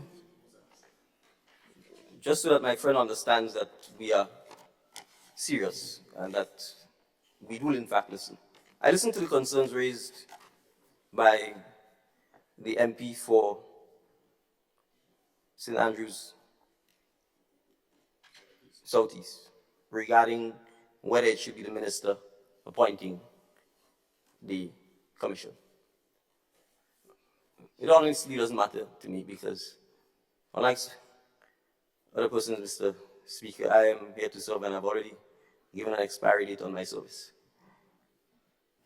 So whether I was on this side of the house or on this side of the house, those of us who have concerns about politicians who are ministers having too much power, I too share that general concern, especially if the politician is not one that knows that power is like electricity. You could either use it to kill someone or you could use it to create beautiful things. A lot of politicians use power to kill people. So, Mr. Speaker, I certainly would wish to propose an amendment because I've spoken with the drafting team to see whether there are other examples where the appointment of the commission is purely the minister or whether there are other options. So there are options. You can have the Governor General appoint the 3 members of the commission, for example. So if my friends' comments were genuine and they think it shouldn't be the minister, I am happy to propose to the Housing Committee that we go with, for example, the Governor General. You could have the Governor General in consultation with the particular minister, perhaps for one person. You could have the Governor General in consultation with the opposition for another person. And then you can have the Governor General appointing someone of his or her own volition. That's one option. I'm just simply saying that, and that's the point I was making. These things are not that difficult to address. So I'm happy to propose that we remove, for this particular section, 24.2, and it will obviously apply to 24.3, that we can very well place the power to appoint in the hands of the Governor General, and we can even go further. Have the Governor General appoint one on the recommendation of the particular minister or the Prime Minister. Have the Governor General appoint one on the recommendation of the Leader of Her Majesty's Opposition, and then we can have the Governor General appoint one in his own volition. I'm satisfied that on our end, given that we recognize that the purpose of the Commission is to protect our citizens and to ensure that there's oversight, including over government bodies, statutory bodies, the Parliament and the Cabinet, that we could even strengthen the independence of the Commission by doing so. So I'm happy to propose the amendment, as I've stated, Mr. Speaker, for comment by members in committee. Sorry, Mr. Speaker, Honorable MP for Thompson Josh. I am, well, that was not, I know the member for St. Andrew Southeast proposed it. I know and I agree that much of these legislations have the minister, and it means minister in cabinet. It doesn't mean the minister, because we've had to deal with that over the years. I don't have a difficulty, but I don't want to make it messy either. But I'm not sure if what you're proposing will offend other sections of the bill, and so that is why I don't like to take a decision on one part without an overarching view on from the drafters and the experts, whether or not that will offend other parts of this bill or other bills. So while, and that is why, and I don't want to go back to it, that is why I would like an overarching in-depth discussion of everything. But if the drafters believe it will not offend any other part, I have no difficulty with it. So, well, you see, I hope my friend exhibits the same trait he's asking us to exhibit. Listen, I made it clear that I consulted with the drafting team before making the proposal that I'm making. Right, and I'm just reiterating what you said. Once it does not offend, I'm not suggesting, because by you saying you consult, it doesn't answer my question. Will it have any offense, not only this legislation, but any other similar legislation? I'm fine with it. That's the essential point I was going to make. You know, well, agree with you. Don't resist that agreement on this side.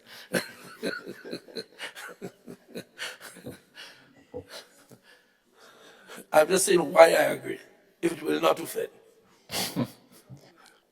Honorable MP for St. Patrick West. Thank you, Mr. Speaker. Mr. Speaker, in the event that we go ahead with the,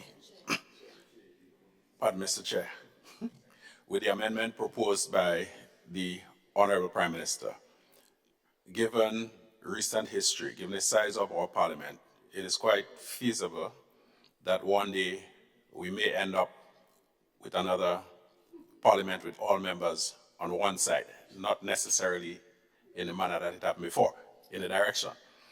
So should we go ahead with the proposed amendment, I would like to suggest that a provision be made for the Governor General to make another appointment in the event that there is no leader of the opposition in the Parliament. The Governor General always acts on the advice of the Prime Minister, so I'm not sure if that will, in a sense, remedy what we're talking about. But, I mean, no Governor General will act on his or her own. It's the nature of the job. Yes, Mr. Speaker, I make that comment to ensure, Mr. Chair, pardon me, to ensure that the bases are covered. We have seen the situation that prevailed when it came time to appoint opposition senators.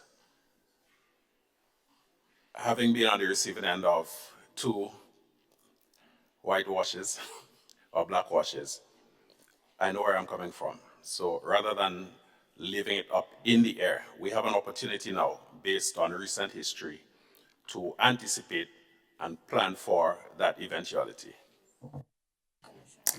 Mr. Chair. Thank you. Yeah. Yes, Mr. Chair. Sorry, Honorable MP for the St. George Northeast. Yes, Mr. Chair, I fully support the amendment proposed by Prime Minister and also take the comments.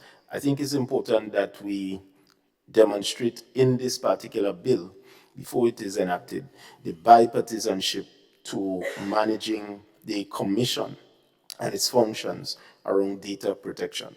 So I think it's a good amendment. It's a bit unfortunate that we are having to propose it and still having to support it, rather than it being raised in the debates and not being supported by any member.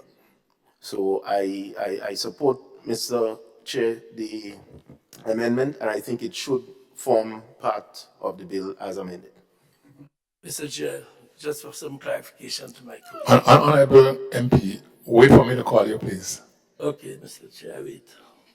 Go ahead. Mr. Chair, when the distinguished Prime Minister started, he said he was recognizing a comment made by the member of St. Andrews Southeast. He recognized there was a concern, so it didn't have to be proposed. The Prime Minister is just proposing, which I really appreciate, something in response to a concern. So let there be continued bipartisanship and don't break this down to the tribe. Much obliged. All right, thank you. I just want the wording clear in my head with respect to the amendment that is tabled. 24-2? Is it 24-2? Yes, Mr. Chair.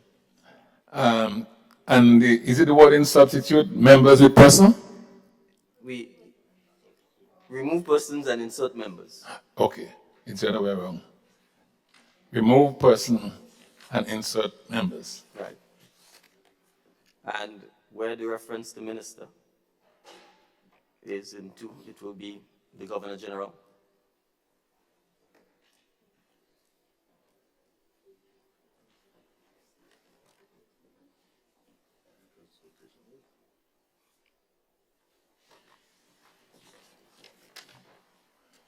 All right, so No, we're not finished, Mr. Chair. Oh, sorry. Go ahead. You're not finished with part 5? No, we're still on making the amendments to section 24.2. Okay, go ahead. Right. So we're saying appointed by the Governor General, where the reference minister is, so delete minister and put the Governor General.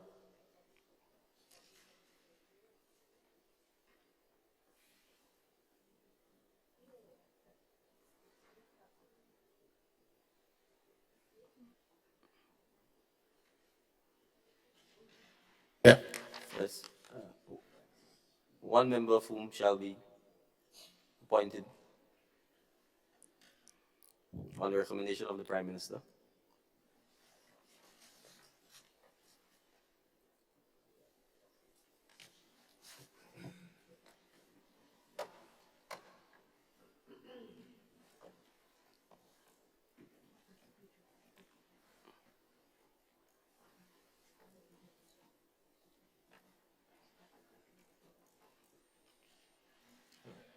Yeah, one of whom shall be on the recommendation of the leader of. Am I in that position? Yes. Is at this point. Mr. Chairman, I can't accept a nomination for something I said that should not happen. indicated should not be read on second reading. So I can't be seen as being part of that. Yes, the leader of His Majesty Opposition, I think when the idea of leader of the opposition, it actually references the office, not necessarily a person. Whoever happens to be there, it will fall to them, on them. Right now, the leader of the opposition, you can't predict when it will not happen. I don't want you to be advising us on this side about our leadership. So I'm just saying at this point, I would not want to be named is in the recommendation because I don't agree with it in the first place. I got you. Let's proceed. And the third member, Mr. Chair, in the Governor General's own deliberate judgment.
Thank you.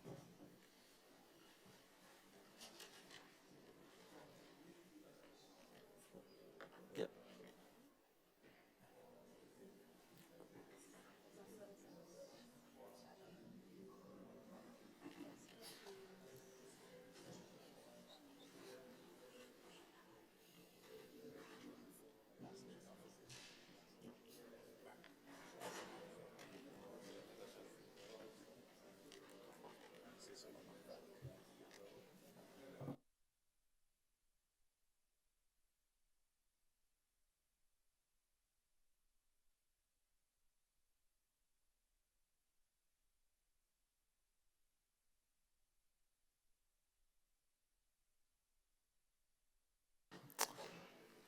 All right, Honorable PM, I sense you finish with this part so far. Well, Mr. Speaker, With the part yeah, I was. 5. Now, one moment, please, Mr. Chair. The drafting unit is here, so we just making sure that we get the language tidy. I think to address the concern raised by the Honorable MP for St. Patrick West, the suggestion is that, and both to address whether at risk that the system works so well that you don't have an opposition,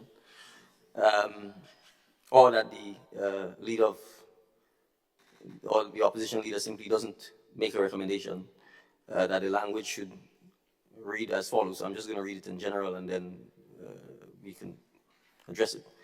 The Information Commission shall consist of 3 members appointed by the Governor General on the recommendation of the Prime Minister in consultation with the leader of the opposition, having expertise in one or more of the following. So that's the proposed complete language. So I will read over. The Information Commission shall consist of 3 members appointed by the Governor General on the recommendation of the Prime Minister in consultation with the leader of the opposition, having expertise in one or more of the following areas which are set out. That's the proposed language. So I can obviously pass it to you from the drafting team. Please do. Thank you.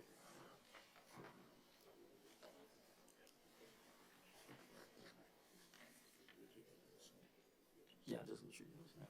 I mean, 25 more, I don't think it's necessary. 25.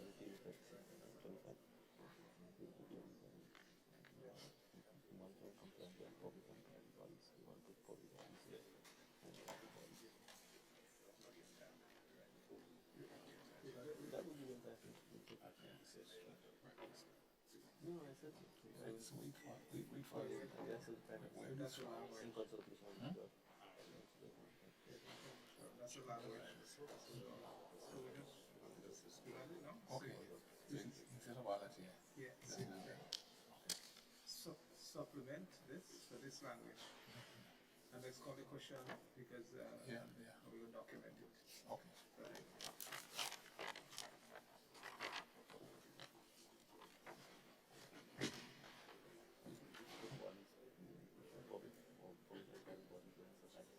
No, you don't want to come so we can do one at a time. Okay.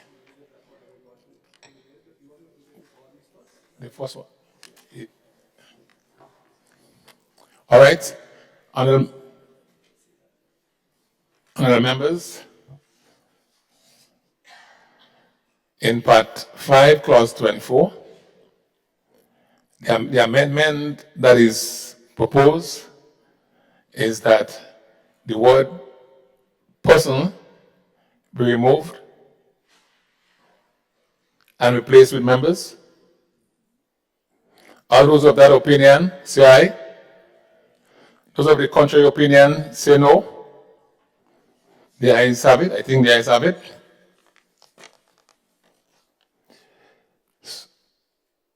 So that was Clause 24, Section 1. I propose amendment to Part 5,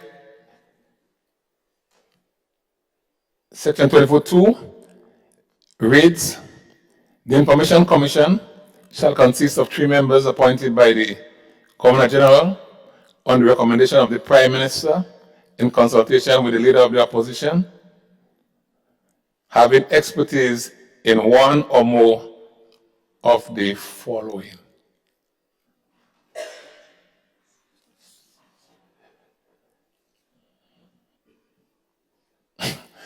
All those of that opinion, say aye. Aye. Those of the contrary opinion, say no.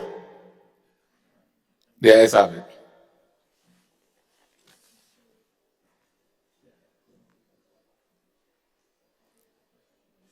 So we now move to.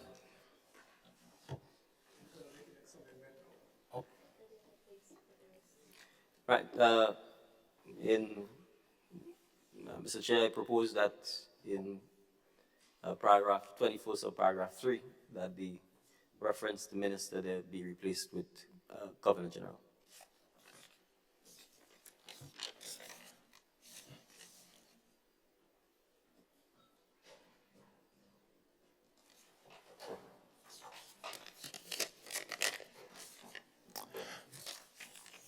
Honorable members, the question is that an amendment to Part 5, Clause 24, Section 3 be that the Governor General replaces the word minister. All those of that opinion, say aye. Those of the contrary opinion, say no. The ayes have it.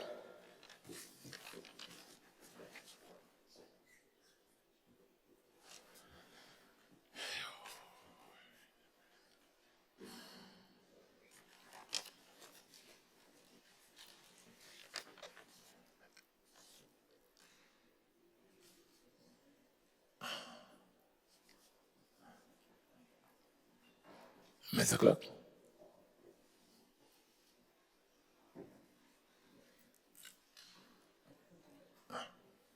We are through with Part 5.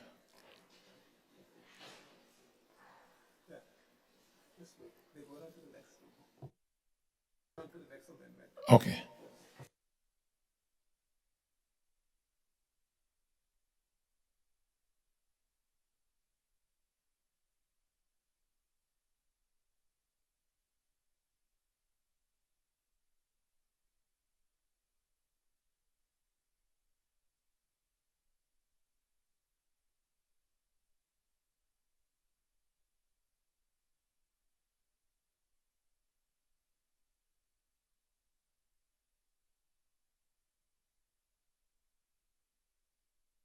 Yes, Mr. Speaker, we are proposing in relation to clause 25, subclause 1A, to insert the word bodies before the word public, so that it reads monitoring compliance by public bodies.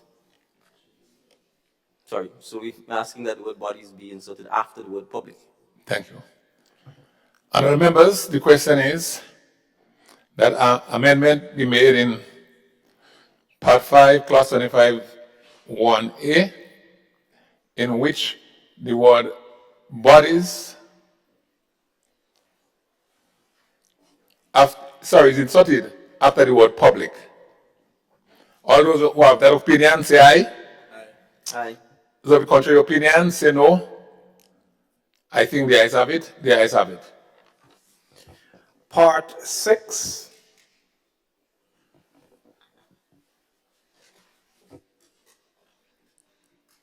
Part 6, enforcement. Honourable members, the question is that Part 6, enforcement, form part of the bill. Sorry, Mr. Chair, I wish to propose an amendment to clause 33, subclause 2. Okay. An amendment is proposed on honourable members to Part 6, Clause 33? Yes, clause 33, subparagraph 2. Paragraph 2. And the reference to commission and be deleted so that it reads the authorized officer. Okay, so the word commission should be deleted and replaced with the authorized officer? Yes, what I'm saying is reads the commission or and, so I'm saying we're asking for the deletion of commission or and, so that it reads the authorized officer. Oh, okay.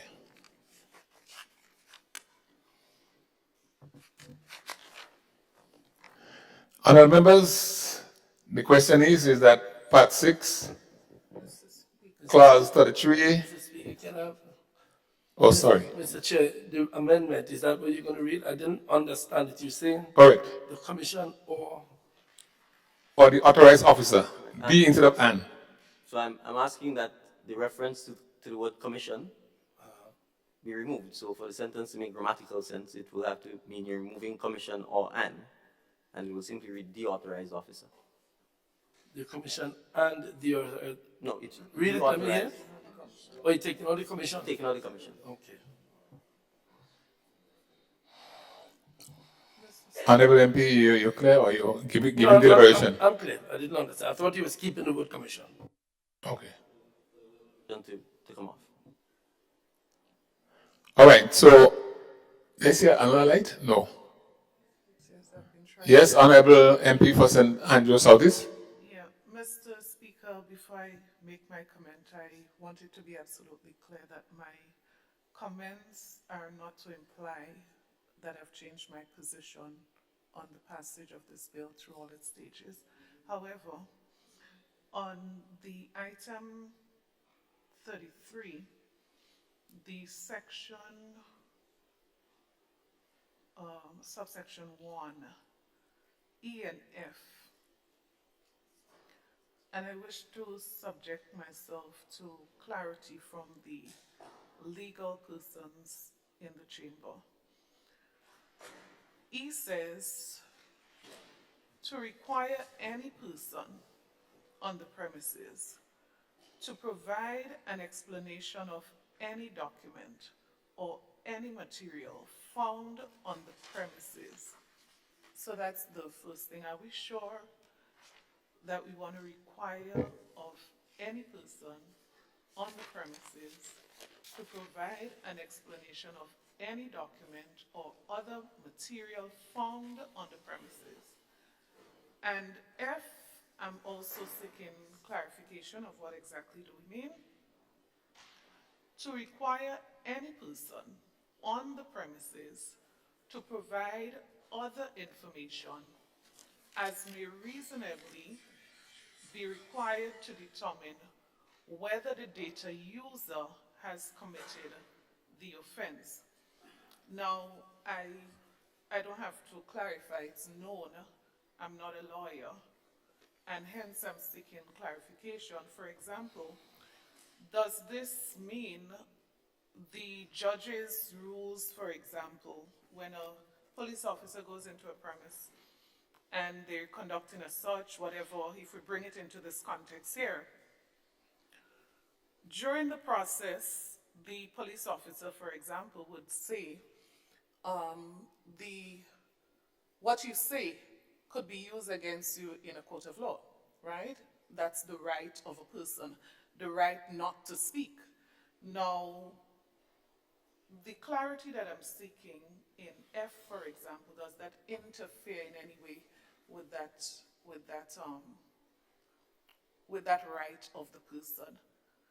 Don't tell me I'm stupid or dumb. I'm asking a question.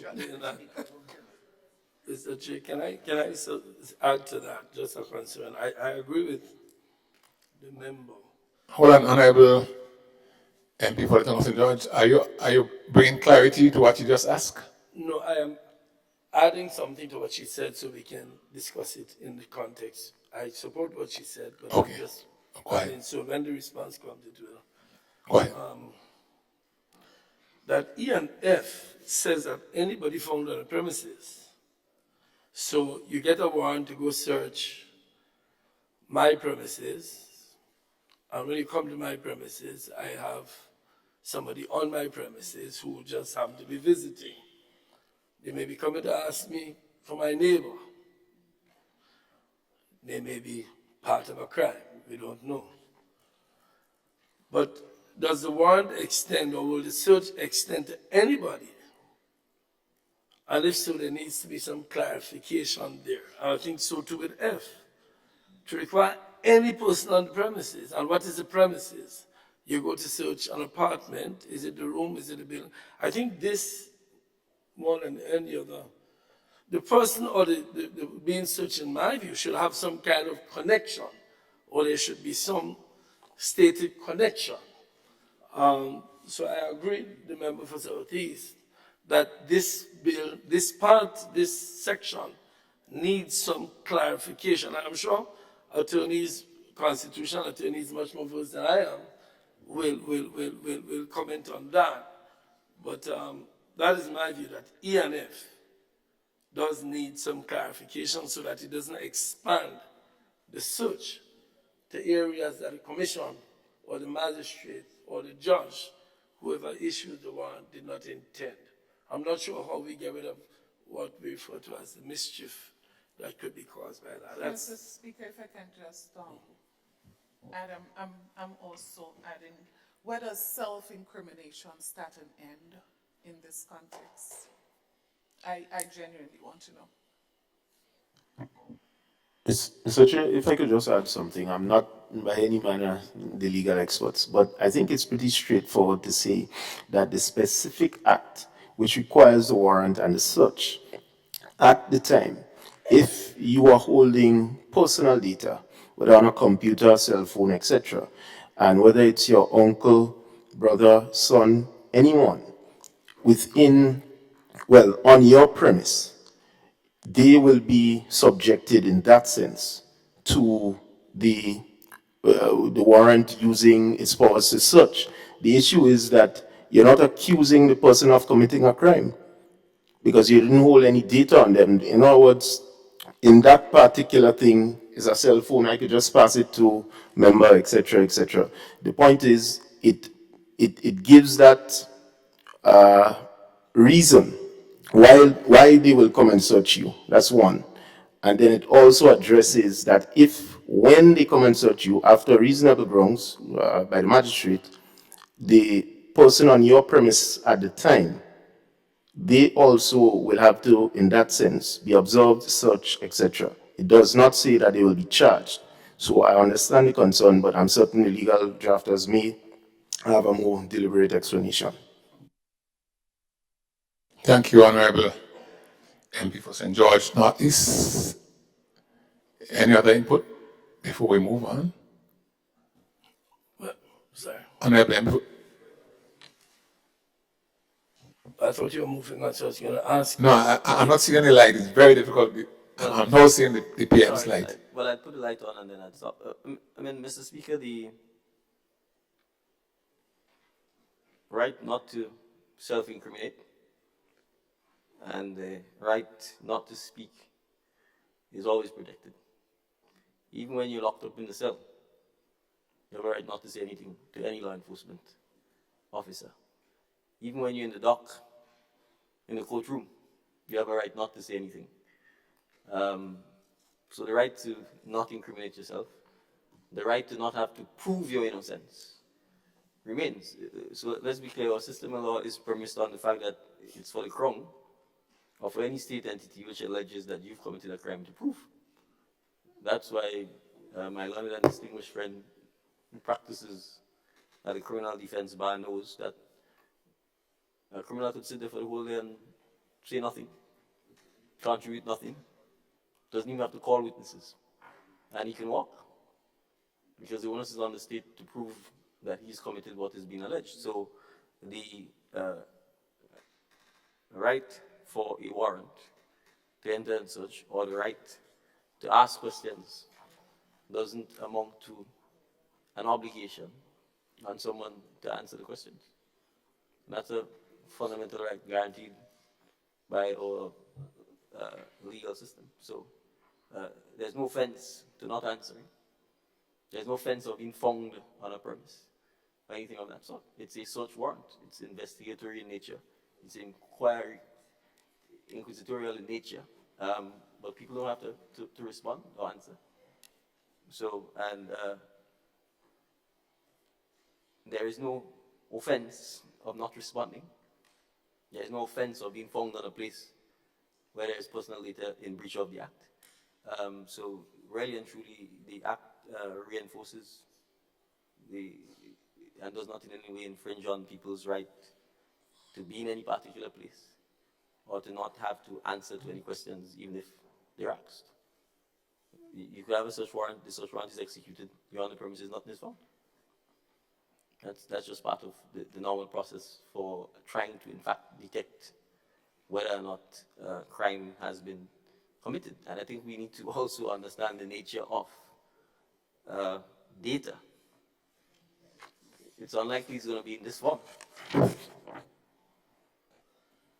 Invariably, it's probably going to be in the context in which we are dealing with, since it's electronic. It's going to be in an electronic form.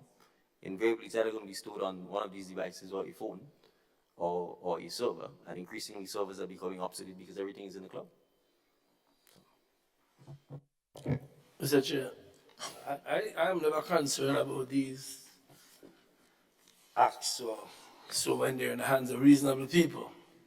So a reasonable man would interpret it that way. But when you're giving authorized, what you call authorized officers, the power to go into premises, and then when they're in the premises, requiring, this is what it will say, any person found on the premises to provide other information. In other words, it doesn't say persons found on the premises connected to, or persons come in the premises suspected of.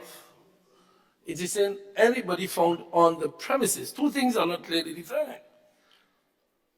The premises means, I assume, the warrant will say it comes into my apartment, so they come into my apartment and they find somebody sitting there and they show them the warrant. You being in here are required to provide information. Is that the intention?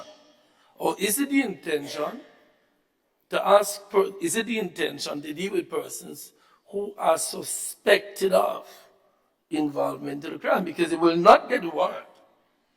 Remember, the magistrate satisfied by information or supplied by an authorized officer that there are reasonable grounds suspecting that an offense under this act has been or is being committed, and that evidence of the commission of offenses be found on any premises suspected, specified by the officer. And I think that is subject to abuse. In my view, unless clarified and shown. That is why when we use the word fear, we didn't mean the word fear in a context. Fear that it could be misused. Now, if I'm wrong, then we just have to, and that is where the Attorney General will come in and answer a question if we were having a committee meeting with some of the experts like the Attorney General. How can we better construct this so as not to affect people who are simply passing by to say hi. So the experts will tell me more about that. Mr. Chair, respectfully, there's Honorable PM. yeah, Mr. Chair, respectfully, there is no mischief here. The very words read by my distinguished friend answers this question. And if you want to talk in practical terms, Mr. Speaker, when a warrant is issued to go in such a house that has drugs, anybody who's on the premises are going to be questioned. And in fact, law enforcement will be failing in their duty not to question them. That's the nature of investigatory a judicial system. That's the nature of inquiry. So the idea that you will know in advance, you don't know who has committed the crime. It is suspicion. The suspicion may not be founded. And our system is robust enough to do that. So if every time we seek to pass law, we could say it's tantamount to abuse, it could be abuse. Of course, that's the very nature of law, Mr. Speaker. That's the very nature of power. So, Mr. Chair, thank you. So I'm saying the fact is, you have to first satisfy the magistrate of the grounds of your suspicion. You can't do that, you can't get a warrant. So you have a first check to make sure. You have to satisfy a judicial officer. It's likely that it is that same judicial officer you have to come back to if your search warrant is successful and if you are able to determine that elements of a crime were committed and you're able to charge someone. So I'm saying, first of all, you have that test to pass, which is you have to go before a judicial officer to get the warrant. And then clearly, the rules for executing such warrants are well known. And as I've said, and I haven't heard my friend rebutted it, even if you executed someone in front of a police officer, and he arrests you, and he attempts to question you, you don't have to say anything. So really and truly, the right to question people is a power given to the police, but there is no legal obligation to answer. Neither is it a crime to not answer. And in fact, our judicial system is such that your non-answering and your silence can't be used against you. So in a situation where you have, this is, Mr. Speaker, this is almost routine, not almost, this is routine, almost standard legislative language. That's what this is. And it troubles me because we have to balance, Mr. Speaker, the right of law-abiding citizens against the right of criminals. And oftentimes I get the impression that we think criminals should have more rights than law-abiding citizens. And we always seem to want to worry about protecting the criminals rather than law-abiding citizens.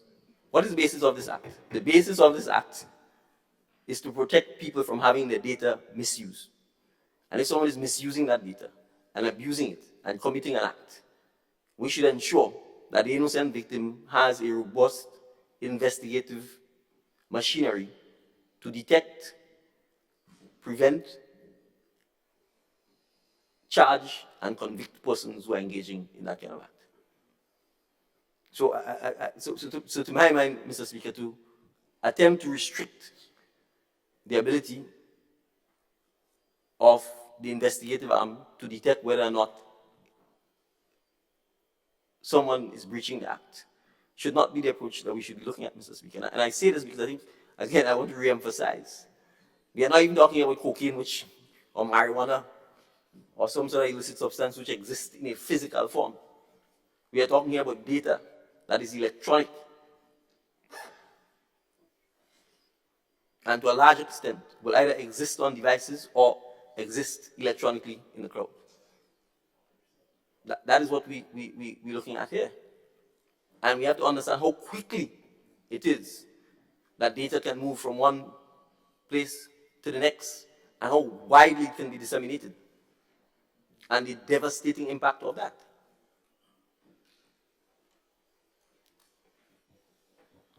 One picture of someone in a compromising position could reach billions of people in a minute and ruin people's lives. This is what we're dealing with. And I want to re-emphasize that. Because all of us, Mr. Speaker, all of us is at risk. The office of the Governor General has been repeatedly attacked. There are fake profiles that people put up, and I've been putting up on the office of our Governor General repeatedly. So it's not just data protection, protecting all people here. We have to understand we exist. When it comes to digitalization, Mr. Speaker, this is a flat world. So this is not a case of passing legislation for passing its sake. And I think my friends understand that. So they need to question someone who's found on premises where there is a suspicion that some provision of the Act is being breached, is a legitimate investigative tool. You don't have to answer. You don't have to respond. Nor does our law treat that as incriminating or suggesting otherwise. And so this does not in any way, shape, or form interfere with the judge's rules or the need for police officers, if they are involved in this, to act in accordance with the judge's rules. Mr. Speaker, I am not trying to give what you refer to as criminals more rights. I'm trying to preserve the rights of people who have not yet been convicted of a crime. All I'm saying, and it's quite simple, and my friend talks about the right to silence, but he would be well aware that there has been a lot of moves now to restrict the right to silence, where people expressing their right to silence, that can be used in court sometimes against them. At least that is the tendency these days to go in that direction. So while the right to silence, yes, is preserved, that right is not necessarily as it was before. And that has developed because of the fear that has developed because of rising crime. So the right to silence, yes, but it is a right that, but we can have a long discussion about that. All I'm saying, and I'm not trying to give criminals more rights. I am saying if the magistrate or the judge gives a warrant, I'm trying to see who it covers. And that is all I'm saying. If my colleague is correct and drafters believe it's okay, I am saying that the target of the magistrate's warrant should be limited to the target of the magistrate's warrant. They're searching a premises. And I suspect it would always be because somebody was living on the premises. They're not searching an empty premises. I'm saying and I don't want a long argument on it, Mr. Chairman. I will concede because I know it will not. But yes, I am a criminal defense lawyer, so I come into this all the time. I'm saying that we should try as much as possible to limit the target of the warrant itself, to the target of the warrant. So if I am passing by the house, because I'm a priest, coming to give last rites to somebody who has just died, we are assuming that the police will be reasonable. That is the wrong assumption to make in the exercise of rights. Because police can and sometimes aren't reasonable. So I was just asking the drafters, and that is why, Mr. Speaker, I would like to hear because this is an issue raised by Dr. Francis Alexis also in his comments. In fact, if you go to listen to his comments on it, he exactly expressed that. So I don't want the member started by saying, I'm trying to give criminals rights more than you said.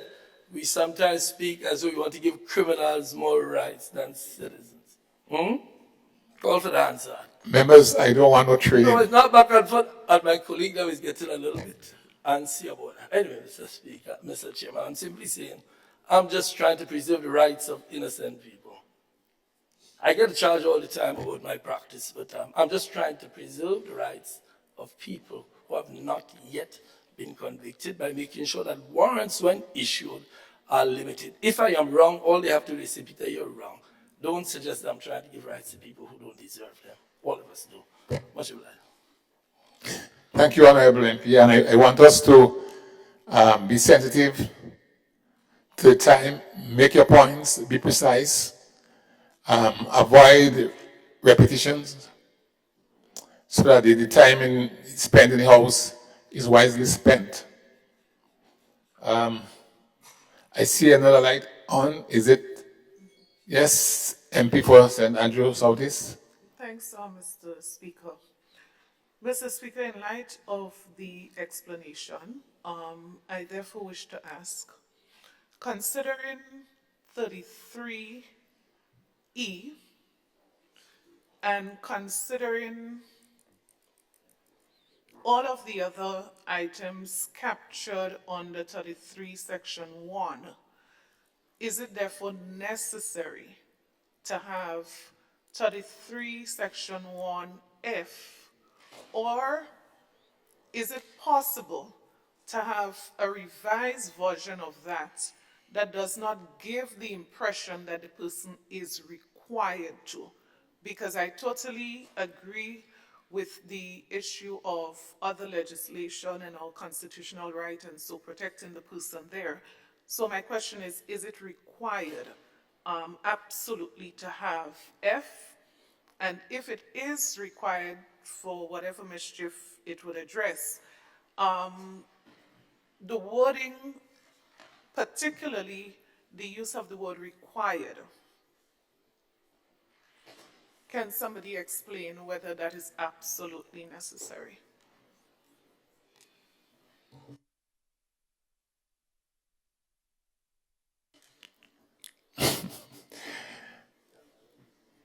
Can anyone comment quickly and briefly on the issue raised by the Honorable MP?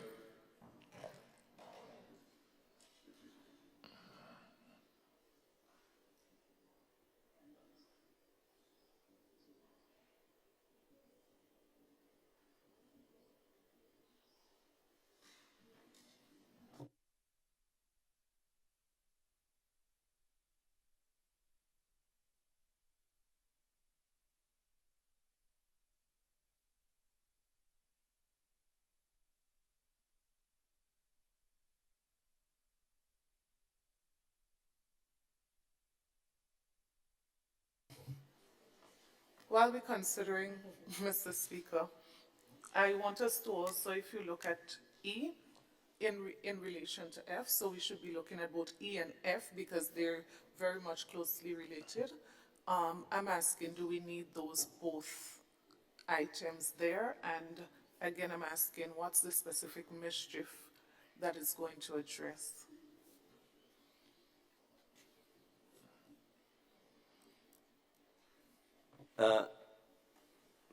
Mr. Speaker, I've consulted with the drafters. Let me say A, B, C, D, E, and F is controlled by the paragraph 33(1). And so that we are clear, it is one, if a magistrate is satisfied, it is the magistrate who's issuing the warrant, giving the authorizing officer the ability to enter the premises, to search the premises, to inspect, examine, operate, and test any equipment, to inspect and seize anything. And if the concern is the word require, then the substitution will be to ask any person, or to ask any person. If someone require suggests that the person has the answer. When a search warrant is granted, the issue of the search warrant and the person executing the search warrant, that's all they're authorized to do. Whether someone cooperates or doesn't cooperate, it's a matter for them. No further offense is created in this context here by not cooperating. So whether it's require or ask, it's amongst the same thing. So I'm saying, in speaking with the drafters, if our learned colleagues would feel more comfortable in ENF to say to ask any person, or to ask any person, then I think the drafters are comfortable with that. But in effect, the clear intent is that the magistrate is authorizing you to enter the premises and conduct a search, to take, inspect, test, and ask questions of any persons pertaining to the suspicious or alleged activity. But it says, and you correctly stated, it requires me as a priest passing by to issue last rites to the deceased in the house. It requires me. Now, the experts will tell me how far that can go. And of course, we assume there's not a lawyer they're meeting there. They're meeting somebody who is not versed in the law and don't know all these rights and so on. That it's an ordinary person you meet there. So they meet the clerk inside there, and the clerk, the man says, listen, the law, it requires you to answer. What do they say? I'm just saying that these things can be misused. Now, how do we correct the mischief that is possible? That is a matter for the experts. I am not. So I'm agreeing with you, but you did say when you started that it would require, me suggest, an obligation. That's what I'm saying. All right, we seem to be bogged down here by diction, but we lean on the experts, the drafters, whatever is compatible. Let's work with it. Well, Mr. Speaker, from our side, there's no mischief here by the use of the word require. I'm saying the drafters have indicated the word ask can be substituted for require. If we engage in phonetics, then we could obviously do so. But I'm saying, and I think my friend very well knows that, a police officer could meet you. He has no authority to meet you and question you. They do that all the time. There's only so much legislation you could do from dealing with people who choose to abuse their power, period. So you're walking along the street, a police officer in uniform could meet you and start asking you questions. He has no right to do so, in law, unless he has reasonable grounds for suspecting that you've committed an offense. How are you going to know he has reasonable grounds for suspecting that you've committed an offense? He can only tell you that. If he doesn't tell you that, then essentially his detention of you is arbitrary. But that happens all the time. Right? Do ordinary people know that? Maybe, maybe not. So I'm saying there is no mischief here. There is no perpetuating of abuse here. And it's a magistrate who's giving the authorized officer to do all or one of the things. So the magistrate could simply give you the power to search, to enter the premises and search only. They may give you the power to take away stuff. They may give you the power to question. It obviously depends on what the nature of the alleged complaint is. So it's difficult for me to understand what the mischief is really, but as I said, I have no difficulty with substituting require, ask instead of require. If we will move the process forward. We need to move the process forward. We really do need to move this process forward. So are we making amendment? We move the word required under the PM in this in me.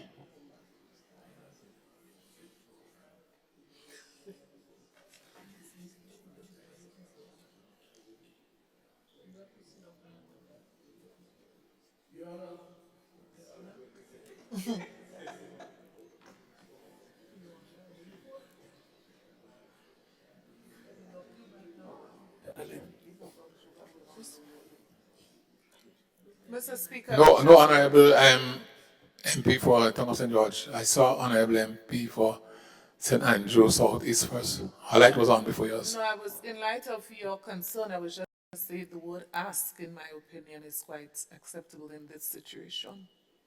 So I'm comfortable with it. All right, so I'm going to put it to the question. I have a difficulty with even ask.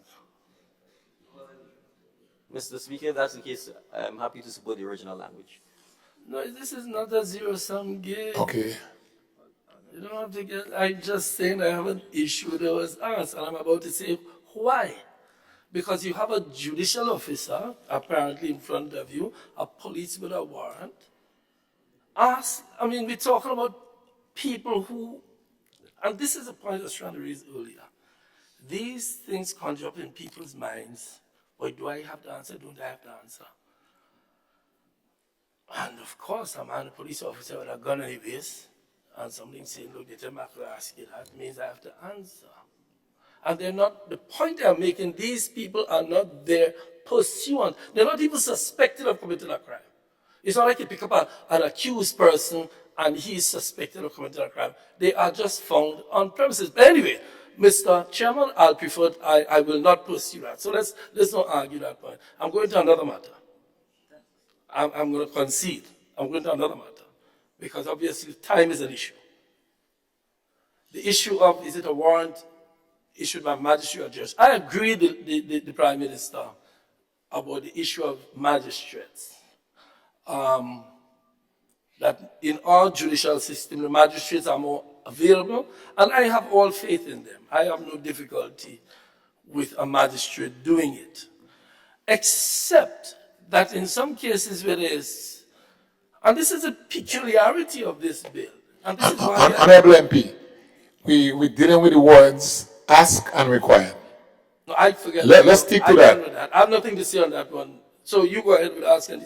I'll come back to the magistrate and the judge in a minute. Go right ahead. I withdraw everything I said a minute ago about the judicial force. All right, we seem to be divided. I sense there is a slight division here, so I'll put to the vote. Right, because the Honorable MP for St. Andrews Southeast said it was compatible with ask. Yeah, Mr. Speaker, as I said, when I'm ambivalent about something and someone feels strongly about it, I give way to them. Okay.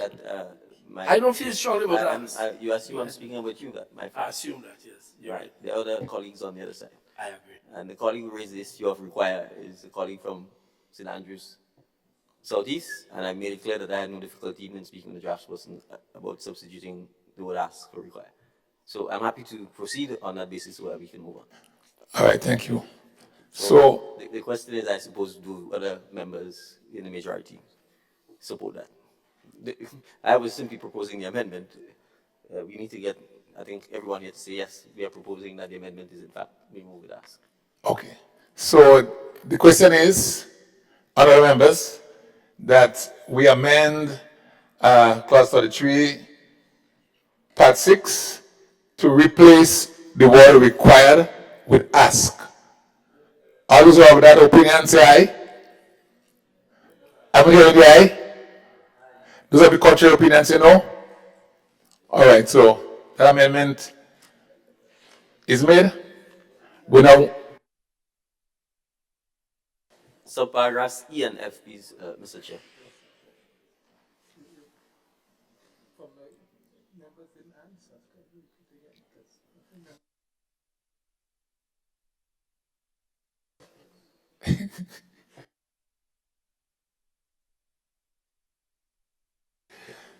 All right, sorry about that, but clearly to me the ayes have it. Honorable Prime Minister, you were making some about some section. Mr. Chair, I just want to make it clear that the proposed amendment was to paragraph 33(1)E and F. Yes. E and F? Yes. Okay, thank you. All right, so that takes care of this particular matter, but still on part 6.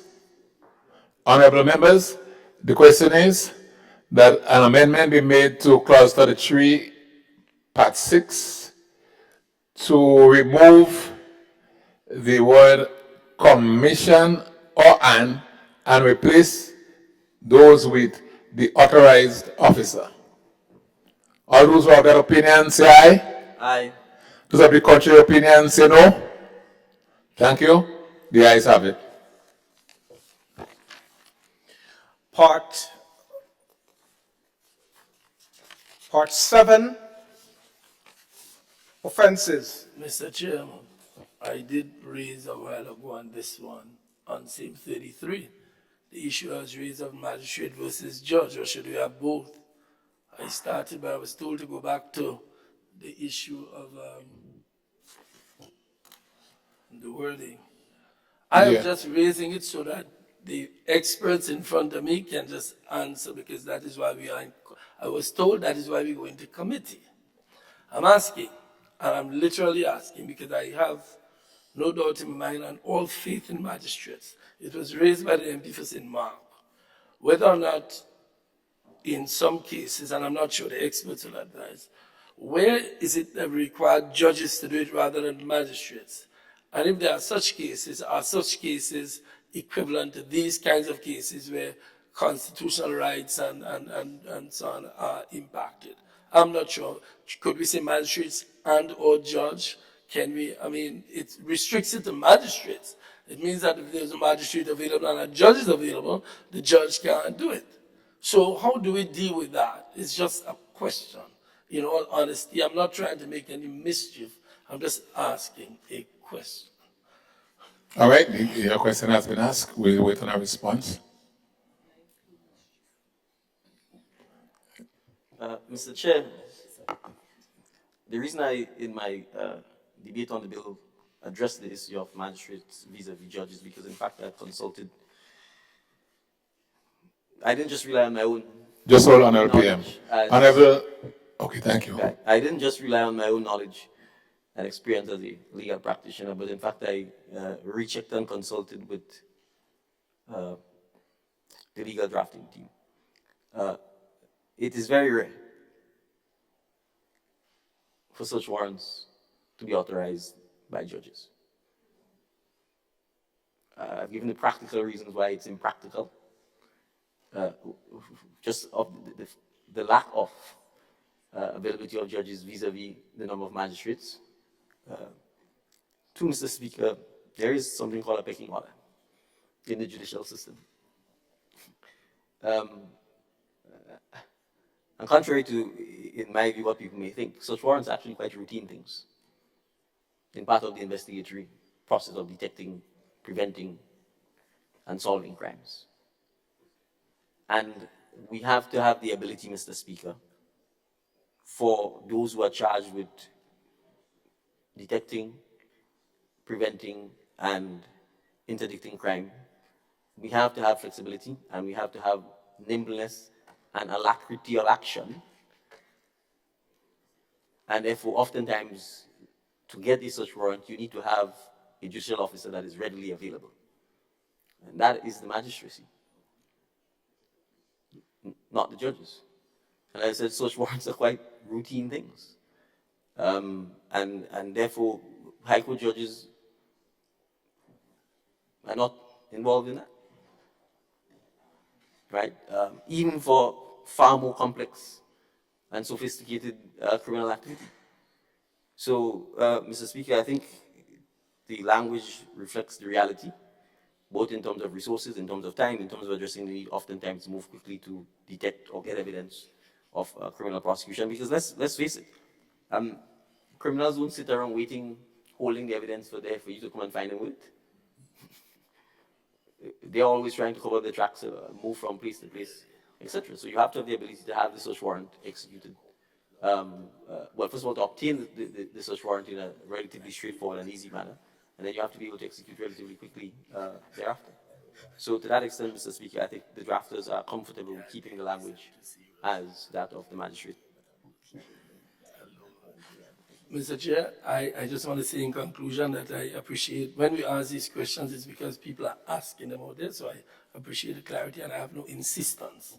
But I just want to make it known that these questions are questions, I have a list of questions I've heard on all kinds of radio programs. I'm just asking them so that the people can know the response, and I appreciate and understand. I have no particular issue if it's a magistrate. I have all faith in the magistracy. Thank you. Mr. Chair, if I may just comment.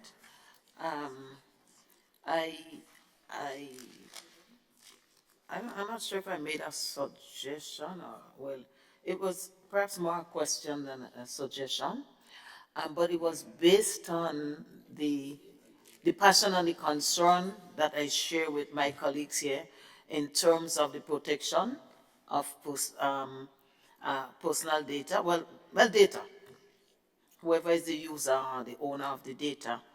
And I asked that out of maybe a misguided thought that judges would have more experience than magistrates. It may not necessarily be so. And that is why I asked that, so that the user can get the greatest benefit of the doubt. But I don't feel strongly about it. I've heard what the members from St. David have said, and so if that is what it is, I am okay with it, and I really hope we could move forward a little bit with the alacrity that the same member alluded to, because I think we're spending maybe a little bit too much time on certain things. Thank you, Honorable MP for the constituency of St. Mark, for echoing your concern. Mr. Next one.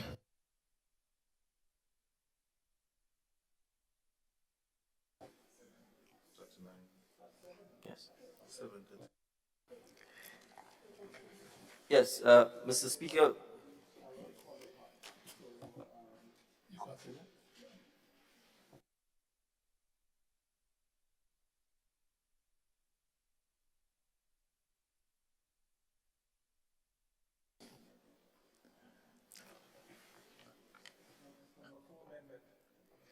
Yes. Yes, Honorable PM. Yeah, Mr. Speaker, we propose to an amendment to clause 39 by deleting the existing subclause 2 in its entirety and renumbering subclause 3 to become subclause 2. Honorable members, the question is that an amendment be made to clause 39 of part 7, in which subclause 2 is deleted and subclause 3 is renumbered as subclause 2. All those of that opinion say aye. Oh, sorry. No, I was just saying that was the one when I started, I referred to, so that was the one that remember when I started, I said one that had a defense. This is the one, so I really do appreciate that this one has been deleted. I just wanted to say that. So Okay, thank you. So all those who are of that opinion say aye. Aye. Those of the contrary opinion say no. I think the ayes have it. The ayes have it. Part 8, miscellaneous. Honorable members, the question is that part 8, miscellaneous, form part of the bill. All those of that opinion say aye.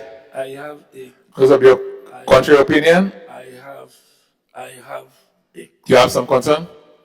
Just, yes, sir, maybe some clarification. Sorry for delaying. The chief executive officer, I'm talking referring to 44. The chief executive officer or the commission may delegate any power or function under this act to an authorized officer. Some explanation, it means that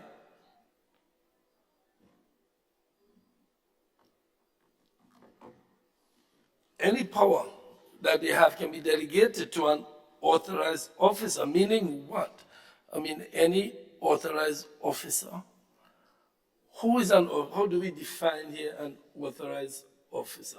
No criteria for, what is the criteria for an authorized officer? You're given all the power to an authorized officer. I need some clarity here. You see, delegation of responsibilities are not something that can just be done without some explanation as to the criteria. Who is getting it? I mean, could it be they can just come and delegate, make me an authorized officer and give me the power?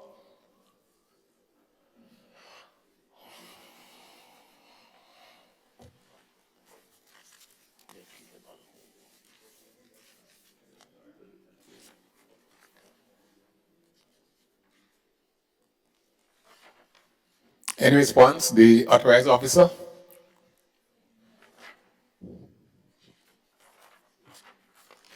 Well, Mr. Speaker, the term authorized officer is defined. Yes. Okay. It says an officer under Section 44 who has been authorized in writing for the purposes of Part 6.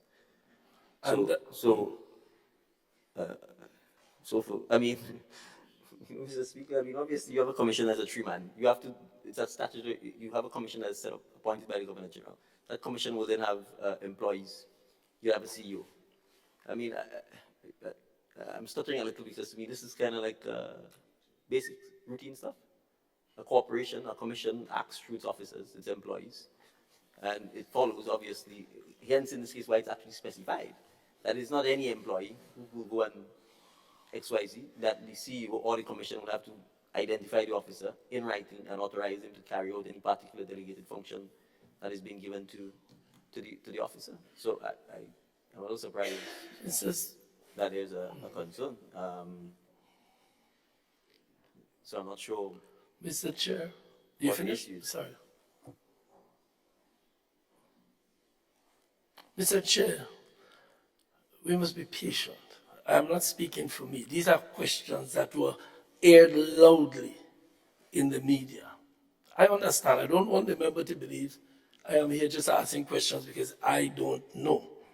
So please be a little patient when we sit here and we ask questions so that our people, we said earlier, we must start educating together. So just be a little patient, explain it, and I'll say, okay.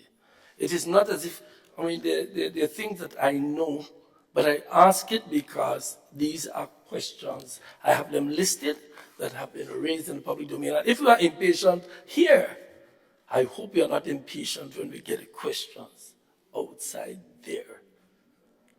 We can proceed. I have no further questions, Mr. Chairman. All right, I did take the vote, but it was not completed, interrupted, of course. So let me just do it again. Honorable members, the question is that Part 8, miscellaneous, forms part of the bill. All those of that opinion say aye. Those of the contrary opinion say no. The ayes have it. I think the ayes have it. Schedule 1, Constitution of the Information Commission.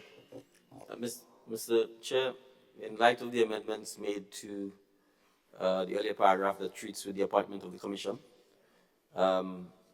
paragraphs 3 and 5 of the schedule would require amending. Paragraph 3 deals with resignation. So a member other than the chairperson may at any time resign his or her office by instrument in writing addressed to the minister. I think obviously it should be addressed to the Governor General. And similarly, the chairperson may at any time resign his or her office by instrument in writing addressed to the Governor General. So that's so paragraphs 3.1 and 3.2.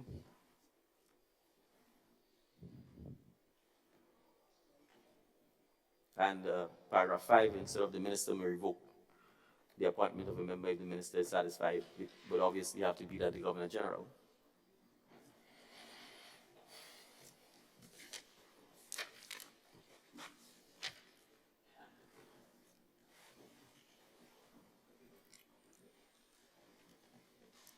Honorable PM, for my own clarity,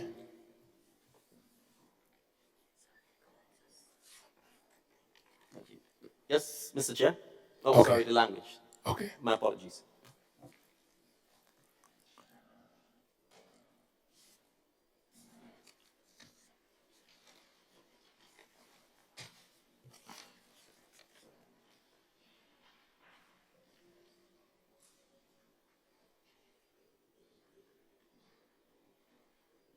All right, honorable members, the question is that Schedule 1 be amended in paragraphs 3 and 5 to replace the word minister with the word governor general. This amendment is as a result of the amendment made to clause 24. All those who have that opinion, say aye. Those of the contrary opinion, say no. The ayes have it. Indeed, the ayes have it. Schedule 2, Form of Oath, Affirmation of Officers.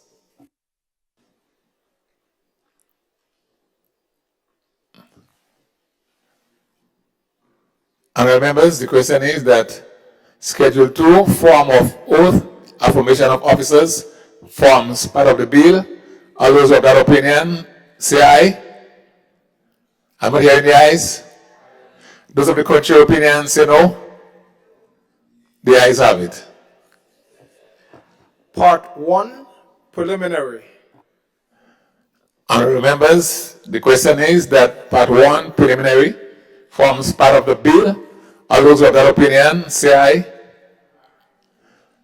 Are we hungry so we can't hear the ayes? All those of the contrary opinion, say no. The ayes have it.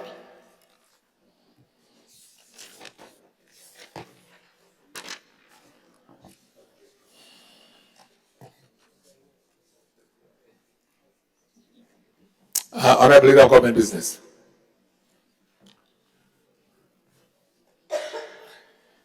Mr. Chairman, I beg that the Honorable House resumes.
Yes, Mr. Chair, with your indulgence, I know that the leader of government business was just about to ask that the House resumes, but it's been pointed out to me by the drafters that there's a typographical error in section 5, subsection 2, and that the word controller should in fact be user to be consistent with what has happened throughout the document. So 5.2. Is it part 5? No, part 2, part 1 or part 2? Part 1. Part 1. Yes, part 1. And we need to be consistent with our language. Yes. So what's the observation? We Yes. remove?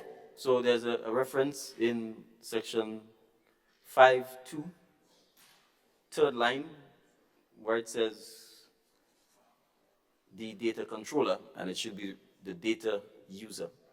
So we're asking to delete user and replace with, sorry, delete controller and replace with user. Let me just do a search. Should I, is this the only place controller gets? Honourable members, the question is that an amendment be made to part 1, section 5.2, in which data controller is replaced by user. Data user. All those of that opinion say aye. Those of the contrary opinion say no. I think the ayes have it. The ayes have it.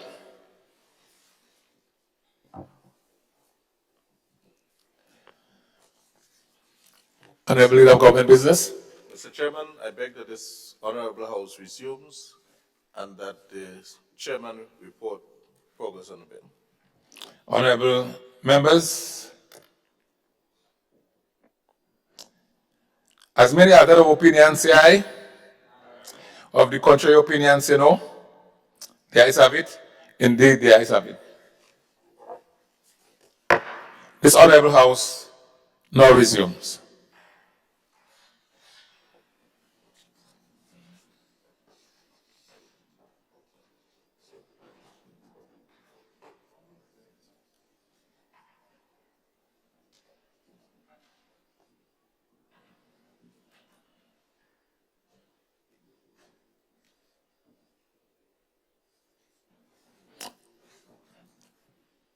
Honourable members, I have to report that the bill was considered by a committee of the whole House and passed with amendments.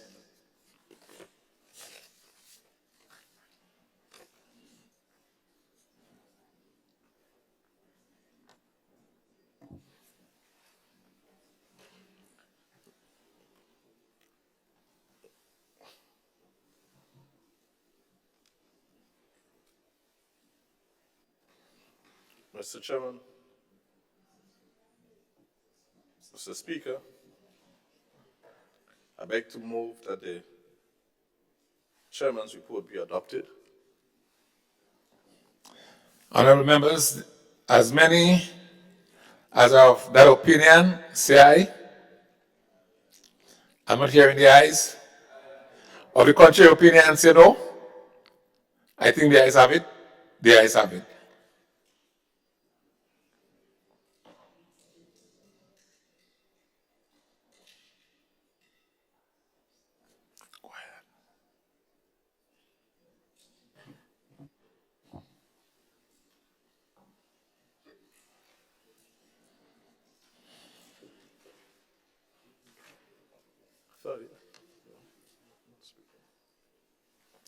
Leader of Government Business.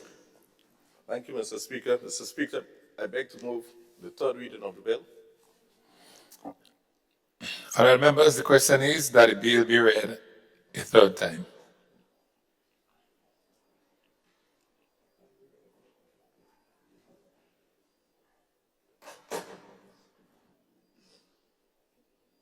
Honourable members, the question is that the bill be read a third time and pass. As many as of that opinion say aye. Aye. Of the contrary opinion say no. I think the ayes have it. The ayes have it. The bill for an act shortly entitled Data Protection Bill 2023. All right. Thank you, Mr. Clerk. We have had a very long day in the chamber. I now propose that we break for lunch. I think we have broken some of the health rules. Broken. I now propose that we break for lunch and be back here 3:30, 1 hour's time. That should be more than adequate for us to have lunch. This house now stands adjourned.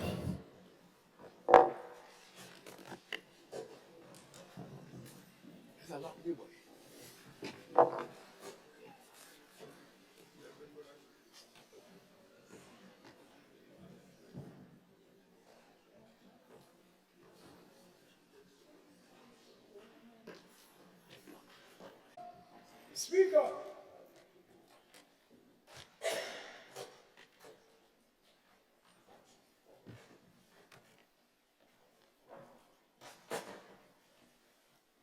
Honorable members, this honorable house now resumes.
Leader of government business. Thank you, Mr. Speaker. Mr. Speaker, I beg to introduce for its first reading a bill for an act shortly entitled Disaster Management Act Bill of 2023. Thank you.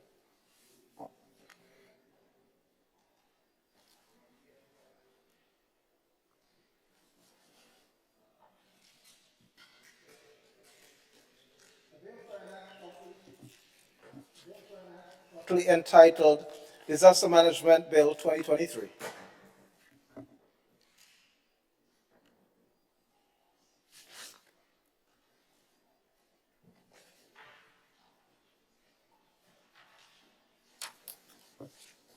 Leader of government business.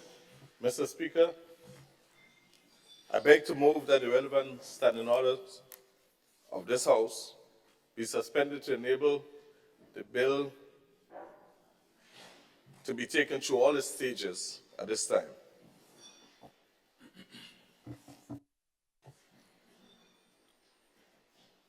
Honorable members. Honorable members, the question is that the relevant standing order of the House be suspended to enable the bill to be taken through all stages at this sitting. All those who are of that opinion say aye. Those of the contrary opinion say no. The ayes have it. Indeed, the ayes have it. Leader of government business. Mr. Speaker, I beg to move the second reading of the bill. Honorable members, the question is that the bill be read a second time.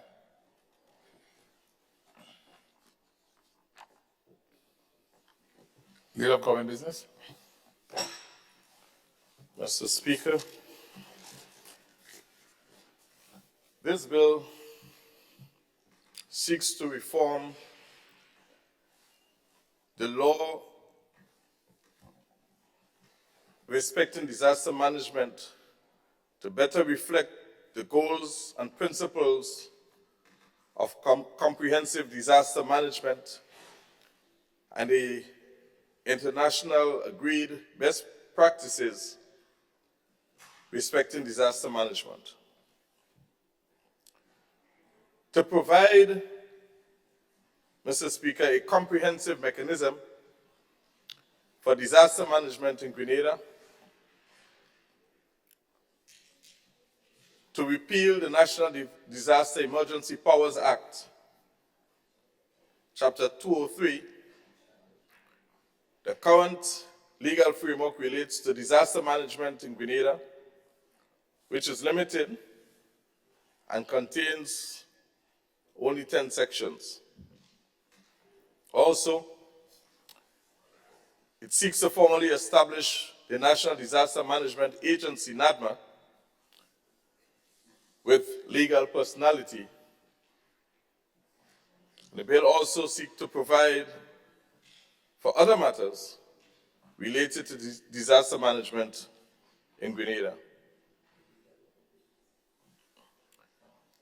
Mr. Speaker, this bill comprises 66 clauses and 3 schedules. The clauses of this bill are organized into 9 parts.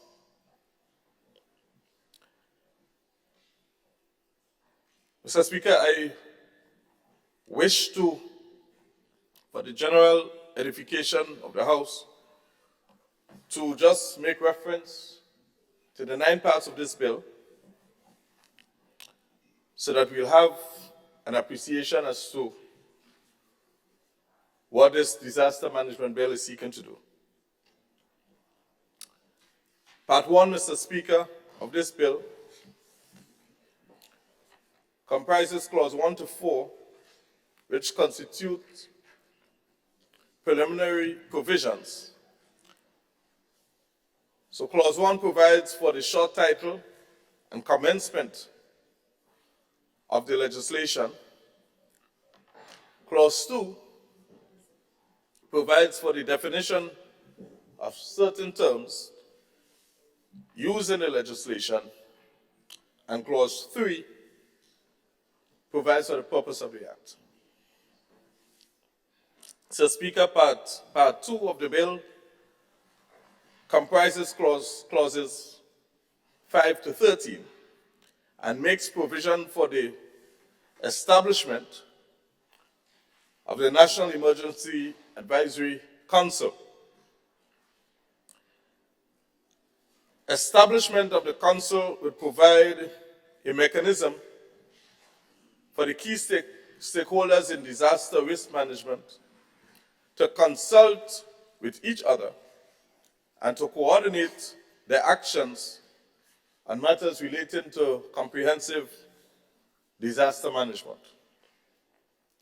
Mr. Speaker, Part 4 of the bill contains clauses 14 to 35 and addresses the establishment, functions, and other matters relating to the management and administration of the National Disaster Management Agency, NADMA.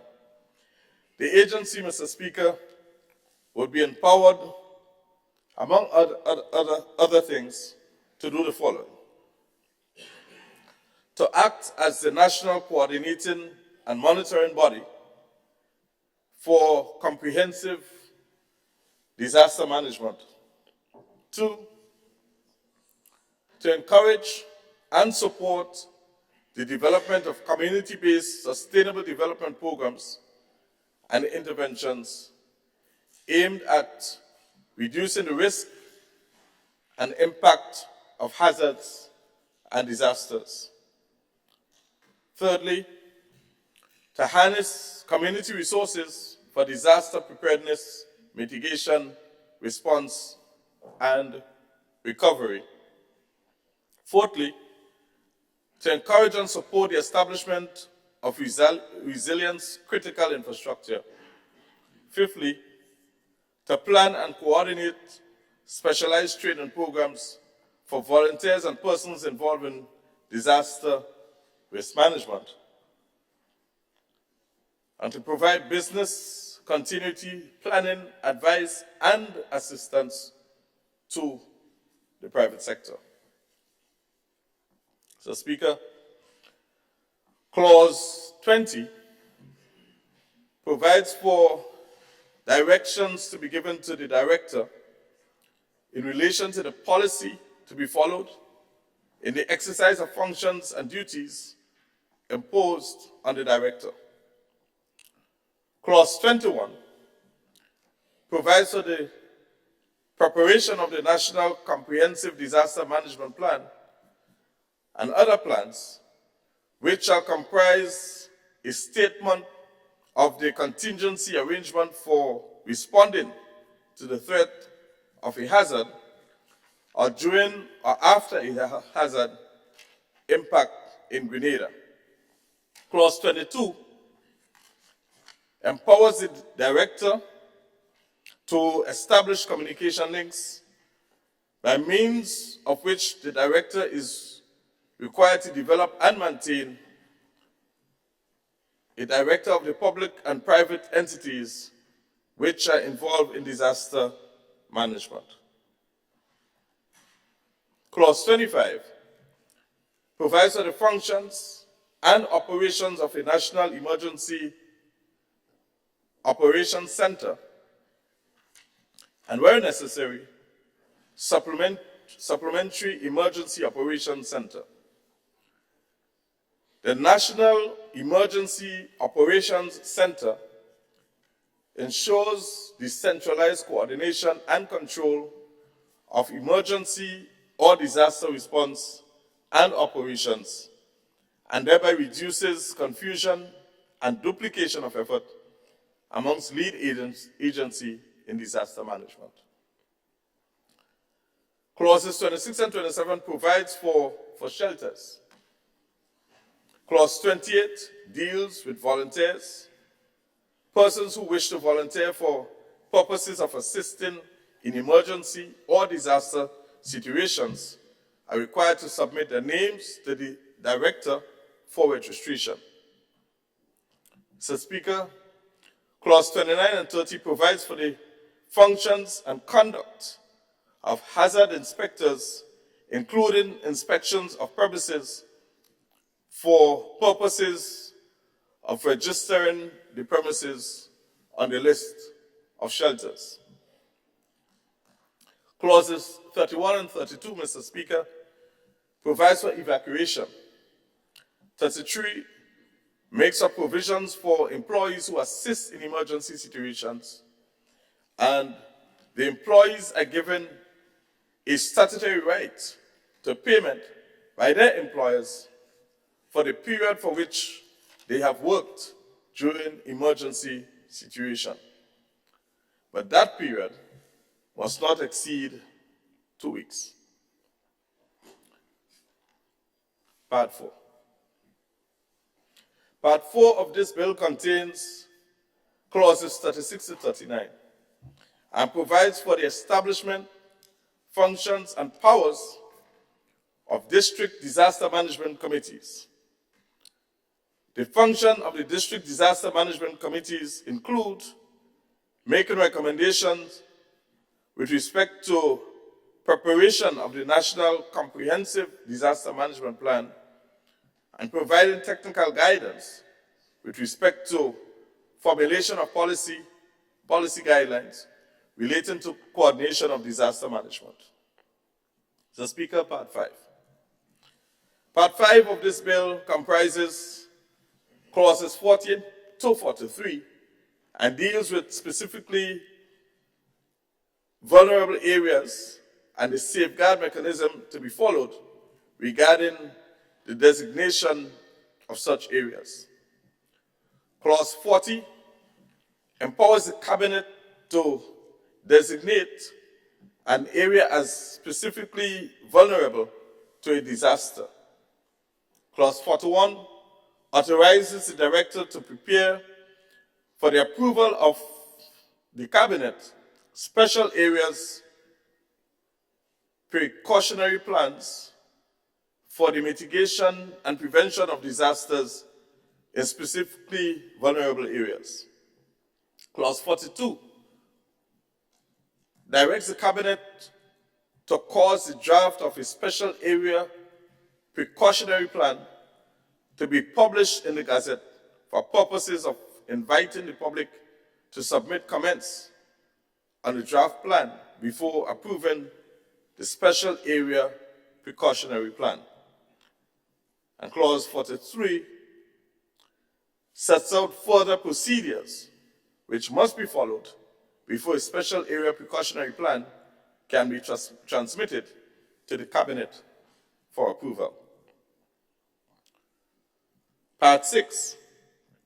Part 6 of this bill contains clause 44, which provides for the various financial instruments in place to strategically and cost-effectively finance disaster management and response in accordance with disaster risk financing strategy.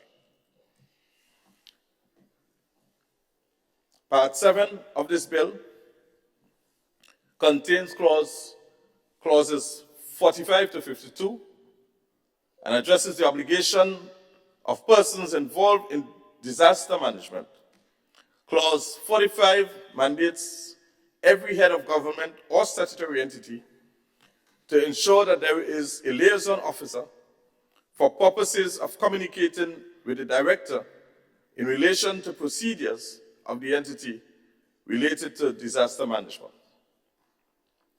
Clause 46 directs every head of government or statutory entity and critical facility agency to prepare a disaster management plan and to review and update the plan annually. Clause 47 provides for the preparation of policy, strategy, and monitoring, reporting and evaluation framework by the head of every government or statutory entity and every district disaster management committee for purposes of guiding implementation of the disaster management plan. Clause 48 mandates the conduct of annual training and exercises relating to disaster management for all staff,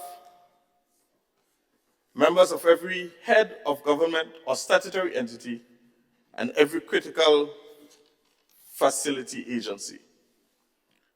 And clause 52 directs certain persons who intend to exercise any power related to disaster preparedness and response under this law to first consult with the director before exercising the power. Part 8 of this bill contains clauses 53 to 56 and provides for the National Multi-Hazard Alert System and Declaration of Disaster. The National Multi-Hazard Alert System for Grenada shall be operated under the supervision of the Director. Clause 56 empowers the Director, a member of the police service, or a person acting under the authority of the Director to limit public access to any area when a declaration of a disaster or hazard alert is issued in respect of the area. Part 9 of this bill comprises clauses 57 to 66 and deals with miscellaneous matters. Clause 65 provides for protection of persons who, in good faith, exercises powers, duties, or obligations under this Act. Clause 59 provides for compensation to any person authorized under this Act who has suffered personal injury, loss, or damage to property in the course of performing functions under the law. And Clause 60 criminalizes certain antisocial conduct. Clause 64 is the regulation making provision for this bill. So there we have it, Mr. Speaker. All of the parts and clauses of significance that affects this bill. Thank you, Mr. Speaker. Thank you very much, Leader of Government Business.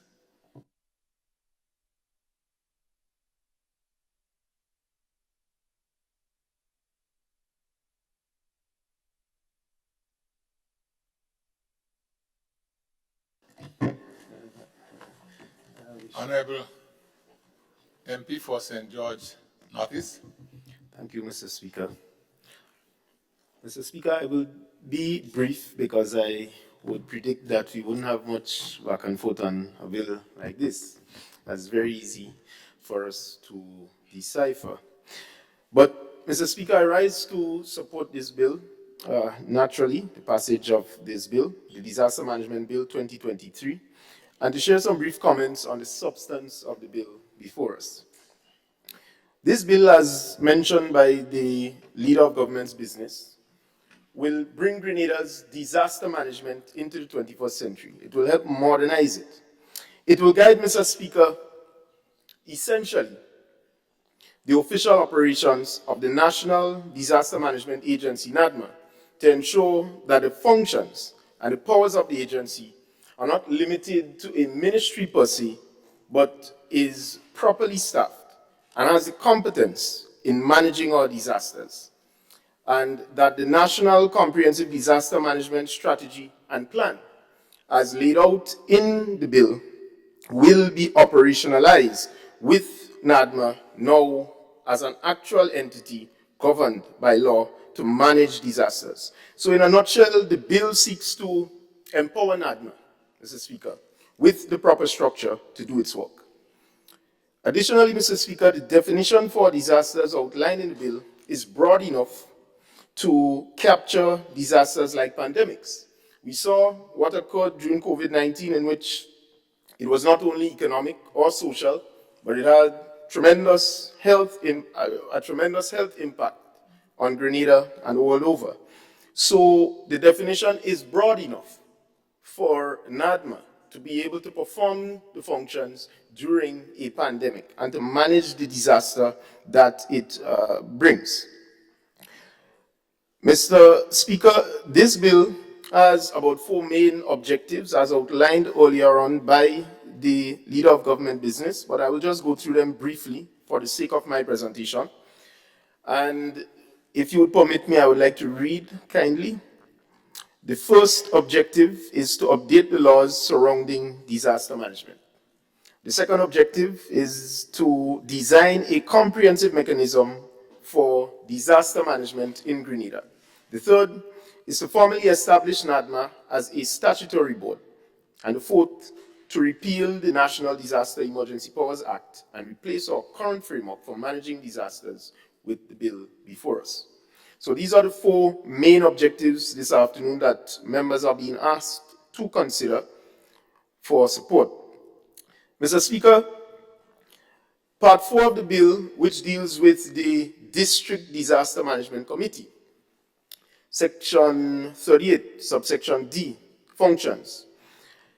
In my belief, after listening to the debate earlier on today, I believe that we should include, if we reach committee stage, a mechanism for controlling the behavior of the district coordinators when they perform the duty of providing relief with aid, etc., to the various communities. And I'll tell you why I say so. Given the example that we had during Hurricane Ivan, where it was almost unfettered, when aid came, at the time it was called Nero, and district disaster coordinators, or they may have been termed something else at the time, would be given aid, whether it was from churches or other organizations internationally, through Nero, to give out to the most vulnerable and those widely affected. In some instances, reports did return, and there were evidences of it, of people taking more than they had to get and diverting it, rather than not giving it to the people most in need. So I believe that this particular section should cater for the behavior and the discipline of the individuals who, based on the bill, will be volunteers giving out relief, giving out aid in terms of managing their accountability and discipline as it relates to the distribution of relief. Mr. Speaker, I wouldn't spend too much time, but just to say further that Part 5 of the bill, especially vulnerable areas, as mentioned earlier, is one of the most critical parts of the bill, because it gives Cabinet the authority, but most importantly, the guidelines to follow for managing post-disaster situations. And I think the most key part about it is the question of mitigation. We need to avoid disasters, and therefore the bill seeks to consider the authority by Cabinet to prevent or preempt disaster from occurring. Take, for example, you had the situation with the road slippage of Morlanet. And should this bill have been in place then, we may have been able to avoid a major catastrophe as we have seen now, in terms of the cost, in terms of the disadvantage to pedestrians, commuters, etc., drivers. And so bringing this now in line with standardized practice is critical. And this is what this bill seeks to do, essentially, as I mentioned. And as I mentioned, I would not be brief. I'm sorry, I would not be long. I will be brief. I want to say, Mr. Speaker, fully that I support the bill, and it has my full support.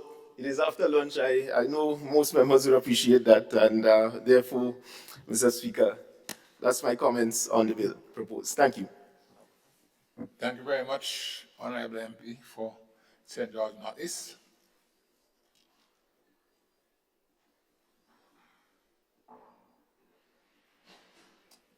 All right, I sense further input. Honorable MP for constituency of St. Mark. Thank you, Mr. Speaker. As usual, when a bill is good and satisfactory, I will stand to lend my support, and at this time, this is what I rise to do. This is a bill that started under the New National Party. I won't give the history of it, but I want to say here is we bill. And we, I mean, in general, don't get thing on the other side. I mean, we had enough of that this morning, but it's we bill. So we brought it, and you have continued it, and this is what it has to be. I found it a very comprehensive bill, except I just want to say that I still get a feel, although there were expressions of a broader concept, but I still get the feel that disaster for us is when 24 hours we hear a hurricane is going to hit and it's at that latitude or that, and we start battening down windows and doors and that sort of thing. And I would like to urge us to broaden our scope in terms of disaster preparedness and make it an everyday business of the government and of the people to be prepared for disaster, and especially to include the issue of climate change a little bit more, because it is happening as we speak, and therefore we have to be aware of the changes. We have to maybe stress more on the issues of adaptation. How do we adapt to the changes? And there are broad issues around that in terms of water conservation and what we do. So it's disaster preparedness, I believe, should be more of a daily routine, especially for some stakeholders, maybe Ministry of Environment, and of course, NADMA, who we're bringing the legislation to give support to. But I want to urge that we as a nation be more aware of the issues of climate change, and the havoc that it can wreak. And as I look at the news, I looked at, I think it's California, with the snow issues, and they have it every year. But every year, or if it's not in one state, it's in another, and so many lives are lost. And we have been fortunate over the years that even when we have a disaster and we lose lives, that usually it is not an overwhelming amount. But always, and especially in a small population like ours, one life is lost carelessly, is one life too many. And therefore, I want to commend the passing of this bill, and just to urge that we take the whole issue of climate change more seriously, and that we all do our part wherever we are in this tri-island state. Each one of us has a role to play. And through you, Mr. Speaker, I want to throw out an appeal to all of us as Grenadians. Protect our environment while we can, and let us take measures to adapt to whatever changes and to mitigate, so that if and when we do get, because you will get some disaster sometime, we are well prepared to confront it. I thank you, Mr. Speaker. Thank you, Honorable MP, for the constituency of St. Mark. And is it, who's like?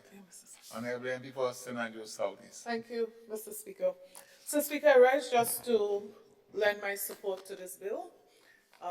Albeit no mention was made that it was developed or drafted under the previous administration, but guess not convenient at this time.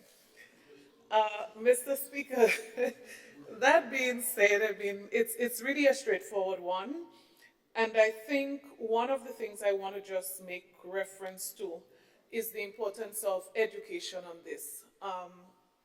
We definitely, there's a need for widespread education. The content of this is great, and I must give credit to all of those who are involved in the inception, the drafting, and any modification. As a matter of fact, if my memory serves me right, this actually was passed in the lower house and it died with the prorogation of Parliament, right?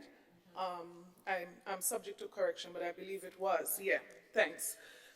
So it is something we spoke about before, we discussed, we debated before, and I don't think there's anything in there that concerns me, Mr. Speaker, except I would want to add three things that I think is really critical going forward.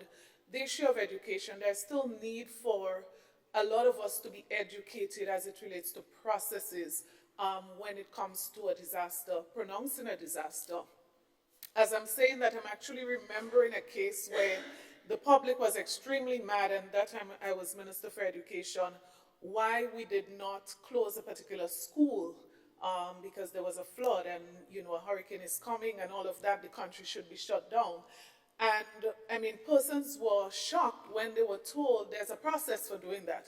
Everybody can't just jump and pronounce that there's a disaster and there's a hurricane coming and all of that. There's a process. So ultimately, when it comes to not reporting to work, right, pronouncing that everybody should stay at home, there's a process. And of course, all of those things are necessary so that persons are educated. And so I want to strongly propose that coming out of this process and passing of this legislation, that widespread education continues, particularly at the community level.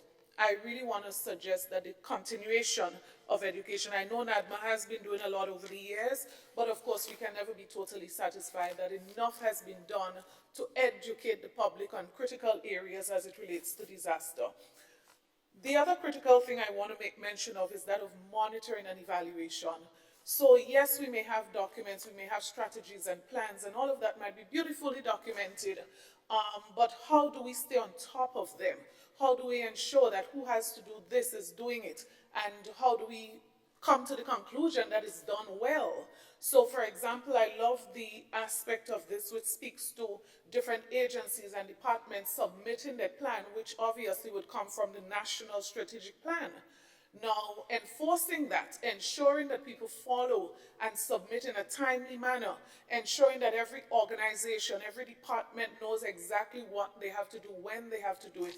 I want to encourage that we place just as much attention on this as we move forward, passing this legislation, because it's one thing to pass the legislation, but implementation, monitoring, as I said, assessment, evaluation is also extremely critical. So this has my support with the encouragement.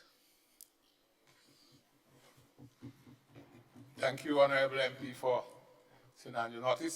Sorry, Southeast. Not yet, noticed. Honorable Prime Minister. Thank you, Mr. Speaker, and I too would like to lend my support to the bill. I was preempted to it. I was going to, in fact, give the history of the legislation and point out that the bill, in fact, had already been read and passed in the Lower House on the 21st of March 2022, and the prorogation of Parliament, I presume, prevented it from becoming, the dissolution of Parliament prevented it from becoming law. So I didn't expect that there would be anything else but support for the bill. I do want to point out, Mr. Speaker, that when we do go to the committee stage, I do expect that at least one amendment would be looked at. And if we look at the act that is being repealed, which is the old emergency, one moment, let me just pull it up. The old National Disaster Emergency Powers Act, which was a 10-clause bill, which gave the Prime Minister a lot of power to do everything once he declared a state of emergency pursuant to a national disaster. One of the important clauses in that bill was the right for the Prime Minister to negotiate compensation with any person whose property also would have been requisitioned or taken or used in furtherance of the aims or objectives of the Act, presumably to assist with treating with the disaster. And if there was no such compensation agreed, then it allowed for compensation to be paid pursuant to regulations made on the advice or recommendation of Cabinet. And so with the existing legislation, I think we recognize that while it provided for compensation to be paid to an officer or a person acting under the proposed bill in the event they came to any harm, the Act did not, in fact, provide for compensation to be paid to anyone whose property or who might suffer loss or damage as a result of the current proposed disaster management bill. And so when we get to the committee stage, Mr. Speaker, we would want to introduce an amendment that allows for Cabinet to be able to pay compensation to anyone whose property or so may have been damaged or who may have suffered some form of loss or damage as a result of actions taken by state actors pursuant to the Act. Thank you. Thank you, Honorable Prime Minister.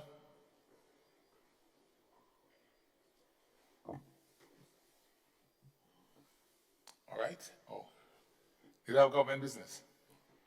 Mr. Speaker, I'm just rising to thank the members on both sides of the House for their contribution to this bill and for the pending support. We expect this bill to be strongly supported. So I'm just rise to give my commendation on the contributions made. Thanks. Thank you, Honorable Leader of Government Business. Honorable members, the question is that the bill be read a second time. All of those who have that opinion say aye. Those of the contrary opinion say no. Indeed, the ayes have it. The ayes have it. The bill for an act shortly entitled Disaster Management Bill 2023.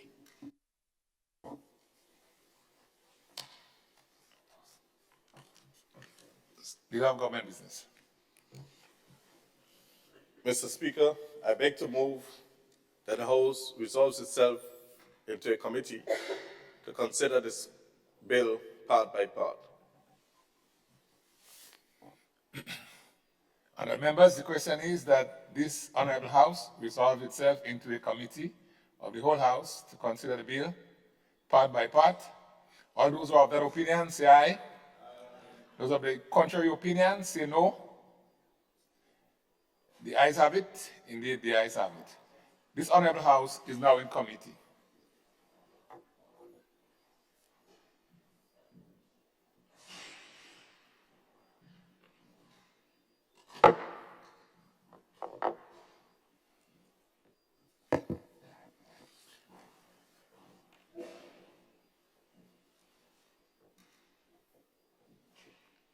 Part 2, National Emergency Advisory Council.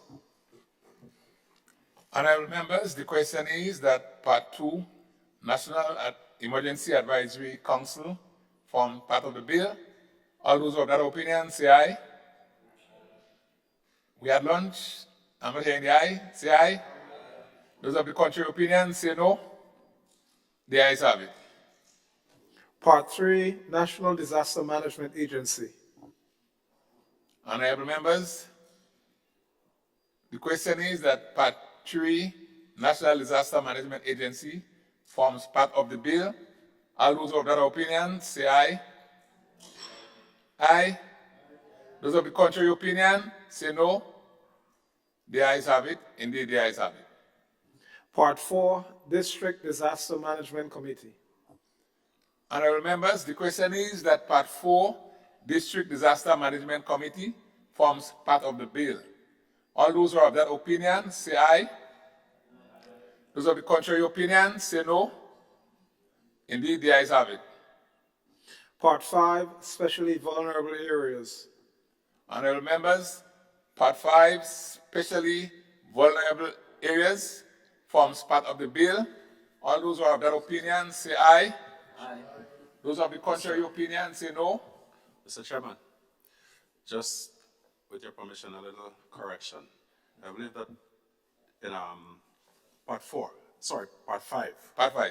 Where we have specially vulnerable areas, it should be especially vulnerable areas. And that, especially vulnerable. No, I'm saying that it should be with the E, especially as in particularly. Honorable member, I know sometimes there are jargons that are used. If the drafter says that's how it has to go, I'm not sure. I will cede to the drafters in terms of legal matters. But this one I think is a matter of language.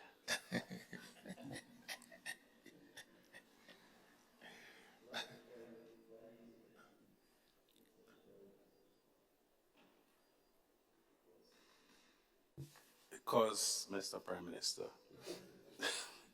when we say especially, we are talking about particularly. It's a subtle difference.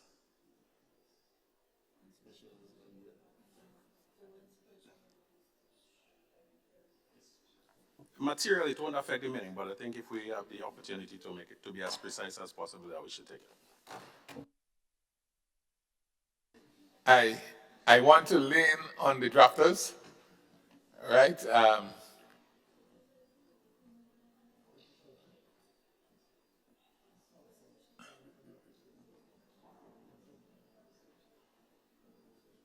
Honorable member, I heard you, but I tend to want to lean on the drafters because of what can be technical jargon in the field. Yeah, Mr. Chairman, I may not change the price of cocoa, so I won't insist.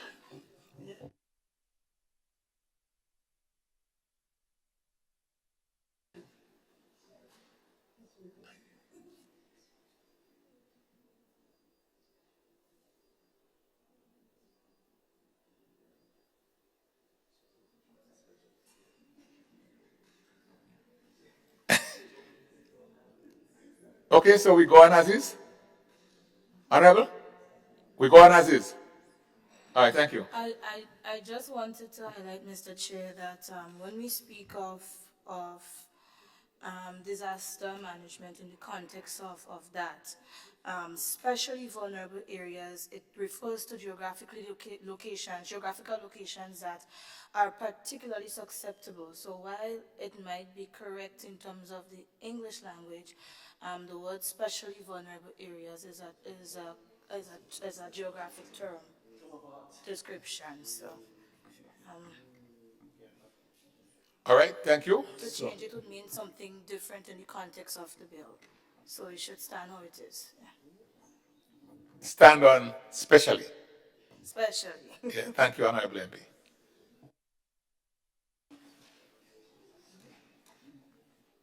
All right, so honorable members, the question is that Part 5, especially vulnerable areas, form part of the bill. All those who have that opinion, say aye. Of the contrary opinion, say no. The ayes have it. Part 6, disaster risk financing. Honorable members, the question is that Part 6, disaster risk financing, forms part of the bill. All those who have that opinion, say aye. Those of the contrary opinion, say no. The ayes have it. Part 7, obligations of persons involved in disaster management. Honorable members, Part 7, obligations of persons involved in disaster management, forms part of the bill. All those who have that opinion, say aye. Those of the contrary opinion, say no. Indeed, the ayes have it. Part 8, national multi-hazard alert system and declaration of disasters. Honorable members, the question is that Part 8, national multi-hazard alert system and declaration of disasters form part of the bill. All those who have that opinion, say aye. Those of the contrary opinion, say no. Indeed, the ayes have it. Part 10, miscellaneous. Part 9, Part 9, miscellaneous. Sorry, Mr. Chair, thank you. Paragraph or clause 59. We wish to ask for an amendment, Mr. Speaker, to insert so that part 59 now becomes 59.1 and that a new subclause 2 is inserted, which shall read, without prejudice to section 58.1, the Cabinet may, in its discretion, order that compensation shall be paid to a person upon being satisfied that the person has suffered loss or damage by reason of the exercise of a power conferred under this Act, and that the amount of the compensation shall be charged upon the consolidated fund. And as I said, Mr. Speaker, this is to ensure that where, as a result of the exercise of powers under the Act, someone does in fact suffer loss or damage, they have a right to recover from the state. Because even when you have a state of emergency, the state is required, acting under that law, to pay compensation to its citizens in the event the citizens' property assets are used in furtherance of the state of emergency, or in circumstances where persons may suffer loss and damage. And so we want to make sure that the law clearly articulates that. You would see the 59, if we make it 59.1, provides for a person who's carrying out duties under the Act, that if he suffers physical injury or loss or damage or any personal property of his is lost, that he's entitled to receive compensation. But we similarly recognize that if, as a result of the exercise of the powers under this Act, someone suffers loss or damage, or the property, for example, is impacted, that they too should have the right under the Act to pay compensation. All right, thank you, Honorable Prime Minister.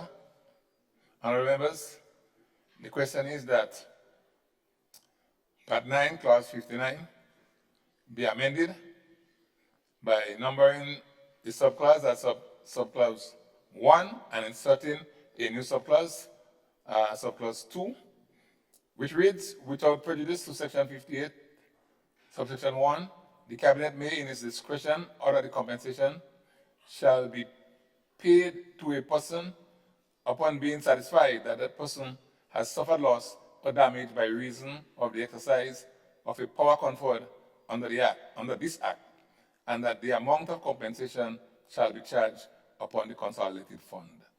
All those who have that opinion say aye. Those of the contrary opinion say no. Indeed, the ayes have it.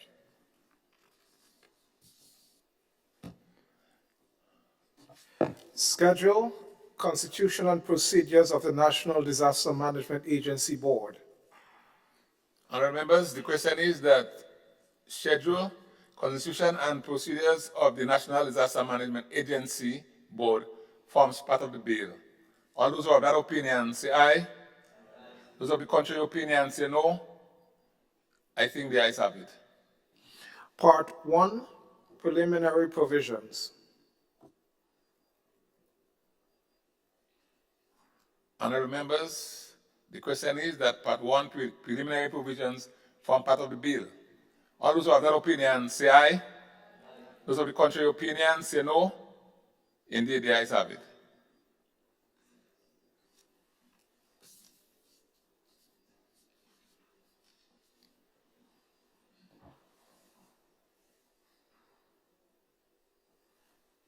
Leader of Government Business. Mr. Chairman, I beg to move that the House resumes and that the Chairman report progress on the bill. Honourable members, the question is that the House resumes and the Chairman of the committee report progress on the bill. As many as of that opinion say aye. Of the contrary opinion say no. I think the ayes have it. The ayes have it.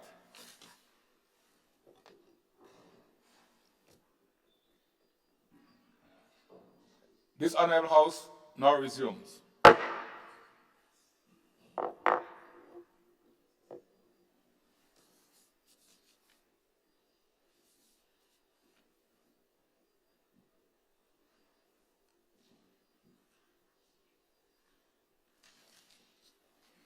Honourable members, I have to report that the bill was considered by a committee of the whole House and passed with one amendment.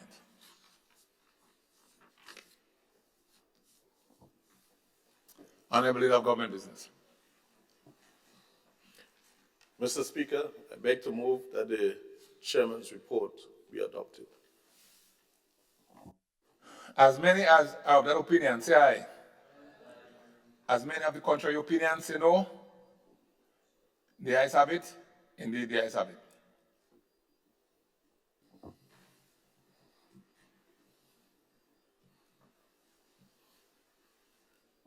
Mr. Speaker,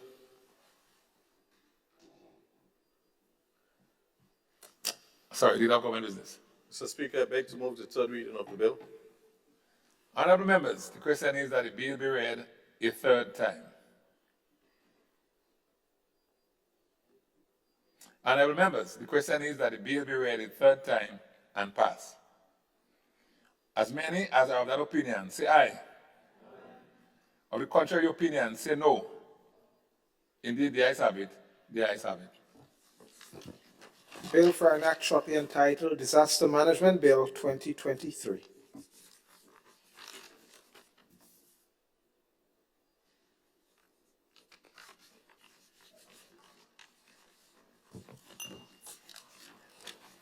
Item 16, request for leave to move the adjournment of the Houses on matters of urgent public importance.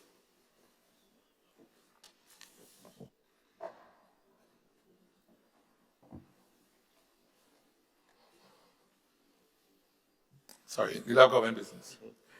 Mr. Speaker, I beg to move that the House be adjourned, sine die.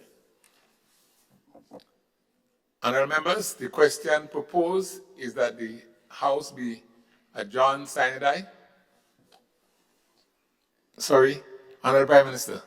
Yes, sorry, Mr. Speaker. I know I did not perhaps use the opportunity on the statements by ministers to make this brief point, but I do want to announce in the House, if you permit me, Mr. Speaker, to indicate that as chairman of the RSS, Regional Security System, to which Grenada is a signatory, that we have acceded to a request from the Prime Minister and Government of St. Lucia for the RSS to provide support to the Royal St. Lucia Police Force.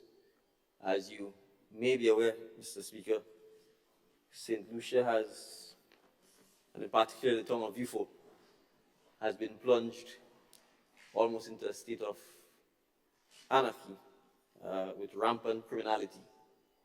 As many of 9 persons were shot and killed, many of them public-style executions over a period of 2 days last week. There's a famous saying that when your neighbor's house is on fire, you need to wet yours. But I think beyond that, Mr. Speaker, I think as brothers and sisters within the OECS sub-region, we owe it to our brothers and sisters in St. Lucia to provide whatever assistance we can to assist them in this very troubling time. As luck would have it, the RSS is also having its annual convention in Grenada next week. We believe most of the countries within the RSS treaty membership will provide men and women to assist our brothers and sisters in St. Lucia. We expect that the deployment of troops will, and servicemen will start in the coming days of this week. So I just want to publicly indicate that, and obviously our thoughts and prayers are with particularly the family, friends, relatives of the persons in St. Lucia who've lost loved ones as a result of the horrific criminality that has happened there. And I want to use this opportunity, Mr. Speaker, for us to understand that we cannot take our own safety, our own security, and the peacefulness of Grenada for granted. If it's happening in St. Lucia, if it's happening in Trinidad, if it's happening in Jamaica, if it's happening in Guyana, it can happen in Grenada. And so, Mr. Speaker, the presence of firearms in our communities, and I don't just mean here in the context of Grenada, but within the Caribbean, poses a significant threat to the way of life of our people. And this is an issue that we have to tackle at all levels, not just from a law enforcement point of view. The glorification of firearms and guns, which emanates from North America, is something to be openly and wrongly condemned. And we need to make sure that we do everything to ensure that illicit firearms do not enter into the state of Grenada. And so, Mr. Speaker, my government will be taking steps to strengthen law enforcement's ability to detect and collect firearms. We are also intending to address the Firearms Act, and we will be proposing significantly stiffer penalties for persons who are found with illicit firearms within the state of Grenada. And so I just wanted to make the statement, particularly as it relates to what has happened in St. Lucia. We really do hope that with the assistance of the RSS, that the situation can be brought to a sense of normalcy, and that the good people of St. Lucia can continue to go about their lives peacefully without fear that criminal gangs will run amok and end their lives prematurely. Thank you, Mr. Speaker. Thank you, Honorable Prime Minister. And while we contemplate what the PM has just said, we have to pray for not just our nation, but for the other nations of the Caribbean, of CARICOM, that are under this particular spell or situation of gun and gang violence. All right, it has been tabled, an adjournment of the House. So I now take the vote. Honourable members, the question is that the House be adjourned, sign and aye. All those of that opinion say aye. Those of the contrary opinion say no. Thank you very much, ladies and gentlemen. The House now stands adjourned.